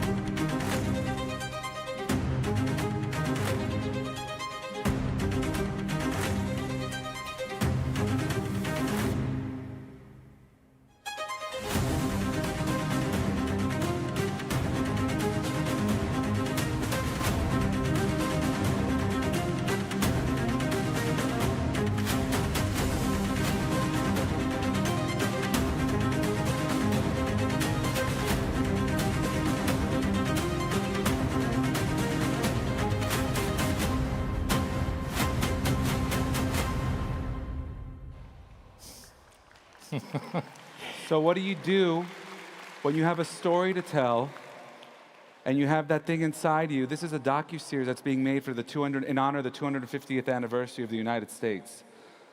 These guys had only the budget to get a couple of actors, you know, in that garb against the black box theater. The information in the docuseries was incredible. They went to distributors to try to sell it, and they were told, great information, but the production value wasn't there. So what do? You use these tools. Everything that you just saw was storyboarded before by a human being, just enhanced with Arcana's tools. Well, you mentioned actors. So speaking of actors, Scott, few people are more distressed about the advent of AI than actors are. And the AI actress Tilly Norwood is less popular in LA than Donald Trump is, which is saying a lot. Why? I know that you don't have that apprehension. I want to know why that is. That's a good question. I look back at my career and remember the first decade or so, and it was primarily all shot on a film camera. And then about 10 years ago, that stopped, and we started shooting primarily all on digital. And I watched positions that, like a film loader or people that worked in film labs, those jobs go away and new jobs emerge, like a DIT or a guy who ran the media and was in charge of taking those hard drives back to the camera and processing that. So I sort of have seen the evolution, and I guess I embrace the tools instead of be fearful of them. This seems on a different magnitude, though. And some people say actors are such a pain in the ass. Why wouldn't they replace all actors with synthetic versions? Well, they can't complain, first off, when it's cold out. No, I think it's generally humans' inclination to be fearful of things they don't understand, don't know. That's human nature. But what I've seen, I think, in any quantum leap, in any big technological, sort of innovation we've had, is that ultimately it doesn't do as much as everyone is fearful of, and new industry emerges from that. So I think I take the bull case, that I'm more, I have got more, the glass half full for it. You're an optimist. So we know that AI can't really replicate human acting just yet. Of course not. How long do you think before that won't be the case, where you will have human-like renditions of AI? I don't know the answer to that question, but the only thing I do know is that at Arcana, we're about artist-driven AI, not AI-driven art. And I believe that today we're at a wonderful place to do blends, which is why Arcana actually was the company to make the first fully Gen AI movie that got a SAG contract last year. And so I still think you need humans to tell stories and convey emotions. But I really believe that you can use these tool sets to enhance the visuals that you're seeing and get a set of eyeballs. Because let's face it, today is it's the hardest time it's ever been to get a set of eyeballs to watch your content than it has been today. So you need an edge like these tools. So you know that NBC, Universal, and Warner's are suing Midjourney for copyright infringement. OpenAI has been gobbling up legacy IP without paying the studios a cent. As someone who's bridging the gap between big tech and Hollywood, aren't you concerned about the tech industry's blatant disregard for intellectual property? Well, look, I spent, before Arcana, I've been a filmmaker and a producer for 20 years. And I spent a lot of my career actually fighting on the Hill for intellectual property and copyright. I was an expert witness in the DMCA hearings in 2020. There's a deal to be done. I don't believe in scraping the internet. Like I said, Arcana is about artist-driven AI. What those companies do, they're going to do. I think regulation is on its way. And I think there needs to be some sort of a regulation. But it's funny. The studios went after Midjourney, but they didn't go after Google or any of the bigger companies that have more money than them. That was an interesting. Our parent company is going after Google. Just okay. So you know. Well, good We're luck to you. taking them on individually. Yeah. Good luck to you then. I went after them. I went toe to toe with them in Washington. It didn't work out. You also know these contracts are coming due. A major impediment to the contracts last time was obviously AI. New set of contracts in 2026. Do you think we're going to see the same tough protection against AI, or it's Hollywood?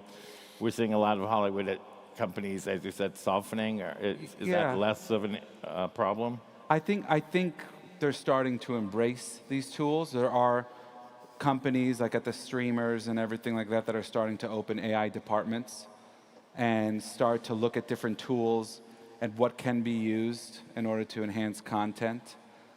Look, here's the thing though. At the end of the day, if you have a crappy script and it's just not a good story, I don't care how much AI you apply to it, it's just going to be crap. If you have a good story, a good story to tell, a good script, a good team around it that's creating this, and you can add AI, then you can actually enhance it and make the difference between being able to get it sold or not, like this docuseries. Scott Johnson's fond of saying that he's going to save the indie movie business by leveling the playing field. Yes. That's quite a big claim. How do you think that's going to come about? That's a good question. I think, you see it, I guess, firsthand. They already have done a feature-length film entirely in AI, with actors, actually. I think the democratization of artistry, it's funny that the studios are suing, and they are the gatekeepers. I would like to see a world where the costs come down so no one can tell you what you can or can't create.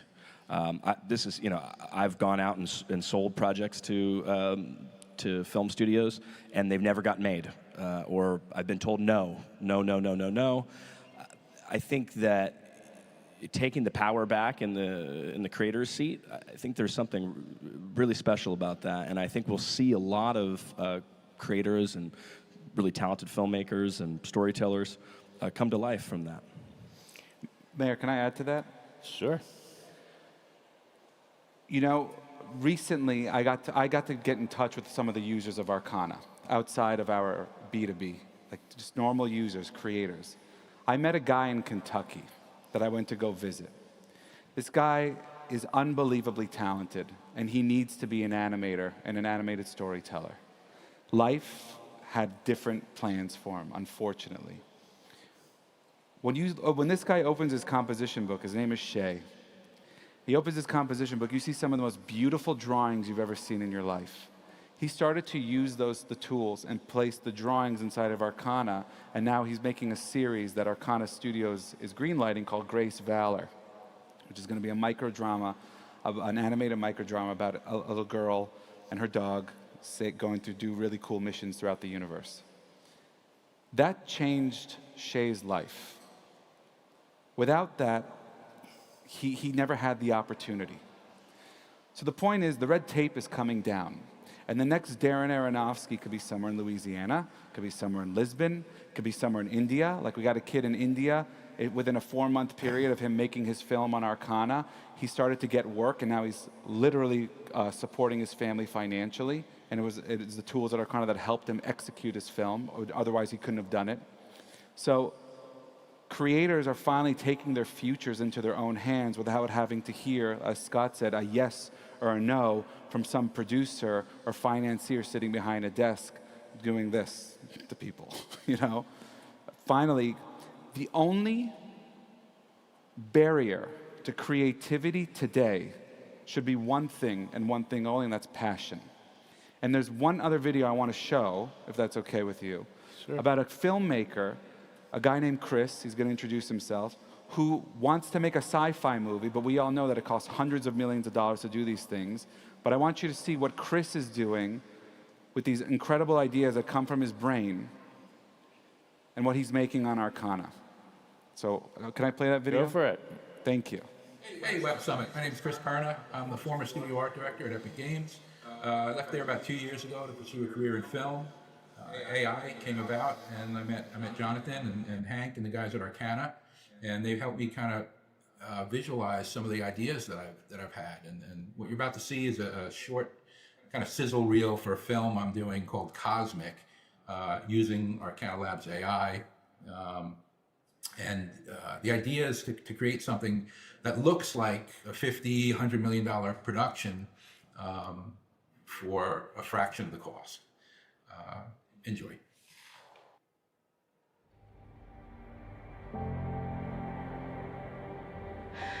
I met a god that wanted to devour the universe.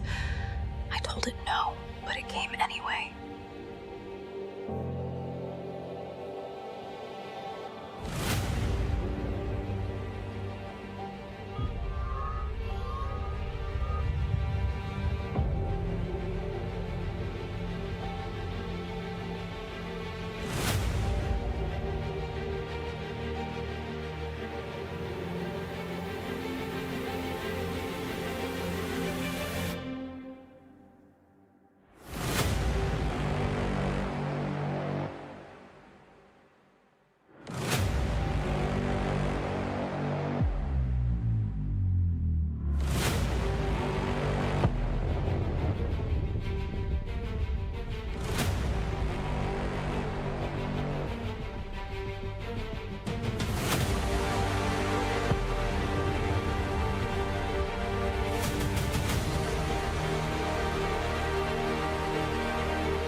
If you're out there somewhere listening, I have a message to give my son.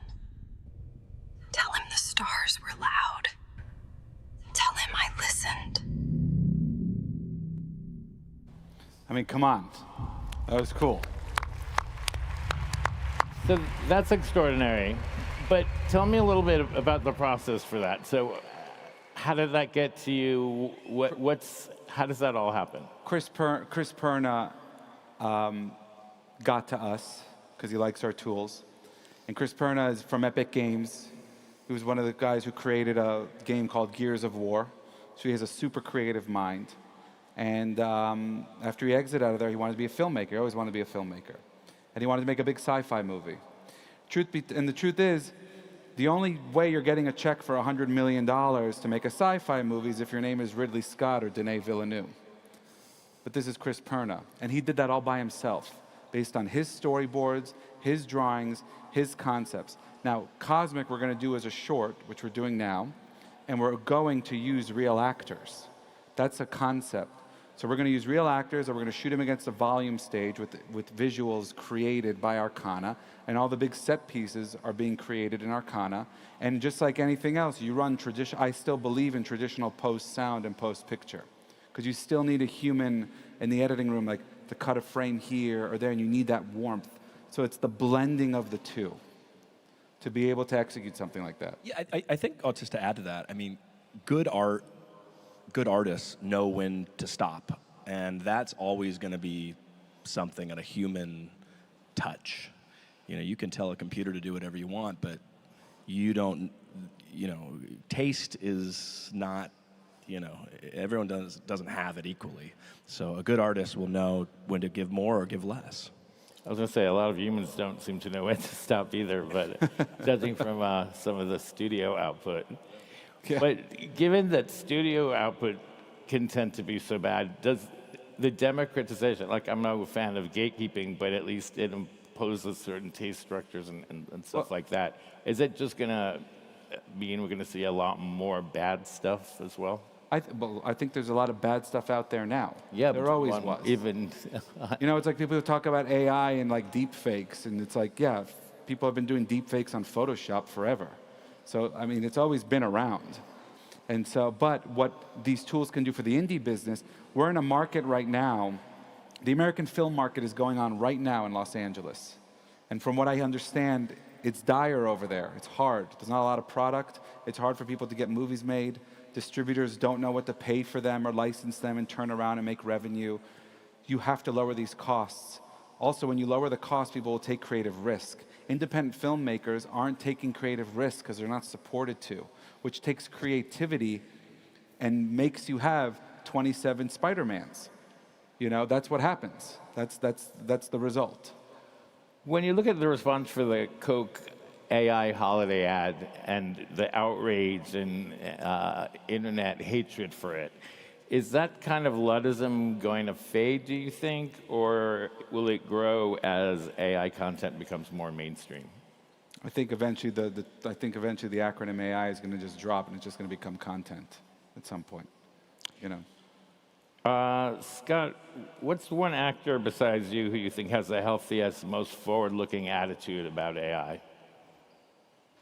I listened to Ben Affleck talk about it, and I think he's he's one of my favorite artists, especially as a director. And I think he realizes it's a tool. It's a tool to use to enhance your project. I think some of the great, you don't hear a lot of the great filmmakers bitching about it. They're just out doing. They're just out making stuff. So I think it's hard if you don't live in LA to kind of gauge the level of fear and hatred of AI over there. Yeah. Do you feel, given that you've been pretty forward and public about your support of AI, have you gotten pushback or criticism? I don't know. I wouldn't be paying attention to it even if it was coming in. Nicely said. Nicely said, Scott. Jonathan, what company besides yours do you think has the brightest future, is doing the most interesting things in this Hollywood AI space? I think Natasha Lyonne's company, Asteria, is doing really interesting things. They have a really interesting model. But I'm trying to think who else, as far as who really embraces storytellers. Yeah, it's her company. Obviously, ArcanaLabs.ai does. I said besides. I know you said others, but I decided to answer differently. Answer like a true and maybe like a Leonardo. But another company that I like a lot is Artlist. Artlist.io just started to introduce engines, generative AI engines mixed with the traditional stuff, which is what we like to do. So I think that they're really interesting as well. And what kind of exciting new things are you both working on next? Oh, we have, there's a studio section that we're working on for Arcana, so we're going to become like an IP factory. We're going to support people like Chris and kind of what we did with Kevin, the kid with Echo Hunter, and a bunch of things like that. We're adding more tools. Audio is going into the platform very soon, within the next month, and we're releasing another, and we're working on an app as well, to have a mobile app as well that'll have other functions, and talking about getting in, get put into other companies and their apps to bring Arcana into the fold of all kinds of different industries. Sounds terrific. Scott? Well, the last couple projects I've been on, we all use some sort of version of AI. We did a film together a year and a half ago, something like that. The end of last year, yeah, something like that. Yeah, almost a year ago. And we used it in that film. I also just shot a commercial. I have a brand that I invested in, and we wanted to come up with a fun idea. Once again, something that would have been nearly impossible to do on the budget that we had. And so we created a fake movie for this laundry detergent company that I was starring in. It was a joke, but it was, it was fun. It was a fun, creative process nonetheless, and it wouldn't have been possible without these tools. Well, I look forward to seeing it. Yeah. Thank you both for joining me today, and thank you. Thank you for having us.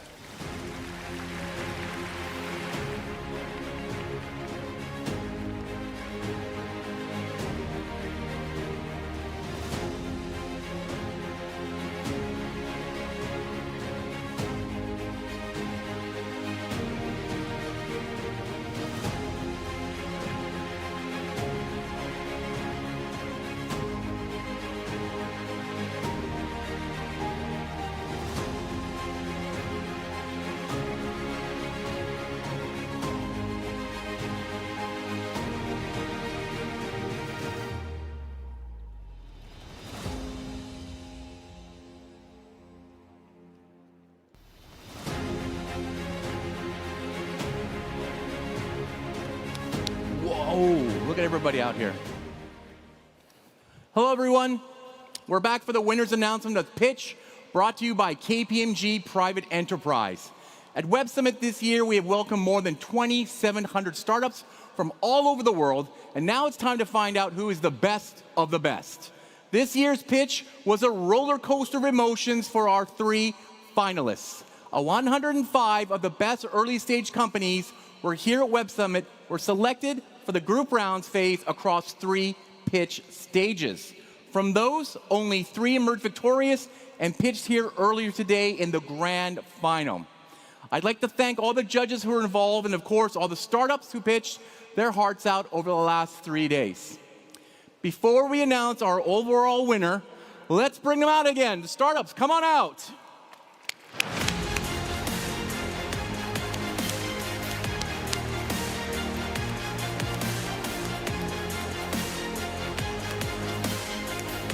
Look at them, beautiful, fresh startups. Here, why don't you guys line up right here? All right. Okay, before we take a look at who the audience voted for, let's see how the audience in the crowd right now. How many people think this gentleman here is going to win today? Okay, very good, very good. How about this guy right here, Michael? Whoa, nice. And finally, this gentleman right here. Okay, interesting, hearing a different thing. All right, so let's take a look at what the audience poll from the app said. Bring up the results. Wow, audience vote. So Grantor, 80% of the vote. Varsity Escape, 17%, and Segment Stream, 3%. Wow, that is crazy. But our audience and judges are almost see eye to eye, and so anything can still happen. Remember, that was only 20% of the vote. So Connor, since we have our 3 founders here and a lot of founders in the audience, I want you to let us know, what did you guys deliberate over Grantor first? Like, what did you guys, what pros and cons of choosing one of these 3? Yeah, I think, like the other 2, awesome presentation, the passion, the commitment, it really came out. I found it amusing when you referenced the expensive consultants, because I would probably be one of them, that you were trying to disrupt. I think, you know, when you talked about the expansion outside of Portugal, things like that, I mean, we might have been a little bit more skeptical about moving into the US and things like that. I think things are a lot more complex over here, and I think there's maybe companies in the US who do that. That was one thing, and then also whether the fixed fee, I think it was €4,000 a year, like whether that model might need to change going forward. They were a couple of thoughts that we had, but overall an awesome job. Great. How about the Varsity Escape? The one in the middle here. Oh, sorry. Sorry. You know, I'm not as good at this as Casey is. No, Michael, again, awesome pitch. And again, everybody really, really likes sort of mission-based companies, the mission that you were trying to get after. I think, you know, your ability to get to the full numbers that you had on the screen in terms of Africa, maybe harder than you might think, but I think that's the case with all entrepreneurs. There was also maybe a question about, like, how much do the universities embrace it? Like, does it in any way kind of dilute their reputation, things like that? But overall, a great pitch, great model. Great. And finally, segment. So, again, and in your case, actually, revenue numbers were very impressive. The million plus ARR to date, really, really impressive. It's the whole ad business, as you well know, it's a tough business to penetrate. So, like, there was a view about that, and then there was also a view: do you ultimately end up being maybe more of a consulting company than a technology company? Was one of the kind of thoughts that we had. And the other thing I would say, Casey, across all 3, and probably the other 102 who weren't lucky enough to be up here on the stage, is just, in the world we're living in, like, your business model, it can get disrupted overnight. And probably all 3 of you, even though there's an AI element in it, your model could change significantly depending on what happens in the next 3, 6, 18 months. Yep, amazing, great. All right, so we want to find out who voted. You know what, I forgot the envelope. Let's turn on the lights to see who's backstage. The teams are backstage, but also I need the envelope to find out who's the winner. I hate working with amateurs.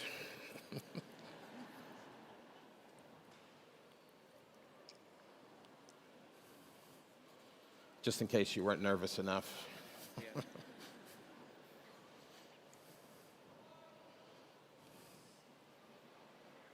How's that for a suspenseful moment? These guys are like sweating. What's going on? All right, so now that we know who the public voted for, let's find out, based on all the judges' voters, who is our next pitch champion. Are you ready? Lisboa.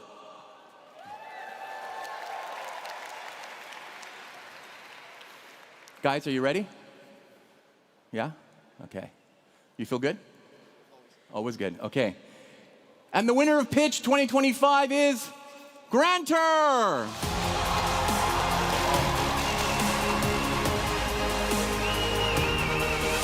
Congratulations. Well done.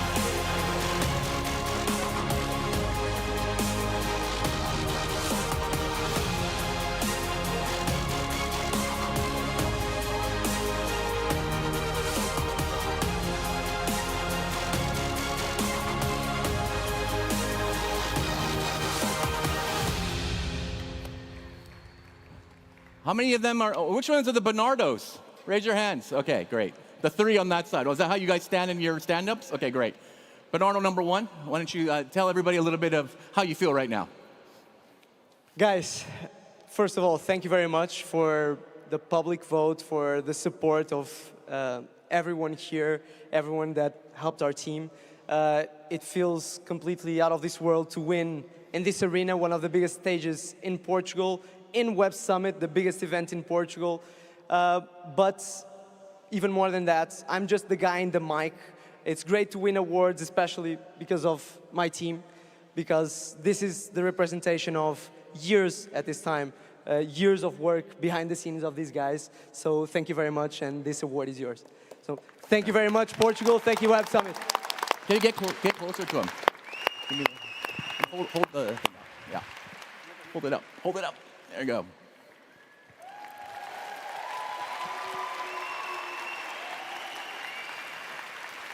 All right. Okay. That's it for this edition of Pitch, brought to you by KPG Private Enterprise. Congratulations to our winner, and of course to all the other finalists that had the courage to step foot on this stage once again. Although only one of you conquered the title, all of you conquered the stage here today. Thank you very much. Yeah, congratulations.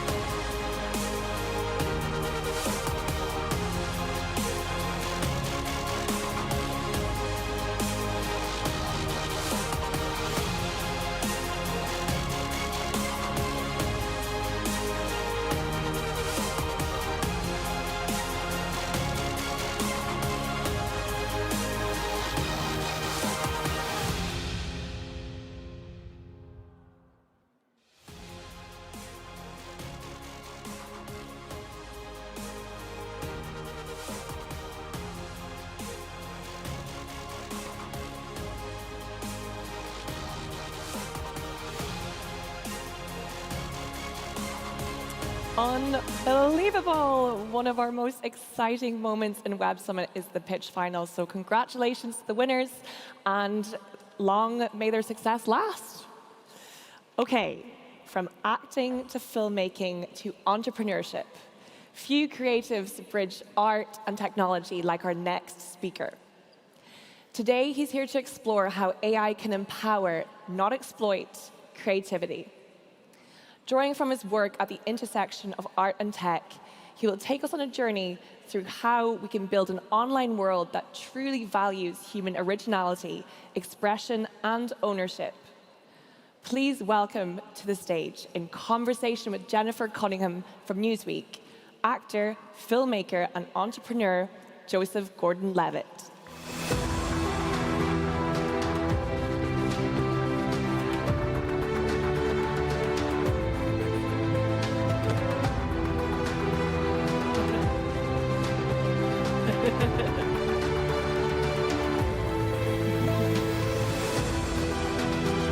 Hey, everybody. Good afternoon, everyone. Are you enjoying Web Summit, Lisbon?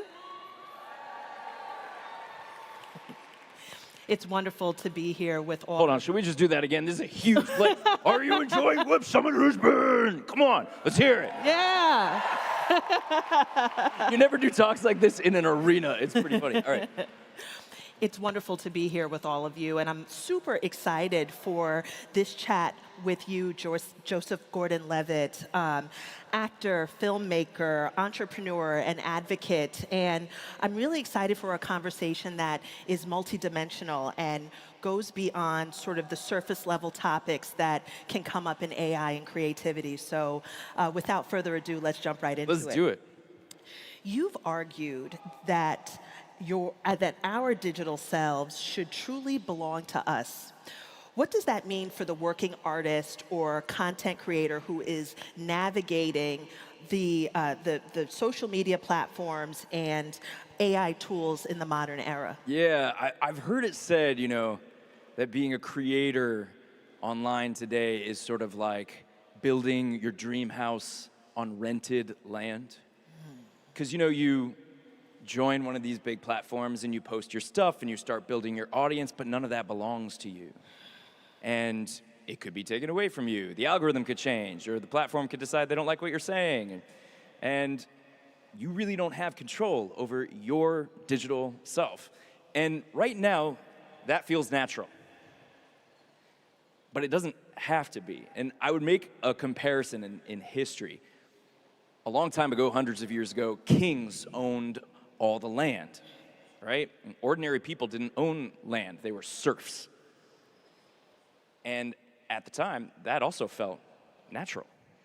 And if a serf had said, hey, you know, this little plot of land where I built my house and I farmed my crops and I raised my family, I think this plot of land should belong to me, not the king. That would have been thought of as sort of crazy. And then, of course, that changed. And for the better. And not just better because it's like humane and kind to let people own their own land. It's actually a much better way to run a society and an economy. It leads to all kinds of prosperity and advances when you incentivize people with ownership over their own selves and their own lives, right? So I think the digital world needs to go through a similar revolution, if you will, from the sort of feudal internet that we're living in today, where just a few big businesses sort of control the whole internet and all the people are just serfs on these platforms, to a different kind of infrastructure where, yeah, you own your own self and your ideas and your data, your content, your voice. Those things belong to you, and if a tech company is going to make money off of those things, well, they need to share that money with you. It's very interesting.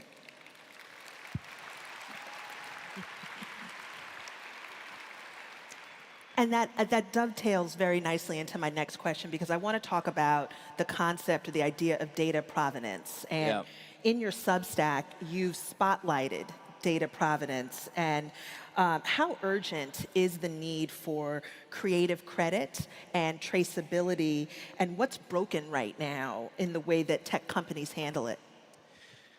Well, so now we come to AI, right? Because here's the thing about quote-unquote artificial intelligence. Even in the name, it sounds like there's this independent entity, this other robot or alien or even God that is intelligent on its own and can make things. But that's actually not how this technology works. Large language models don't work like that. And I imagine if you're here, you probably have some understanding of this. The way these models are built is they're fed with enormous amounts of content and data that was produced by humans. So there's no actual intelligence inside these models other than the human intelligence, all the different people's skill and talent and labor and humanity that went into producing all this content and data that's used to train these models. And, you know, I'm not against the technology known as generative AI at all. I actually think it's really exciting and really powerful and could lead to all kinds of great leaps forward in creativity and more. But the way the economics are set up right now are not fair and are only bringing us further into this sort of digital feudalism I was talking about a minute ago. And if we want to live in a more free and open digital world where people have incentives and can be rewarded for having a good idea and working hard and making something, then we need to set up a system where these AI models are giving attribution and compensation and asking for permission from the people whose data and content they're using. And you know, this is something that there's a number of credible technologists that are working on this. Then if you ask some of the big AI businesses, they say it's impossible. But of course, it's not really impossible. It's just not be as good for their bottom line. And I think this is actually important beyond creators. Because if we establish the principle that anybody who does anything valuable, that work can be hoovered up into an AI model and a huge tech company can make money with that idea or that work without paying the person, then what kind of economy are we ultimately heading for? We're headed towards something very dystopian and feudalistic. So I think this is something that we all really have to put our heads together and get right now. It's really interesting to hear your perspective. Oh, yes, please. Thanks. You're too kind. It's really interesting. I heard you, darling. I heard you. It's interesting to hear your perspective on that particular topic, because that's something that myself and my colleagues in the news business are grappling with as well. I'm sure. It's a huge issue, and it's not necessarily black and white as well. Tell me about the meetings at Newsweek. I don't know if you all know, this is like an extremely accomplished journalist here. I'm honored to be talking with her as the editor-in-chief at Newsweek. Thank you. And thank you. absolutely. So I'm so curious to hear about the conversations that you all are having about this. Are you seeing the impact of, oh, when people want to learn something about the news, they're getting it from this chatbot, and that chatbot was maybe trained on work that our journalists did, but we're not seeing any of the economic upside, and what is that doing to the business? So what I will say is that myself at Newsweek, as well as my colleagues in the media business, we want our work to be widely read. We want it to be, we want to have huge audiences around our content, and we want to train LLMs because that is the future. You know, AI is disrupting all industries, including journalism. But my position is that we want to be compensated for that. Yes. I am in an industry that is facing tremendous headwinds, and if there was an opportunity for folks in the news business to come to the table with a lot of these tech companies, we could all walk away with a compromise where we are feeding the LLMs and our work is being compensated for. And so that's a place I hope that we can get to in the near future. I'm really with that. And I want to just get even a little more specific because I've read about some news organizations that are doing deals with some of these companies. And the problem I see from what I understand of these deals, I'm not in the room where it happens, but is that these deals, they're sort of one and done buyouts oftentimes. And they forgive the years of past theft.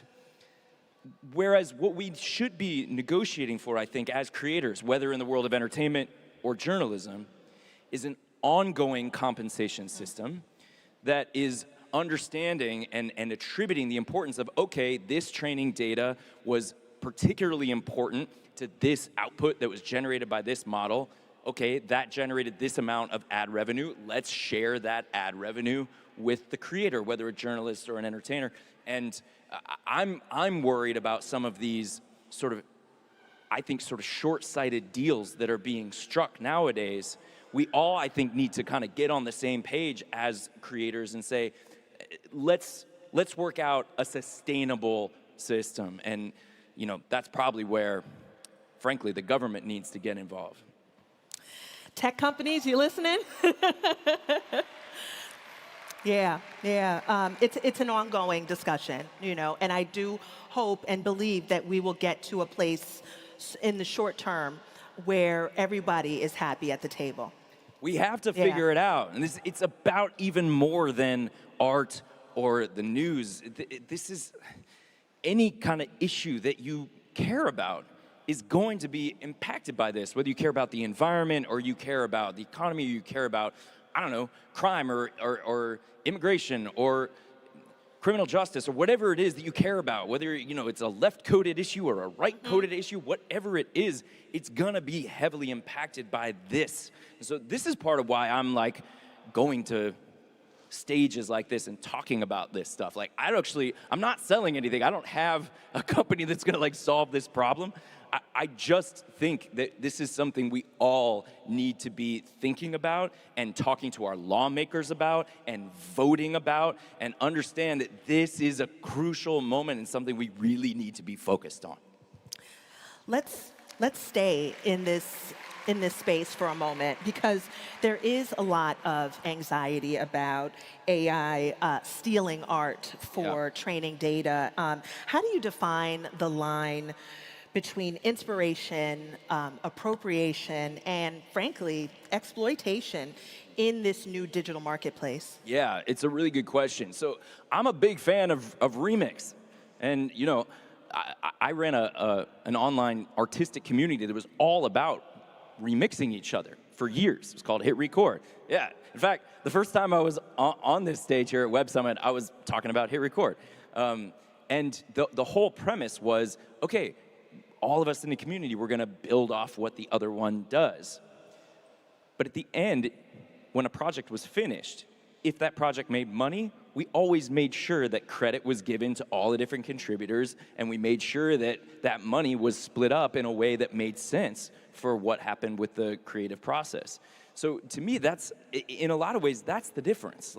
I'm not opposed to anybody using my stuff and remixing my stuff. That's how the world works. That's how the creative process works. But if you're gonna make money off of my stuff, then yeah, you should share the money. And it's not just for me. Like, one thing you hear a lot, and I think it's really true, is how much these tools can help micro-budget productions, independent artists, or even just people that don't have any budget at all, or just making something in their bedroom.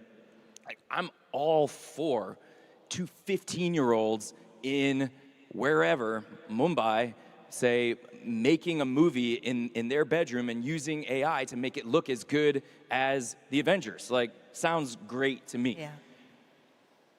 But when that happens, all of the different creative people whose work went into those AI tools need to be compensated. So if that movie that those 2 kids made blows up and makes money, okay, well, let's split it up. And the reason why it's important, even for those 2 kids, is because what if they do succeed?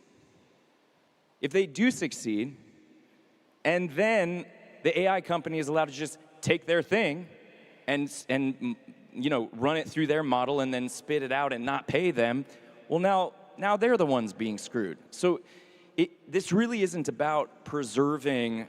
I hear people say sometimes, you're just trying to preserve the Hollywood status quo. Like, I'm very grateful for the career that I have in Hollywood, but it's really not about that. It's about establishing a principle moving forward that creativity needs to be compensated if it makes money.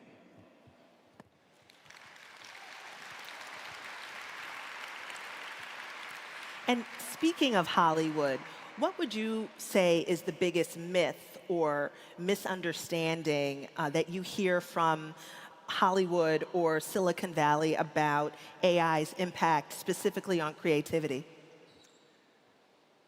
Well, I'll tell you what that makes me think of.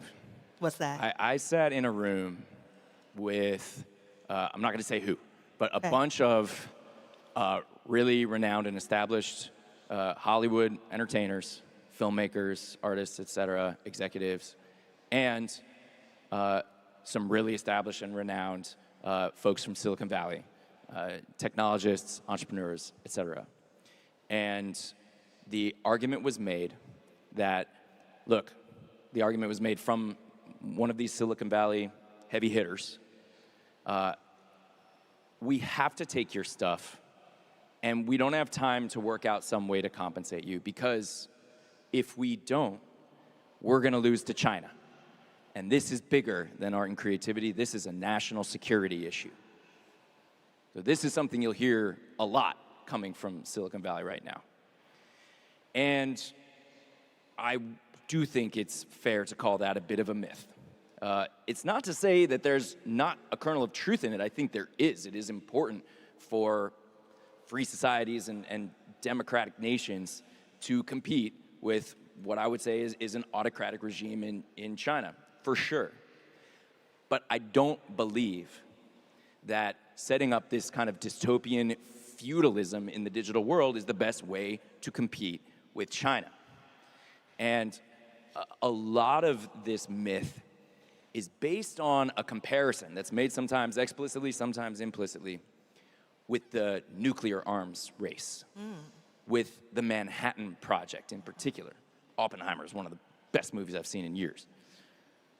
If you saw that movie, you saw what it was. There was a great world conflict between the fascists and the democracies. And the scientists went and had this race of like, who could build the nuclear bomb first? And whoever built it first would win the war. And that came to pass. The US won. We built the bomb first. We dropped it on Hiroshima. It was a tragedy. Many people died, but it did stop fascism.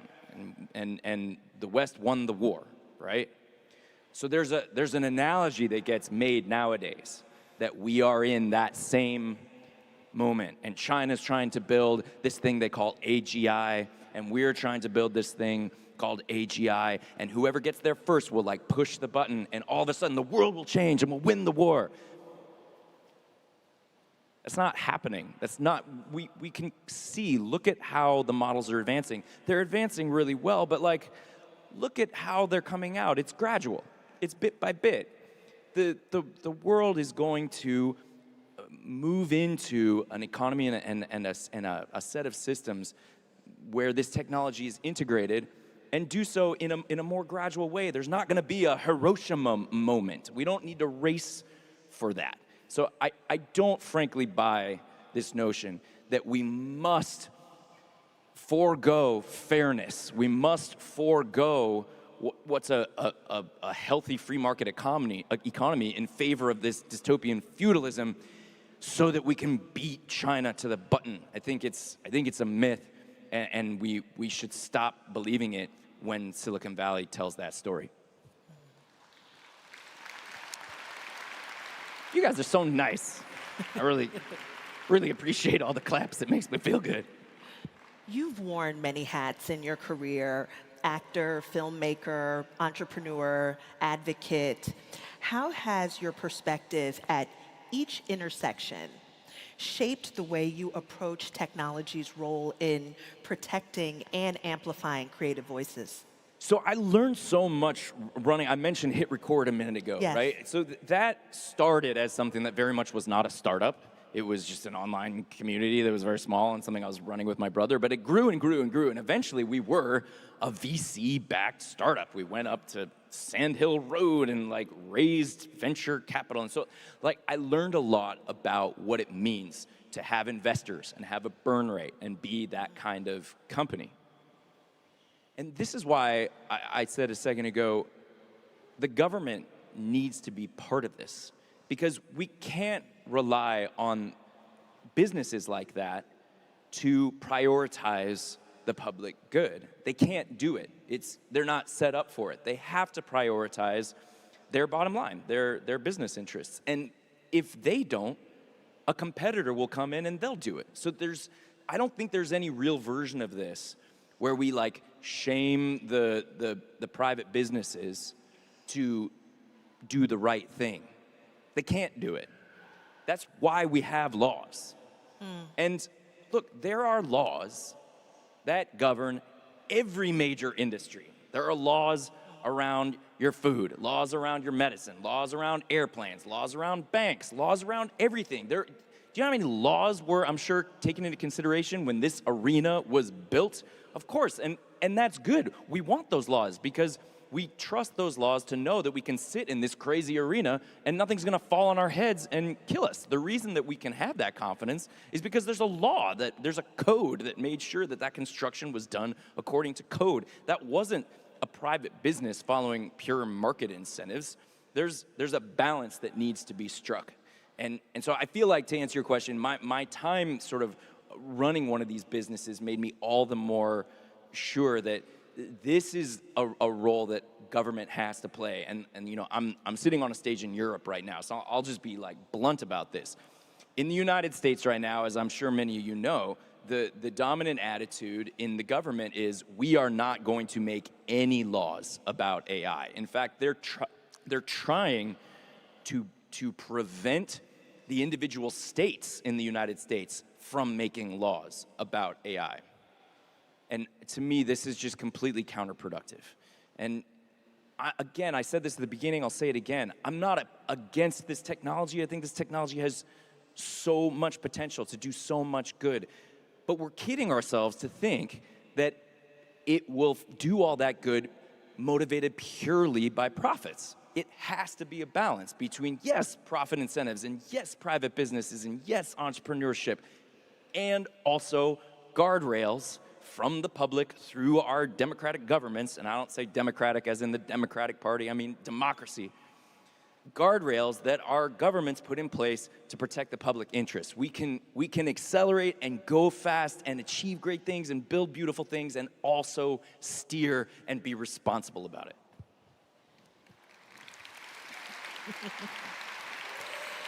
Joe, as we wrap, you talk about optimism and hope for creative futures.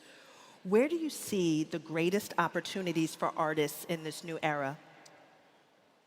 Well, I mentioned like these two hypothetical kids who get to make an amazing movie. That is incredibly inspiring to me. I remember using my family's old video camera to make little videos when I was, I don't know, 9, 10. And by the way, I'm a dad. I have a 10, 8, and 3-year-old, and they're making stuff now. It's the most inspiring thing. Like, if you ever want to get like really inspired about the future, have some kids. I highly recommend it. But but when you see when you see them making things, it's enough to like, you know, get me emotional. So I want there to be a future where their creativity is valued and is cherished. Because what else is valuable in life on Earth other than your kids' creativity, right? So let's not build the machine that turns us all into just like numbers and products and, you know, make the numbers go up as much as possible. Let's build these machines to further value and further enhance that human creativity. We can do it, and it's if you want to say like what makes me optimistic, it's like there's this huge room of people here that are all here talking about it. So thank you for being here. I'm really, really glad to have had this conversation with you all. And yeah, thank you, Jennifer. What a way to end. Thank you, Joe. Thank you to all of you.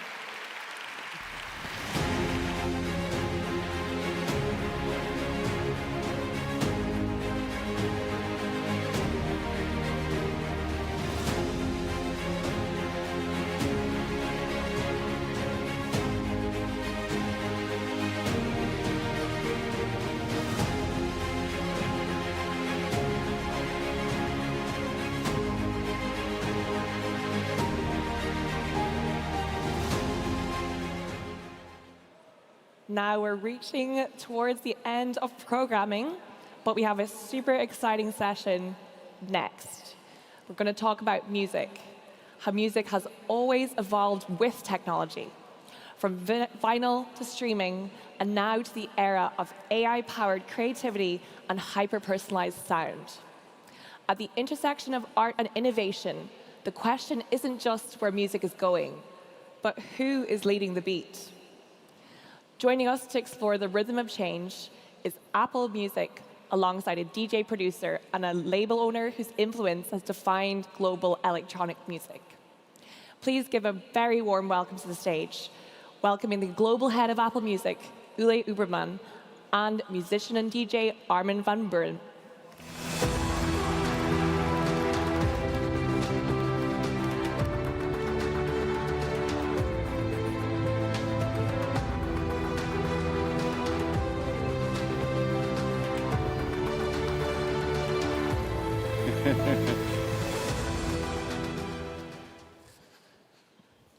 Does it feel different walking out here to do this than to do a set in front of 20,000 fans? A little bit, because normally I'd be starting the music now. Yeah. Now I have to talk, but it's a pleasure to be here. Yeah. Thanks for the invite. Yeah, of course. It's a pleasure to have you. First of all, I just want to say a few words about Armin. Armin has been voted the #1 DJ in the world several times in the past years. He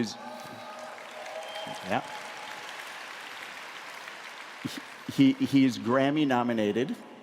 He is actually trained as a lawyer, and as I've gotten to know him, I have learned that he's very eloquent about technology. I would say quite obsessed with technology, really understands technology. So I think we're going to have a lot of fun having a conversation about music and technology right now. One other thing that we'll talk about is recently at Apple Music, we had the chance to work quite deeply with Armin on a classical album that he composed and recorded, performed on. So we'll explore that a little bit as we go as well. Yeah. So my first question, music tends to be the tip of the spear as technology evolves, as innovation happens. You know, why do you think that is, or how have you experienced that personally in your work as a DJ and a composer and a producer and a musician? Well, having been a producer for, well, close to 30 years, I started my production career having one computer and a lot of outboard gear, and now obviously we do everything in the box, you know, using a laptop or whatever. And I think that we can't underestimate the impact that the technology's had on the sound of music. For example, a sound like dubstep wouldn't have been possible without the invention of Logic Pro and Ableton Live and plugins like Serum. I know this is going quite deep, but I think we should not underestimate the impact that technology's had on the sound of music, simply because we weren't able to create it before. Yeah. You know, the invention of the 24-track tape had a massive influence on the career of the Beatles, for example. And I think that's still ongoing. You know, I go online all the time and I take some time to really investigate in what kind of new plugins are there, because they influence the sound and they do matter. Yes, absolutely. Yeah, right. And if you think about how the music industry has changed and evolved at being a DJ, a producer, a composer, and a DJ, a performer, you know, maybe walk us through that for a few minutes. How has that evolved over the last decade or more? Well, it's been very interesting. When I started my career as a DJ, I was playing vinyl only. And it was kind of unthinkable to play anything else but vinyl. And I still do miss those days a little bit. Until, you know, technology kind of chased us around and changed everything to playing with CDs and later USB. So now practically every DJ plays using the CDJs. So now we're in the digital era. And I don't think that's necessarily a bad thing. You know, we're able to play more creative sets. Playing with vinyl is a lot harder, though. But you can be more creative using digital technology. And it's been very interesting to see the world change. When I started my company, Armada Music, 60% of our turnover was vinyl sales. Right. And now we don't even sell our own vinyl anymore. We have another company doing that for us. And now I think 80% is streaming services. So I think it's been fascinating to see that change. But I think the most important thing to state is that people love music. Yeah. They want to consume music. And I think the good news is that thanks to this technology, we're now able to consume more music than ever. You know, whenever you want to listen to a certain album, it's not sold out anymore. Remember the CD days when your favorite album would be sold out at a store? That's no longer there. So I think in a way that's a good thing. So my fans are always able to listen to my music whenever they want. Right, right, good. I want to go a little bit deeper on the question I just asked. So how the role of the DJ has evolved. I bet there's lots of people here who have seen you play at some point over the years, if they've been lucky enough to do that. And you know, I see the role of the DJ as you're writing songs, you're creating music, you're producing songs, maybe for other musicians in some cases, and then you're up on a stage or in some environment where you're playing that music live. And I think probably all of those things have changed in some way over the years because of the transition from vinyl to, you know, digital decks, or because of the way that music is produced and made today. And you said something fun to me, which maybe you can talk a little bit more about. Back in the day, it used to be that DJs would play one another's songs, and now they're usually playing their own music. So maybe help us explore that a little bit and how that has evolved over the years. Well, we started out, the DJ wasn't higher up than the barman. You know, it was kind of, you kind of were pouring the drinks, and then you were quickly mixing a little bit, and that role of the DJ has shifted. Yeah. And I remember the early days when I started spinning, the people weren't even facing the DJs, they were facing each other, and now the DJ is kind of the middle of everything.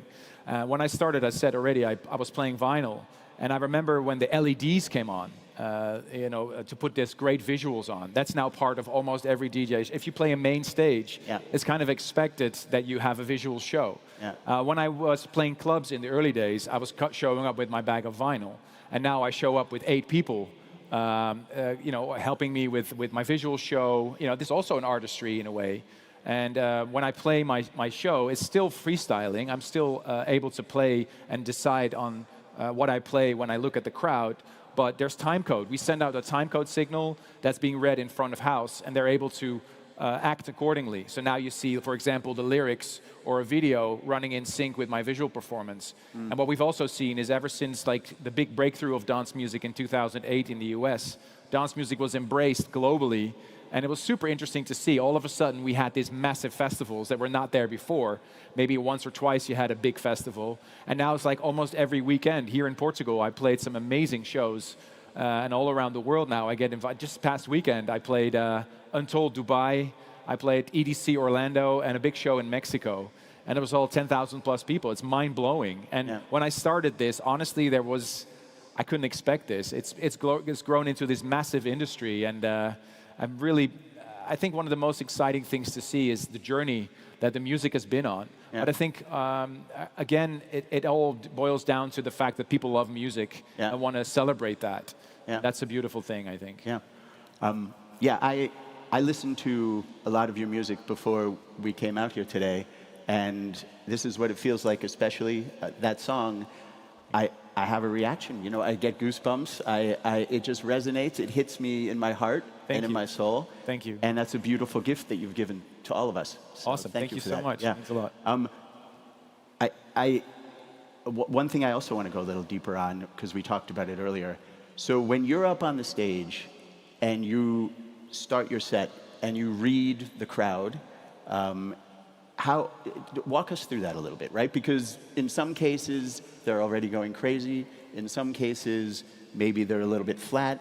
And then you're as a really good DJ and as someone who really understands how to connect the music with the fan, you can sort of turn the dials, or you can redirect the tracks you're playing or the sequencing of those songs to influence that.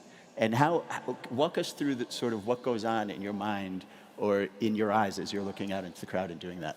Well, if I'd look at this crowd, I would say you guys are maybe a little bit flat, so I may start with a big track to get you all the hands up in the air. Everybody, come on. Woo! Yeah, there we go. I think I'm a little old school DJ. You know, I used to play 6-7 hour set in the club called the Nexus in Leiden in my hometown. And I used to clean the toilets afterwards, and I got paid $60. And now I'm sitting here talking about my artistry, usually playing 1 or 2 hour sets. But I take pride in the fact that I never pre-program my sets. I'm not bashing on DJs that do, because I understand there must be very good reasons for it. But I never have a pre-programmed set list. Usually I tell my crew, okay, I have an opening track that has a big entree, you know, and I usually have a closing track that we program the fireworks on. Yeah. But everything in between is kind of uncertain, and I love that. I love that excitement. Yeah. You know, when I go on stage. If I would play a pre-mixed set, I wouldn't have fun on stage, and you would see it. Yeah. So what I do, for example, when I play Tomorrowland, for example, I have a folder that has about 80 tracks, and I look at the crowd, and then I decide, oh, maybe we should go more deeper. Maybe they want to have more driving energy. Maybe we should go more, you know, play more techie. Or, oh, you know, like in Mexico this weekend, I started playing some new tracks, and the crowd was a bit flat. And I started playing some of my big tracks, like the one you just mentioned, and This Light Between Us, and In and Out of Love, and there was an instant crowd response. I'm like, okay, if you guys want that, we'll go that route. Right. So I think there's also, I mean, I don't know when AI is going to catch up on DJing, but at the moment it looks like people still want to hear me select the songs. Yeah. And particularly, a lot of people have connection with me because of the songs I've released. Yeah. But I take pride in the fact that I also love to play music from other DJs. I think it's important that we support the DJ community as a whole by spinning music from other DJs as well. Like this summer in Ibiza, there were a few tracks that were big that every DJ is playing, and you want to be part of that. But I think it's a little mix of trying to please the crowd on the one hand, and on the other hand, surprise them a little bit. Yeah. I call it the one-on, one-off rule. So I try to play one track that everybody kind of knows, and then I play one track that somebody doesn't know. And if that goes well, I may play another one that people don't know. Right. So you try to extend that, of course. You try to surprise people a little bit, and even surprise myself, to be honest. Yeah, right. Okay. All right, I'm going to shift gears a little bit. So there's a classical album, which I believe is very near and dear to your heart, which you worked on and released very recently, just in the past weeks. We're going to roll a little video of that, and then we'll talk about it.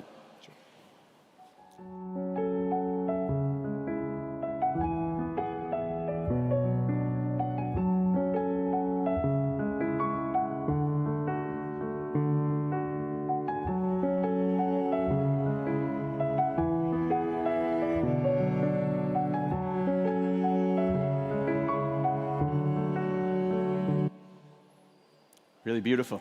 Thank you. Thank you. Yeah. I think there's a lot of things we can explore here, but maybe to begin with, can you walk us through how your journey, which has been as a DJ and in electronic music, you know, took a hard right turn, and suddenly you were composing and playing a classical album? Well, 2018, I wasn't doing so well mentally, and I decided that I needed to challenge myself a little bit. I learned that I made a mistake in my life, which was thinking when I left university that I was done learning. And I think for me, and this is a personal story, of course, I think the trick for me in life to stay happy is to keep learning. Meeting new people. I mean, I even learned how to cook a Kamado barbecue, and I even took a sailing license and stuff like that. I need to challenge myself. So I started taking up piano lessons, and instead of playing Chopin and Bach, which I started, and I absolutely love, I'm a creator, so I created all these beautiful piano pieces. Long story short, I was sitting on all these piano pieces, and I wrote a few waltzes. I don't know if you know anything about waltzes, but those have a 3/4 time signature. It's impossible to play that on a dance floor. So I was like, okay, what am I going to do with this? And usually my EDM productions start behind the piano. When I write a song with a singer, I sit behind the piano and think of a melody. And I walked into Concert Lab. It's this new venue in Utrecht in the Netherlands. It's an old church turned into a recording studio. And pretty soon they're going to build more of them around the world. You're going to see more. So this video you just saw was recorded in one take. The entire album is all one-takers. So every track on the album was recorded, including a video. And I walked into this room in May of last year, 24, and I saw this gantry cam. So it's super technological, highly advanced, kind of a drone that doesn't generate any noise, and that's unique about Concert Lab. And I saw the Dolby Atmos system, spatial audio that I absolutely loved, and I was like, I need to be here. So I hired the Tune Steinway, I hired the orchestra, and I went there, and I only started piano lessons 7 years ago. And I had a massive touring schedule as well. So what a lot of people don't know is that in my hotel room, I rented a lot of pianos to rehearse during my touring. And in March of this year, after my shoot for the Men's Health cover, I went to Concert Lab, just kind of pushed myself to record all these pieces. Now remember that Gabriel Liedkind, the owner of Concert Lab, said you may be able to record 8 pieces, but I pushed myself and recorded the 15 tracks in one take. And I'm very proud that the album Piano is out now. And it's the most personal album because every track I played on the album, I composed and played myself, together with my teacher, Geronimo Snijtsheuvel. And I want to stress that I'm not leaving dance music. You don't have to be afraid that I'm going to, on my next show, there's going to be a Steinway coming from the ceiling and I'm going to play that. If anything, that will be separate concerts. But I just found the beauty of breath. When I was playing the piano, I discovered something that I didn't know as an EDM DJ, and that's the power of the human breath. And I think we can have all the technology in the world, but at the end of the day, music is communication. I want to communicate to you. So using the piano or using a guitar or using your voice is the most honest way to communicate with somebody. And there's room for error. For example, the biggest example I can give you from the whole piano album is the opening track called Here For You. Between the last note and the second to last note, there's 6 seconds of silence, which is something you would never do in an EDM album. So playing this album was a personal something I wanted to do, and I'm also in the position, of course, having a career to look back on already of 25 years.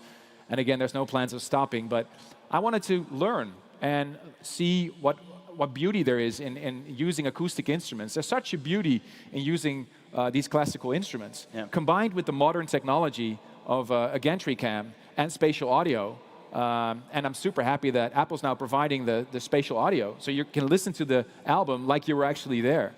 And I'm very, very proud of the project. It's, of course, a little scared, because now I have to play the pieces live in front of an audience, and I don't think I can dare to play it yet for a crowd this big yet.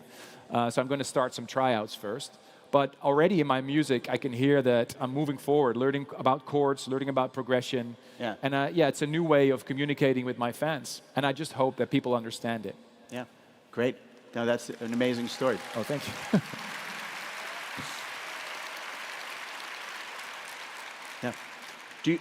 Do you think that, I mean, I see I started my career working in a record label on jazz and classical. And one of my great loves is electronic music.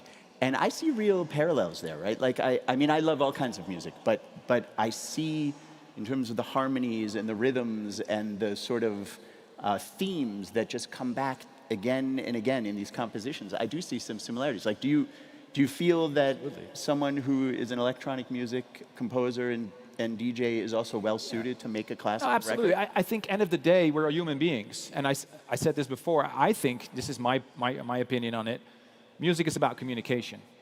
So whether you use a piano or a CDJ or you use the latest technology, it's just a tool to communicate your emotion. So whether you're sitting behind a sequencer using the latest version of Logic with Serum 2 open and all the FabFilter plugins, or you're sitting behind a piano, at the end of the day, it's about emotion. And sometimes I think it's a bit weird that we say, oh, this is hip-hop, or this is EDM, or this is classical.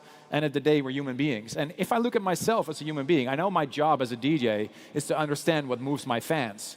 And I like to do that. I'm a people pleaser, so I like to give people a great time when they come to an Armin van Buuren show. But when I'm a human being, I think sometimes I have the occasional top 40 guilty pleasure. I love to listen to, I don't know, Coldplay or Frank Sinatra sometimes when it's Christmas, or even Mariah Carey, you know, when my kids listen to it. I enjoy that music. So as a human being, I want to be open to all kinds of styles and genres. Of course, I feel very vulnerable releasing an acoustic album right now, but I think the time is right. And I think I'm in a position also, a very fortunate position, that I make trance music within EDM. It's the genre within EDM that's most melodic. And so it kind of translates to my fans really well. And so far, the reactions have been nothing but great, and people really understanding it. And I just want to show a different side of myself. I have nothing to gain. I mean, winning the DJ magazine was a dream come true, but winning another award is not going to, you know, that's not going to add anything. So I think my message is I need to grow myself as an artist. And even at this age, I think there's so much to learn still. Yeah, right. An interesting observation. So I have you in my TikTok and social feeds quite a bit right now with some of the classical performances. And then I don't know if the audience has heard Rosalia released a song a couple of weeks ago called Bergen, like the club in Berlin. And Rosalia is a Spanish pop star, and she's singing in German opera, and it is a stunning song. I'm getting goosebumps talking about it right now. So that's been in my feed a lot. And now what I'm noticing is I'm getting lots of traditional classical music performances, the London Symphony Orchestra doing a Mahler symphony or something like that. So I kind of love the way that a very contemporary artist like you or like Rosalia can actually be the catalyst to a rediscovery of what I think is a really important body of art and work that happened hundreds and hundreds of years ago with these incredible musicians and creators and composers. It's pretty amazing how the community sort of creators can help drive the discovery of other creators. I think it's kind of beautiful. I think the biggest example of that is the Beatles. When the Beatles started using a Moog synthesizer on the White Album, that was a breakthrough moment. I don't think we realized enough how important that moment was, because at the time, the synthesizer wasn't considered a real instrument. And now, most music we listen to is created with the synthesizer. Right. So that was revolutionary. You know, Walter Carlos switched on Bach. That album has playing Bach pieces on a Moog synthesizer. That was kind of changing everything. Yeah. So I love how technology is, helping music forward in a way as well. Same thing with Rosalia. Right. And it's great that she's embracing those traditional instruments and turning them into something brand new and fresh. Yeah, exactly. It's amazing. Yeah, good. All right, we have a couple of minutes left, and so I think you and I should both share a thought or two about what's in store for music, the industry, the fans, the artists, the creators. What are some of the themes? What are some of the things we'll see? Well, I think one of the debates here on this summit has been a lot about the AI and the influence on music. Of course, I think there's a pros and cons to it. I have to be honest with you. I have been using AI as a tool. Recently, I had a guy singing a song, and we turned it into a female vocal using AI.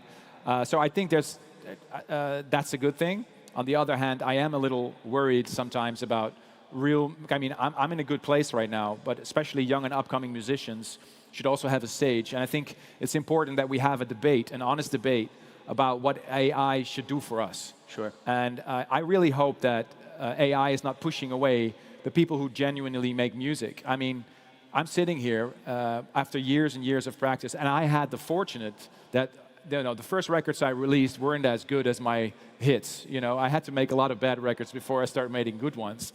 And now with AI, I'm just afraid that the newcomers, the new artists, are having a more tough time to break through, if you know what I mean. So I think it's time we start having a debate about what AI should mean for us and what role it can, because we can't close our eyes to it. And in a way, it's a great tool as well. But I am afraid of AI music pushing away real music. Making this album was not a statement against AI, but it is, I'm trying to reach you. I'm trying to reach the listener. The emotion comes directly from my heart via my fingers to you.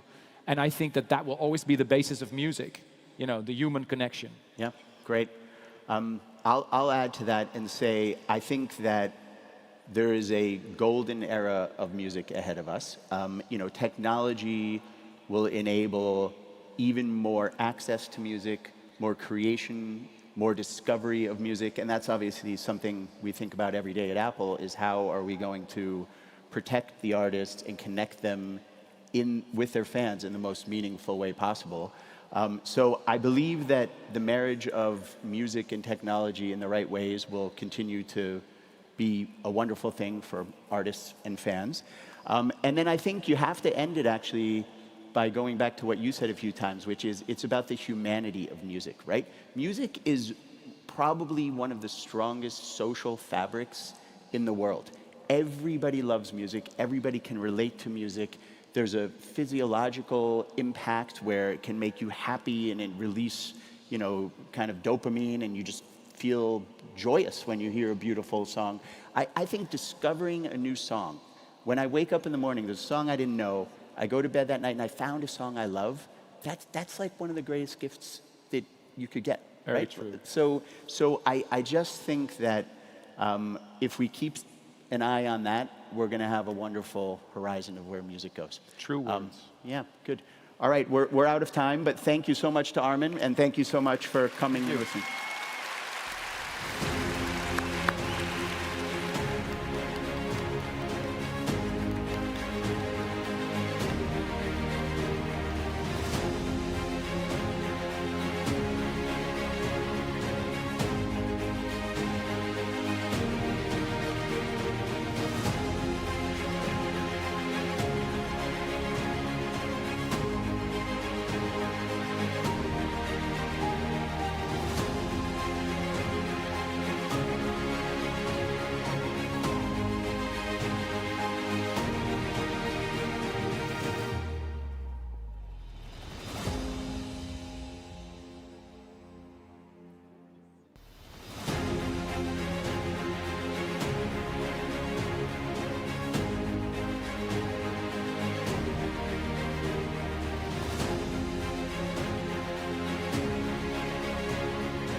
What an interesting and thought-provoking session on the future of music.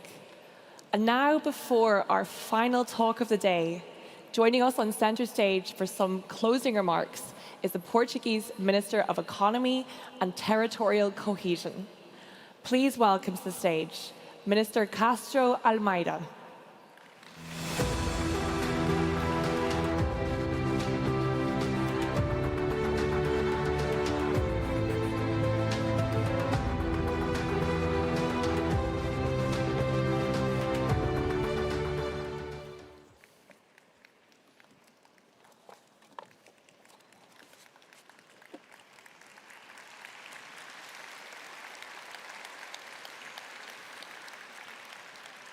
Thank you very much.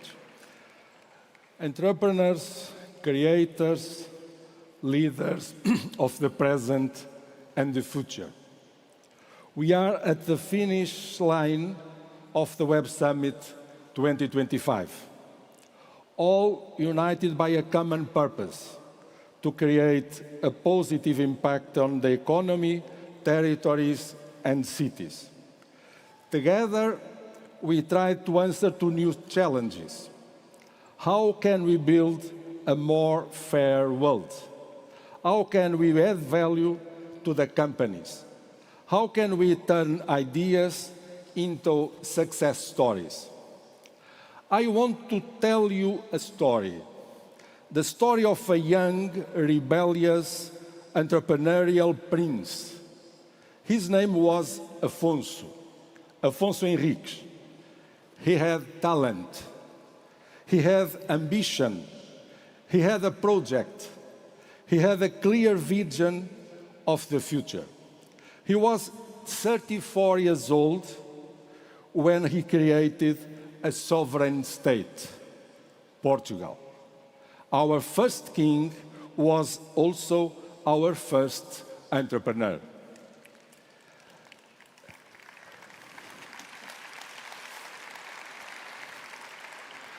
8 centuries later, we are still here, today and always. Portugal led the great adventure of maritime discovery. In the 15th and 16th centuries, our navigators led globalization.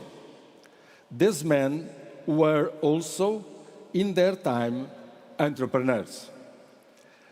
Now, it is time to ask, where can these ideas be implemented? Where can new jobs be created? The answer is here in Portugal. Portugal is a country in transformation. It innovates, designs, builds, advances, exports.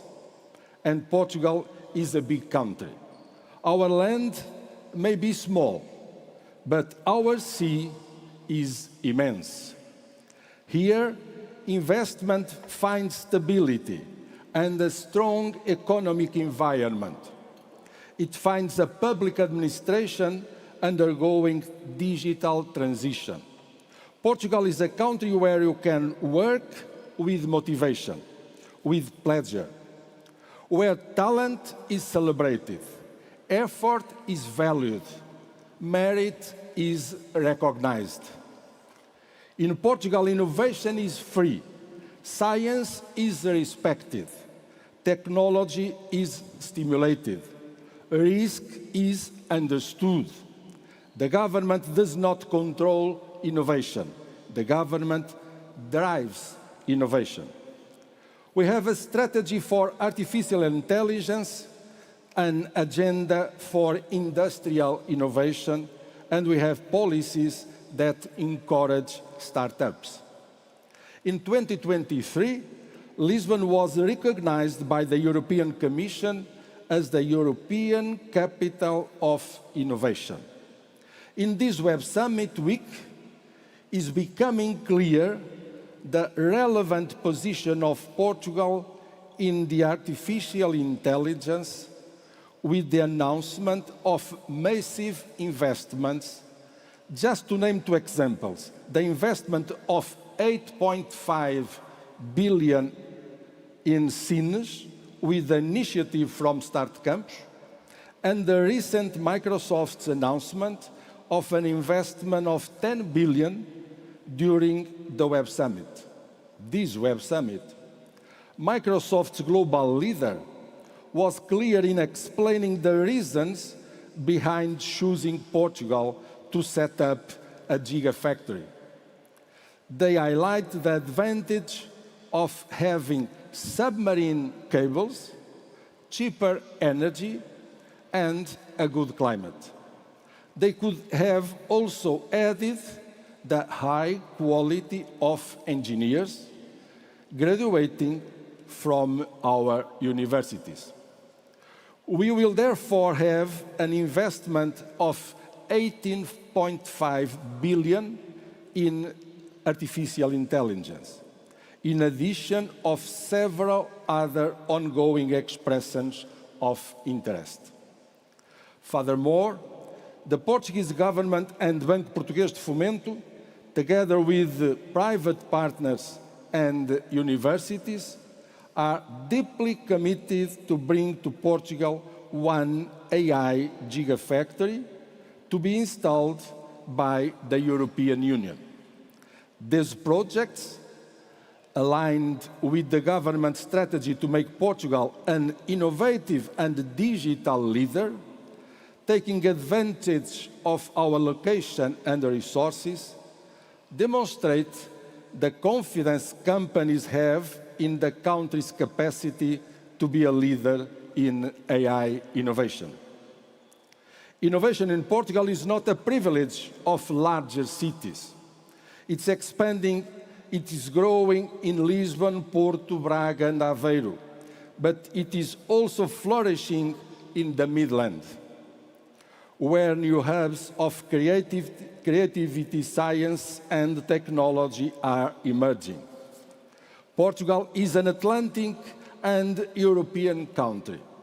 Here, it is possible to live in safety and freedom, with history and nature, with sun and sea.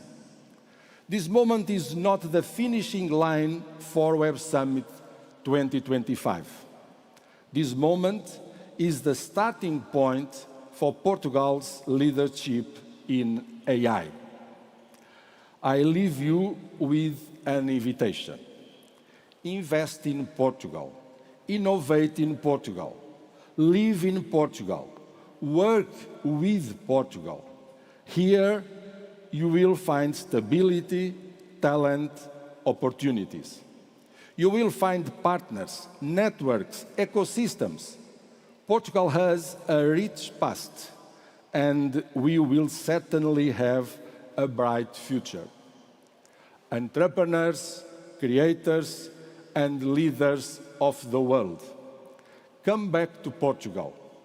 We have almost 9 centuries of history. We have tradition and innovation. Come back to innovate. You will always be welcome.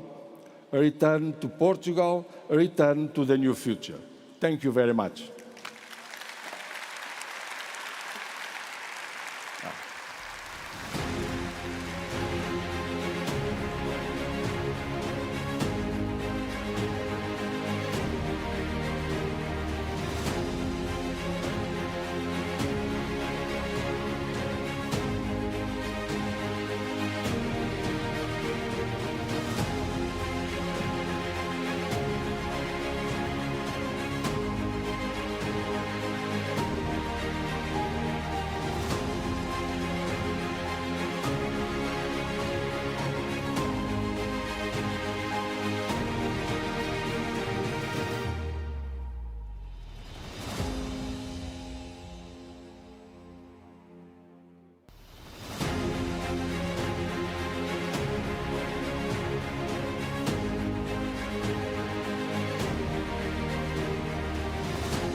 Finally, we have the moment that you've all been waiting for. Here on center stage at Web Summit 2025, we have the legend, the founder of the internet, and a regular at our events. The World Wide Web inventor, Sir Tim Berners-Lee, has been anticipating web agents since the mid-1990s. And they're finally here, thanks to the generative AI revolution. But what kind of web will these agents encounter? And what kind of web will they leave behind? Here to discuss how we can leapfrog the web to a place that's better for people, for businesses, and for economies, for all of humanity. Please give your last warm welcome to the stage in conversation with Lauren Jackson from the New York Times, co-founder and CEO of Inrupt, John Bruce, and of course, the founder of the World Wide Web, Sir Tim Berners-Lee.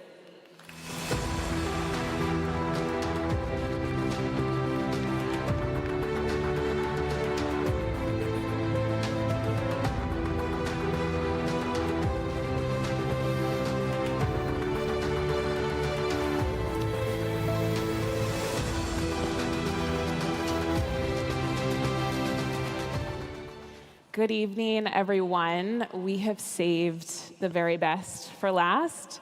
My name is Lauren Jackson. I am the host of Believing at the New York Times, a new column and newsletter about how people live meaningful lives.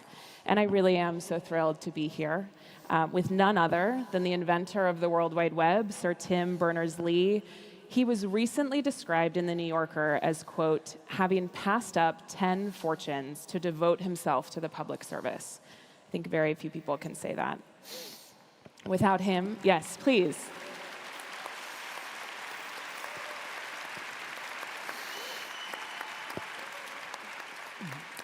Without him, of course, Web Summit, as well as our lives as we know them, not to be too grandiose, but I think it's true, would not be possible. I am also so thrilled to be here with John Bruce, who's the chief executive of Inrupt. Together, they are working to wrest power back from platform companies and put the web and its data again in the hands of individuals. A big job.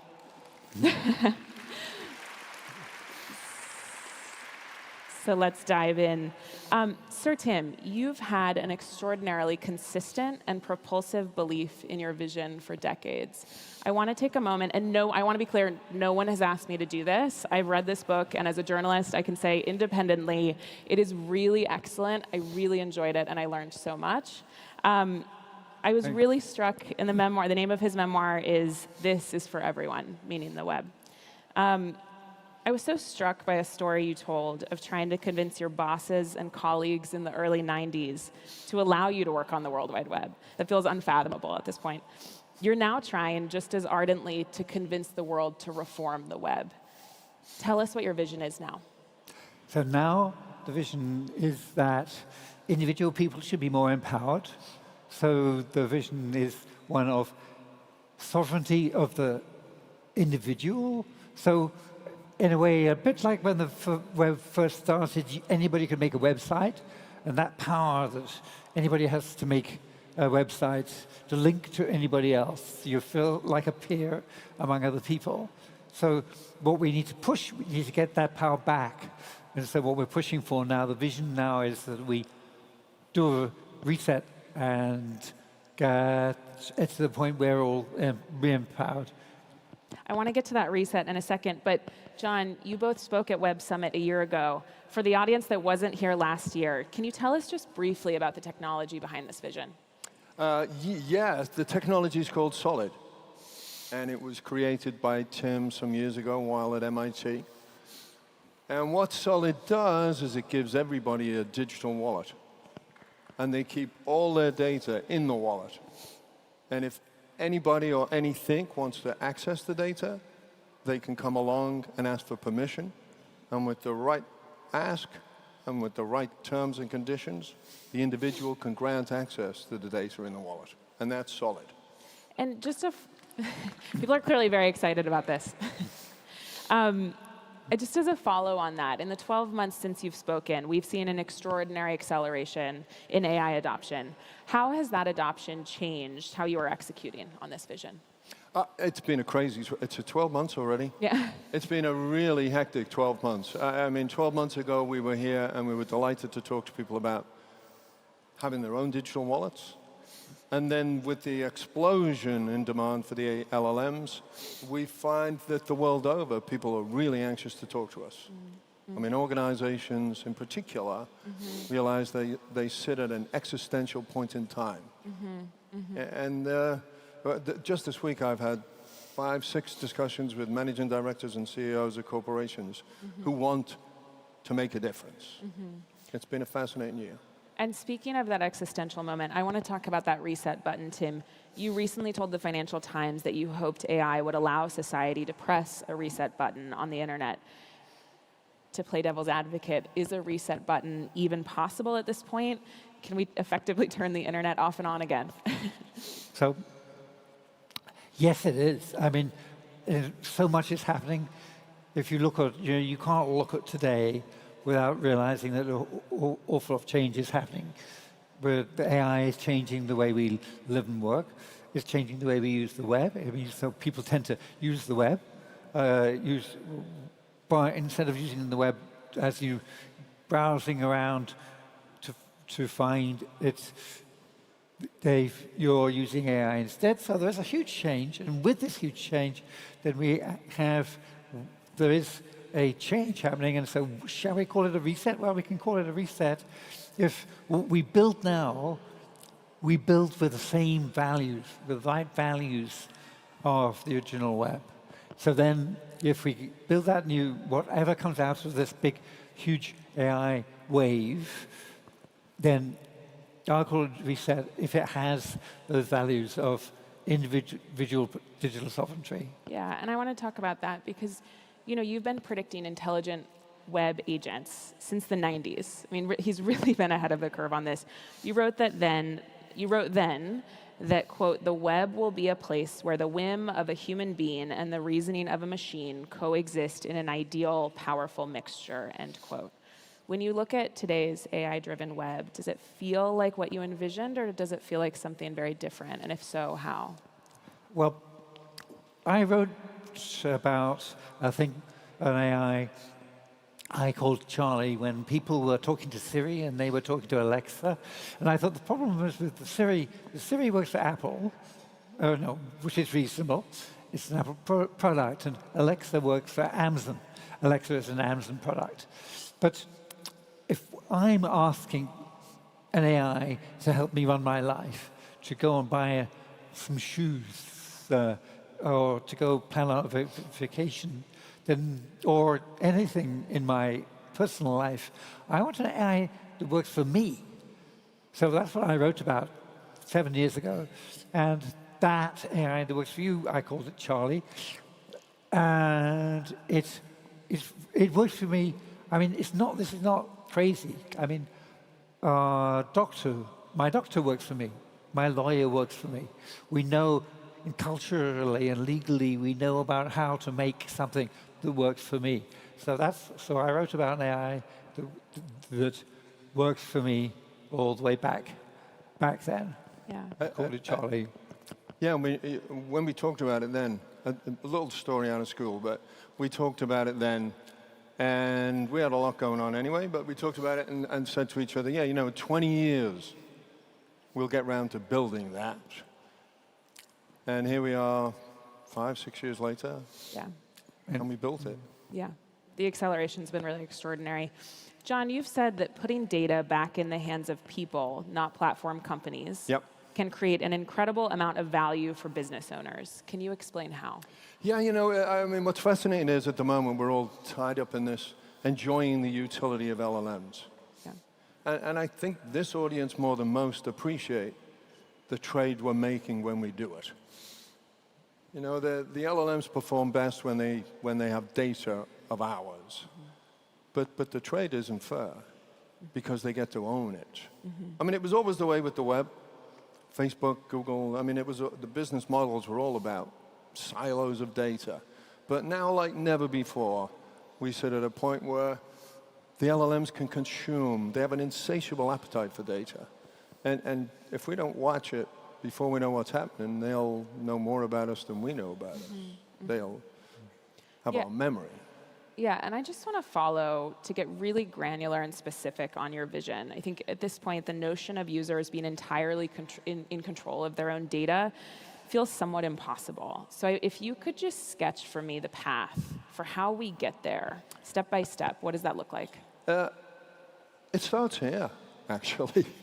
I mean, it starts here with folks like this, who appreciate that it doesn't have to be the way, if we let it, we're going to end up in a particularly difficult place, a bad place. Yeah. And it doesn't have to be that way, because technology exists. This technology allows users to have their data and provision it in a way that the LLMs can still give them utility, but they do it in such a way where the data stays resident. So their memory retains, it retains with the user. But to do it sensibly, you need a layer that sits between your data and the LLMs at large. And the Charlie is just that. Charlie acts as that. And for those who aren't aware, can you just share some of your clients? Who are you working with to implement Solid and the pods? Who are your clients? Well, some of them we can't talk about, obviously. Okay. I mean, The ones you can talk about. But I will tell you, though, it's no longer the case that there are any verticals that aren't interested. Yeah. If that makes sense. Yeah. I mean, it was always the case that the open source community embraced Solid. Yeah. And the world over there, I don't know, 2,000 developers, maybe more now, who are working on projects with Solid. And actually, there's an entity in the UK called the ODI who helps stimulate all that. For our part, we spend our time talking to organizations, corporations, and governments. And I seem to be on planes forever. Because around the world, we're talking to ministries or governments who want to deploy this for the benefit of their citizenship. And then if I just reflect on this week, I've been in Europe this week, I've been talking to media companies, financial company, telecommunications company, and it goes on and on and on. Actually, I'm thrilled that some months ago, Visa, we all know Visa, announced that the future of commerce depends on hyper-personalized recommendations. And under the hood of that, I'm thrilled to say they're looking more than seriously at using Solid to do it. Great. And just thinking about adoption, it starts with people here. It also starts with users demanding that their data gets back into their own hands. So, Sir Tim, I want to bring this one to you. Despite the very best efforts of people like you and scholars like Shoshana Zuboff, who's the author of The Age of Surveillance Capitalism, I deeply admire her and her work. Despite your best efforts, the privacy movement has not gained the widespread awareness of, say, the climate movement. So how do you get people to believe that change is possible and that change matters? Well, I guess personally, first thing to point out is that the privacy movement drives solid adoption, I suppose. But it's not about privacy. Privacy is one part of it. Privacy is a sort of double negative. Privacy is a hygiene factor. If you have good hygiene, then you won't get sick. If you have good privacy, then you won't be exploited by some horrible big company. But Solid is about empowerment. So it's not privacy. It needs the movement.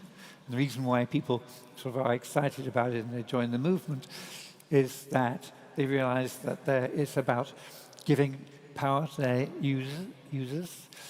And so, rather on privacy. But yeah, the movement could do with all the effort it can. And by the way, so could you use the climate change movement as an example but even with all the COPs, the climate change also. That movement isn't as effective as really it needs to be, just saying. Timely as COP is happening right now in Belém. John, the multi-billion-dollar advertising model that has underpinned the internet economy could fall apart due to the rise of Gen AI. What could revenue look like for companies going forward, and what new risks could that create? Well, I can't. Again, part of the conversations we're having with big organizations is to describe to them, and it's getting increasingly easy, actually, to describe to them the utility they can get out of really knowing their customers. I mean, it's always been that way. Marketing people all around the world will tell you. The better you know your customer, the better you can service them. And so what Solid does is it allows you, when you distribute it to your customers, to have a relationship with them where they can tell you more about themselves, safe in the knowledge that you're not going to disabuse them as a consequence of doing it. And along come the LLMs, and what the LLMs do, of course, is at first they were a search engine, then they're becoming a recommendation engine, now they get a buy button. I mean, it's disintermediating all the big brands. So when I find myself talking to companies, it's all about, wow, we realize that where this goes is all the money we're spending building a brand, building a presence in market can go to nothing if, in the experience that the customer has via the LLM has more influence over what product you buy than the big brand does. So when you're inside the experience of the LLM, who's to know if they're truly working for you or for whoever writes the biggest check to get them to get the customer to buy your product. So I think the advertising model absolutely is under significant threat. And can you just go one beat deeper on how Charlie would help solve the problem of forming a more direct relationship with the consumer? Sure. I mean, the essence of it is, if you come along to me and you're any vendor, I don't really know you, you're a company and you've got your own motivation, and you ask me, hey John, can I know this about you, that about you, this about you? Generally, I'm going to say, no. I mean, I expect you to supply me a product. I don't need you to know all this other stuff. And that's largely because I don't know what you're going to do with the data once you've got it. But if I trust you, then I'll tell you about me. I'll be more relaxed about telling you about me. And as a consequence of doing that, I in turn trust you'll be able to service me better. Yeah. And that relationship, I think, is a crucial one. It's the one that Tim first envisioned for the web, and the one that got, I wouldn't say hijacked along the way, but it's not where we're at today. The LLMs, you know, on the one hand, the LLM is a serious threat to a whole bunch of things, but inversely, it's a huge opportunity. I mean, it's a huge opportunity to do the reset that you and Tim talked about earlier. That now we get a chance in the face of this to really consider what we want to do going forward. And we shouldn't miss it. There's a window right here, right now. 3 years from now, it won't exist. It'll be gone. Yeah. And just one final follow on that. You know, we are all well aware that these platform companies have built empires on the backs of our personal information, our private information. What makes you confident that those empires will fracture? Oh, I mean, candidly, I think the platform vendors must realize that their days are numbered. Yeah. I mean, if a platform's all about offering fair brokerage between a buyer and a seller, and intermediating that and making a good business out of it, and that's generally what the platform businesses are doing, that's significantly under threat. I mean, again, not to overstate it, but where the LLM makes the buying decision or has huge influence over the buying decision, that tilts the whole equation greatly. Now you end up with some kind of super monopoly that can sit astride it all. And those that today think that they're in a platform business, if they don't watch it, they'll end up being a warehouse and a distribution agent. A good way of putting it. I want to change tack and turn to Sir Tim. Sir Tim, I just would love for you to look back on these last few decades since you so ardently, as you write about, you so ardently were trying to bring your vision to fruition. You know, I would love for you to just share or reflect on if you feel a sense of moral responsibility when you see the harms that have come from the web's app-based successors, which are so far from what you envisioned. You know, I'm thinking polarizing addictive algorithms is one clear example. That was not your doing and that was not your vision, but how do you think about them as the successors to what you started? Good question. And I think the answer is yes and no. In that, yeah, if you invent something, then you have to make sure that it serves humanity. And so that's a lot of the work with the Web Consortium and the Web Foundation and the ODI. It's about making sure that the web serves humanity. And if it doesn't, so when you see it's being used in a way, you think, is that a property of the web? So is it because it's not accessible? Is it because it's not powerful or it's not optimized in some way? So there's that. On the other hand, so the other answer to the question is that both ill and good can be done with the same technology. So to a certain extent, I can't. If people use the web for horrible things, like spam and scams and those four-letter S words. That's fraud on the web is up to the police to tackle. It's not a problem of the web itself. Yeah, I hear you on that. I would love for you to reflect on when you think about this rapid acceleration of AI adoption. What is the most ethically concerning development in AI to you right now? Well, there are an awful lot of different ethical questions around AI. I think there's a big one is the fact that, when nuclear power was developed, it was developed by a whole bunch of scientists in international lab like Geneva, where they all got together and decided how to make nuclear power and discover the ultimate nature of matter, but in a way that they were collaborative, working together in a way as to be able to stand back and look at the dangers, make sure that they could sort of balance the power against the danger. So we don't see anything like that for AI. So what we do see is we see these big companies racing against each other they apparently seem to be just blindly racing as fast as possible because they believe that to get there as far before the other one is the most important thing, as opposed to coordinating about what it is we actually really want to build. Yeah. Just a quick yes or no. Last year at Web Summit, you said that you believed superintelligence was on the horizon. Do you still think that?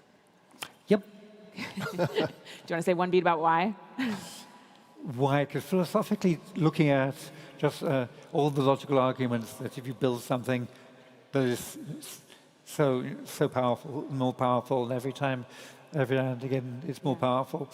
I believe, that computer it will be continually just like just logically, the arguments are that you can't that as the computers get faster and the chips get smaller and they get consume hopefully more less power and so on. Just the intelligence of the thing you build with them will get bigger. Yeah. And at a certain point, it's got to get bigger than ours. As always, an optimistic take. 2 final questions, and then I think this might be the end of your Web Summit. I hope you all have a really good night. I really did enjoy this book. No one asked me to do this, but I'm referencing it one more time. In this book, you recounted a story of walking through an Oxford quad with a chaplain, in which you discussed pride or hubris, and you write that, quote, "Little did I know that decades later, an ocean away, I would be immersed in a culture that treated pride as a very good thing." What do you think needs to change in the culture of tech? So there is 2 versions of definitions of the word pride, I suppose. One of them is self-respect gone to seed, and which comes before a fall. So there's that part. The negative pride is one we can have tend to have personally, but the positive pride is pride. Like I feel in my football team, in my communities, whatever size of community that is. And so what we need to make sure is that we go for the pride, which is the positive pride, have pride in our community, in our friends and family, and our communities, however big they are, and try to avoid the wrong pride. I think we're at time, but one very last question, if you can respond briefly to both of you. What is your message to the next generation of web builders, entrepreneurs, and policymakers in Europe and around the world? How can they build a web that truly serves humanity? I'll leave the man to speak to it, but I will just say one thing, which is, it's on you all, actually.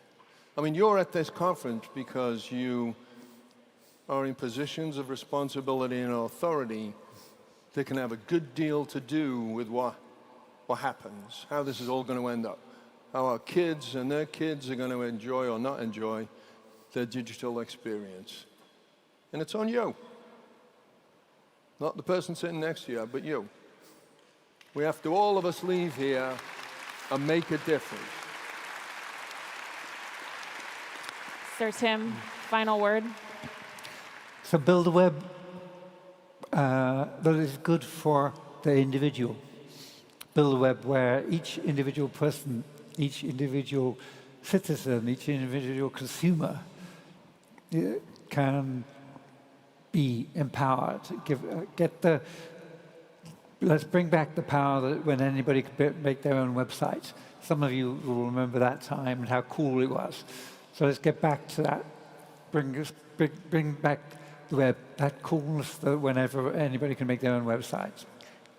So work always to empower the individual and work for digital sovereignty of the individual.